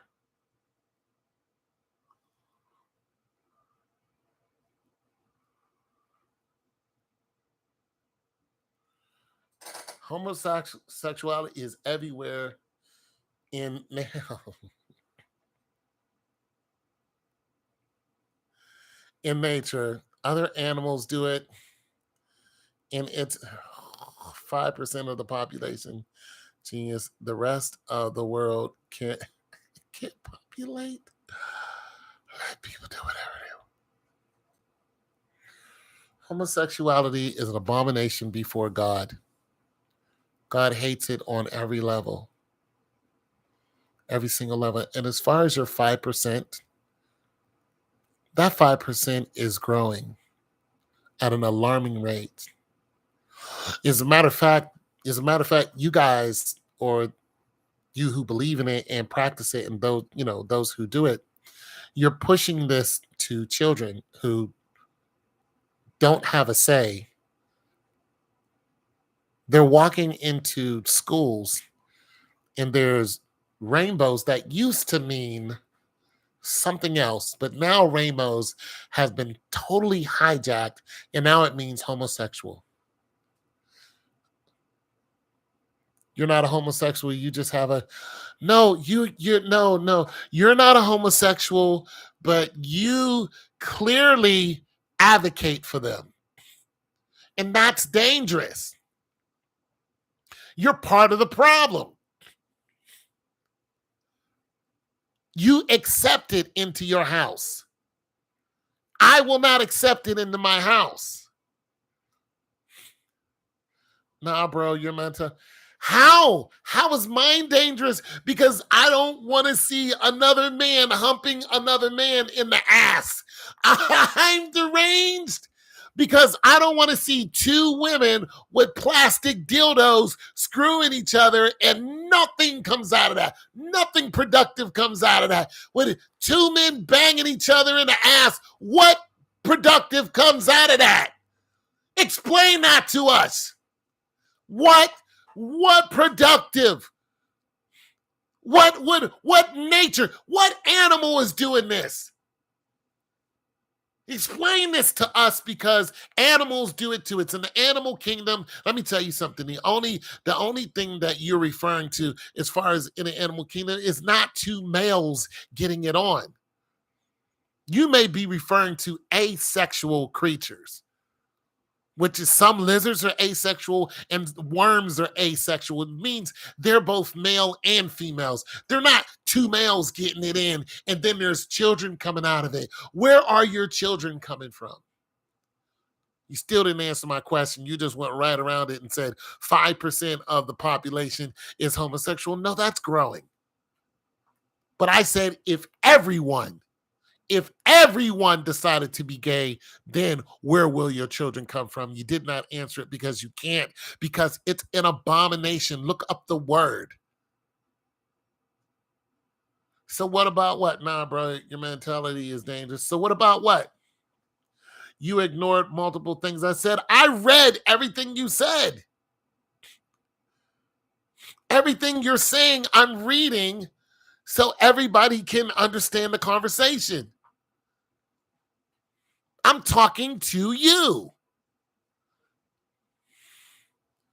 there was a time people preached people of color weren't allowed to live in our society because of the Bible said so.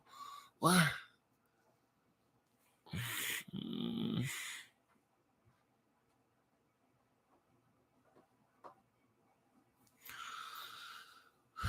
Please explain how two men are going to have children.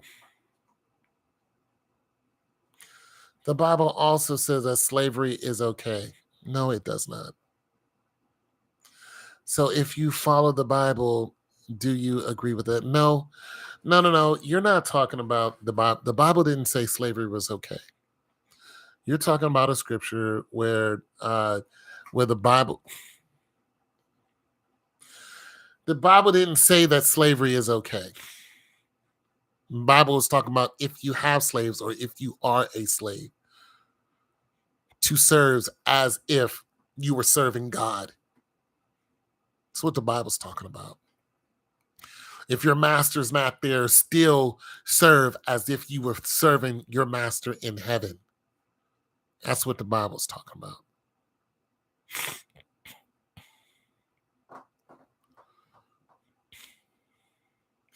You need to read. Look, you want to listen, you can't come in here talking about read the Bible and you don't read the book of Deuteronomy that talks about how homosexual is an abomination. You can't come in here and flip off scripture, but yet you ignore very blatant scriptures that talk about the natural order of things. Still tell me one animal that these two male animals are procreating. I'm waiting for that. I'm still waiting on those answers because I don't know about everybody else, but I want to hear that. I want to hear what are they two monkeys, two giraffes, two camels, you know what camels, sometimes the two male camels will get into it until they figure out that this ain't gonna work, but there's no babies that comes out of it. They're not procreating like that. Please tell me what animals that are male that are procreating. Please explain that to us.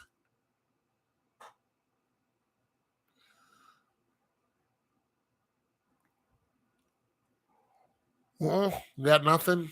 Yeah, because it's not possible. It's impossible. It's impossible. Two men having sex, it's impossible for them to have children. It is unnatural. Two women having sex, they cannot have children. It is unnatural.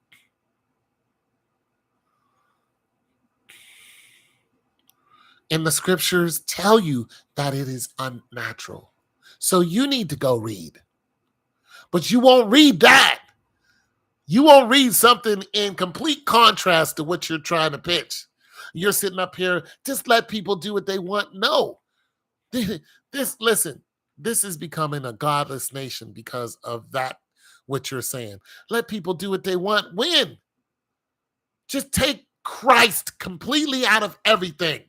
Or no, we only want to read certain parts of the Bible that edify our stupidity and our deranged and delusions instead of looking at the whole scripture that clearly state, what is wrong, and going back and looking at history where God punished people for doing such things. We don't want to look at that. We just want to pick out little things that try to get out of here. You're not going to come on here and try to convince anybody that two men banging each other in the ass is something that God would. You really believe that? You got my blood pressure going up. You believe that God in heaven is saying, you know what, Tom and Jacob, not even Jacob, I don't even want to use a Bible name. Brandon and whatever male, you two men over there, I ordain this marriage. You think Christ, you think Jesus. You think Jehovah Jireh, Jehovah Sikra. You think the Lord Almighty ordains gay marriage. This is what you believe.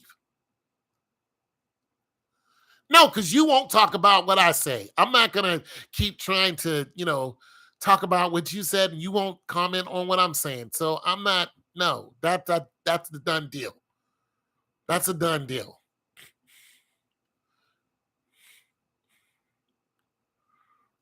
All right, let's read it.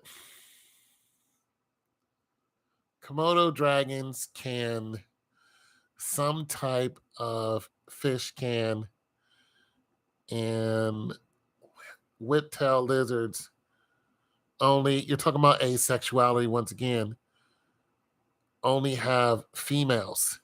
You're talking about asexuality. Do you understand this? I already said worms and lizards. You're talking about asexuality. You're talking about cold-blooded creatures that do not need to have a male to mate with. They can have eggs on their own. That is asexuality. That's not two men getting together or two male Komodo lizards getting together and they have, then there's eggs that come out or they have little Komodos. That does not happen.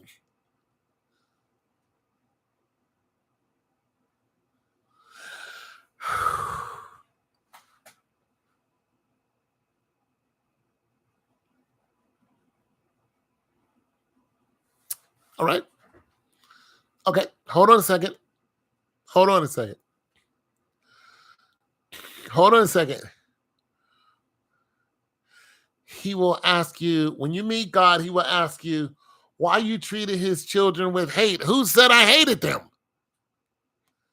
I don't like homosexuality. Who said I hated the people? Who said that? And when you meet God, he's going to ask you, why did you promote such an abomination? Why didn't you read what's in the scriptures and then tell these people and warn them that what you're doing is absolutely wrong? Why didn't you look at what happened to Sodom and Gomorrah? Why are you promoting homosexuality? God's going to look at you and he's going to say, you know what? You are complicit. You can't enjoy any sin that somebody else is doing. You're complicit. I said the act is an abomination. You're just, you know what? You're just here. You're just here to troll. I thought you wanted to have a conversation. You're just here to troll. You're here to troll. That's all. You're here to troll. But because you're a troll and a super troll at that, listen, I will never accept homosexuality over here. I never have and I never will. It's an abomination before God, and God's going to burn cities down again because of it. So let's go to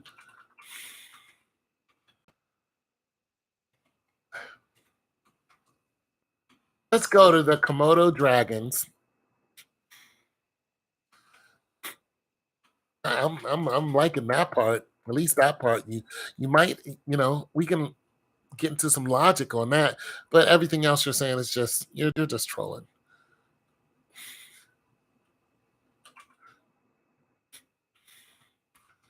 Because it's an abomination, and those people, if they continue to act in that way, they're going to go to a devil's hell. They have Satan Day in your schools.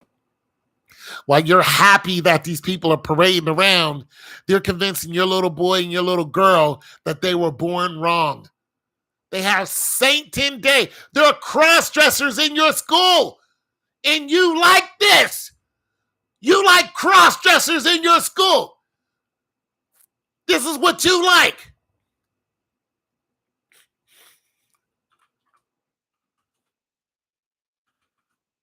You like cross-dressers coming to your school. That's what you like. Talking about two men sucking on each other's penis, telling your kid, your 8-year-old, it's okay to suck dick. That's what you like. Got here. And here it is. Komodo dragons with no male partners. Okay. All right. A female Komodo dragon has proven to be independent, giving birth to 3 hatchlings without a male.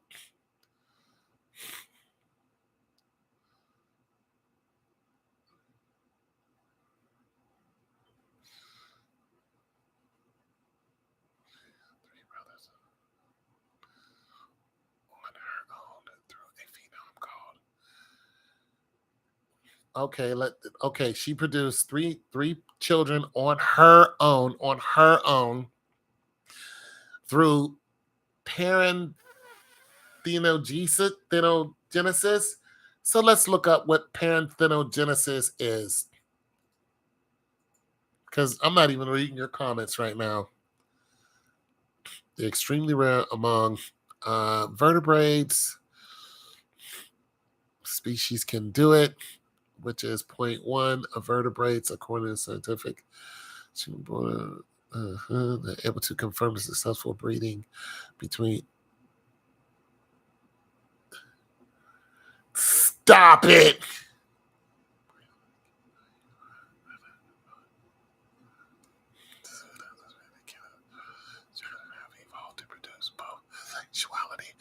Okay, so they've evolved to produce both sexuality and parenthenogenesis. Okay, so what they did, because they mainly live isolated. Okay, so what they did, this is what you're talking about. What they did was they put 2 females together. Now, this is also something they mentioned in Jurassic Park movies. They were talking about, dinosaurs, lizards. So what they did was, if you put, and mind you, this is 0.1% of all vertebrates can do this. So it's a very small amount. So what they did was they put 2 females together into their whatever. Once the females realize that there is no male to match up with, they pretty much became asexual and had a child, or and had 3 children on their own. But hold on a second. So that's what happens. Listen, lizards are known to do this. If they are isolated, which is what this is talking about, lizards can become asexual and still have children. It's not because another lizard was there. It's because they're by themselves. There's no one else around. The female can have children. This is nothing new here.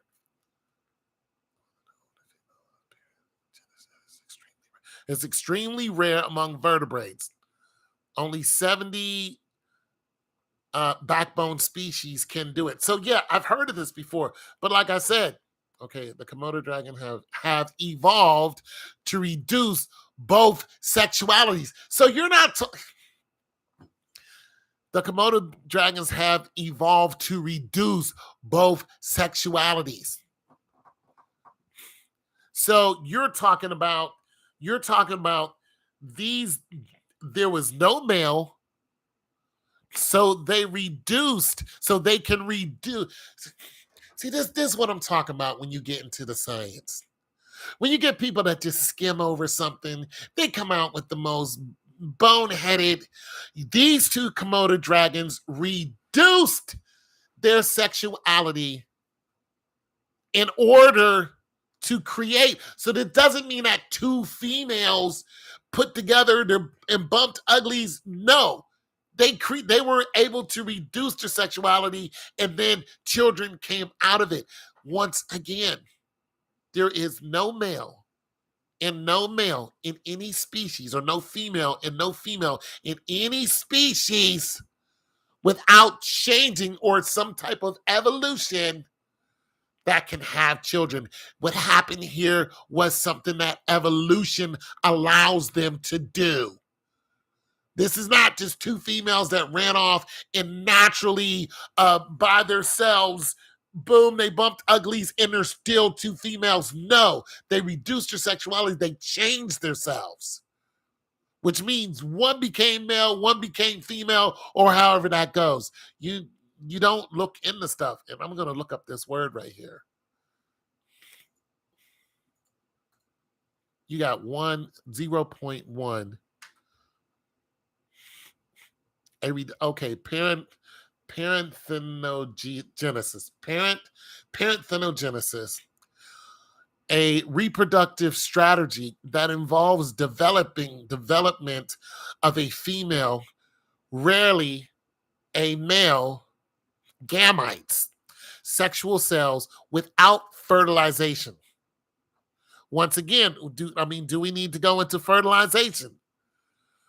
It occurs commonly among lower plants and invertebrates, animals, particularly, I don't know what that word means, rotifers, amphibians, ants, wasps, bees, and rarely among higher vertebrates.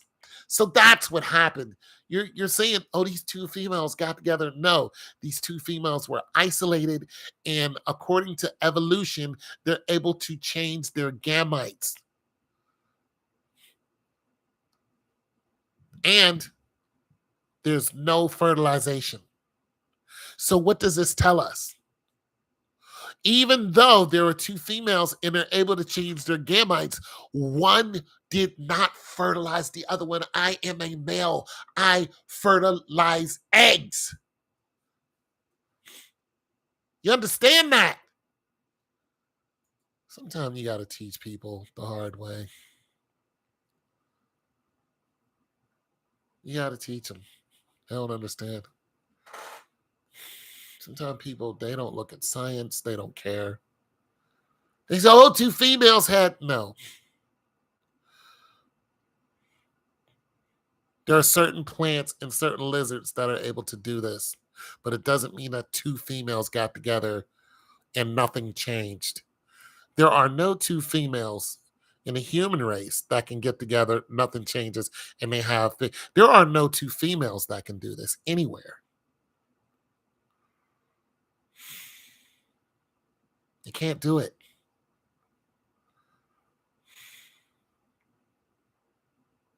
Sorry about your luck. Nice try. Close.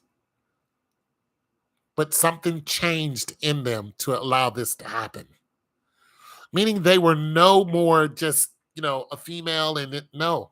Something changed in them because of their environment. Humans can't naturally do this.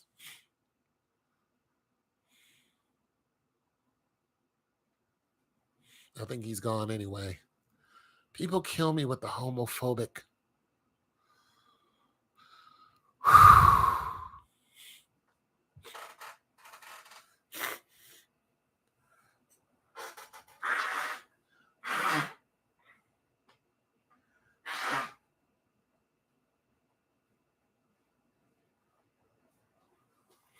I don't know who's here.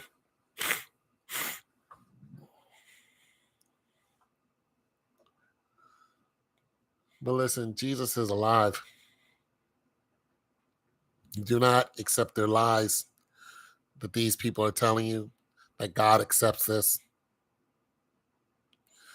Don't accept the lie that this is natural. Because it's not natural. Don't accept the lie. And I think there's one person here. I'm going to talk to this one person. Don't accept the lie that two men banging each other in a, bathhouse somewhere is God intended. And that there's going to be an offspring. No, there's not. There's not going to be any offspring. Don't accept these lies. There is a natural order of things. Don't accept the lie that Christ is not in charge. Don't accept the lie that Christ is dead. Because that's basically what they're doing. You see how they read some of the Bible, but they don't read all of it? They don't read and try to comprehend what's very blatant. Now, there's some things in the Bible that you need help figuring it out. You need the Spirit of the Lord, and you need other people to sit down and go through it to find out exactly what it is. That's why a lot of people don't read the book of Revelations, because they're not sure. And there's nothing wrong with that. That's where you get help to try to understand it and try to comprehend it. But you don't look at something, it blatantly says, don't do this. Blatantly says a man and a man is abomination. And you just smear right over it to try just to accept this lifestyle that is killing people. I mean, at one point, listen, that's how AIDS got over here, and it ran rampant because of men in bathhouses.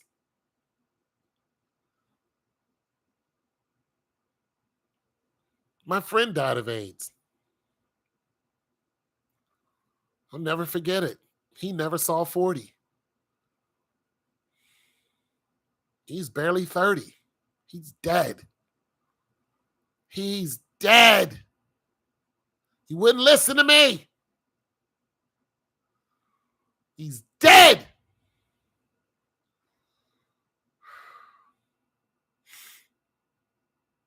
Try to tell him not to do it. I try to convince him to get into women, and women of heterosexual sex, AIDS have killed plenty of people too, but it spread rapidly because of homosexuality. Don't let them convince you that this is of God, that this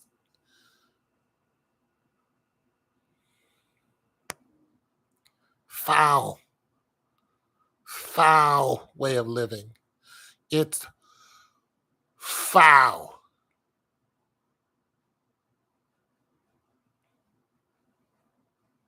I don't hate homosexuals. I hate the act. I hate the act.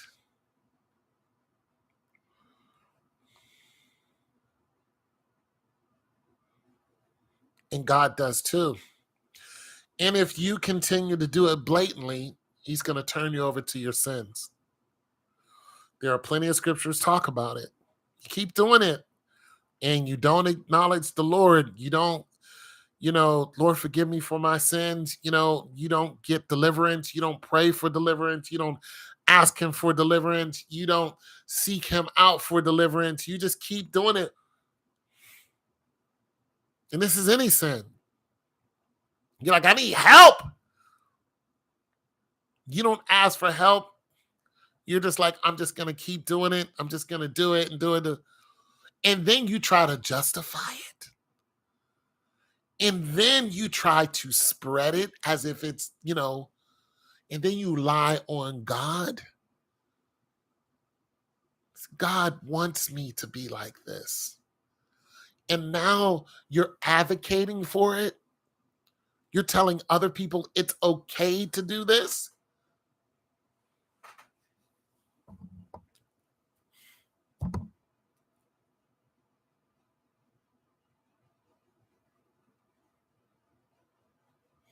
You're leading people astray. You're leading God's children astray.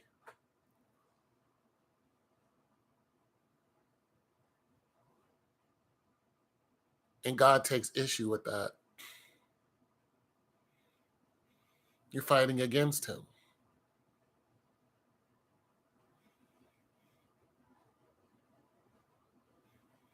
You're leading his babies astray. God really has a soft spot for children. He talks about, if any of you harm their children, you might as well go jump in a lake with a rock tied around your neck. He has a really soft spot for children, for good kids. Bad kids, nope. If you're a terrible parent and you're raising bad kids, he ain't got no soft spot for you or your children.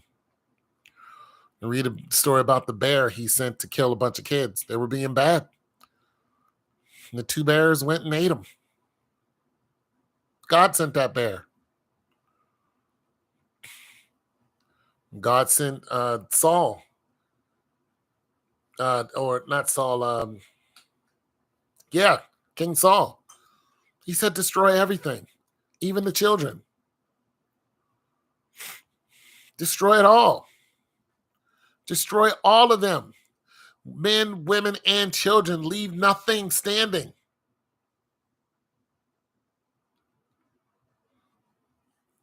All right. I'm going to go ahead and go. Do not believe a lie.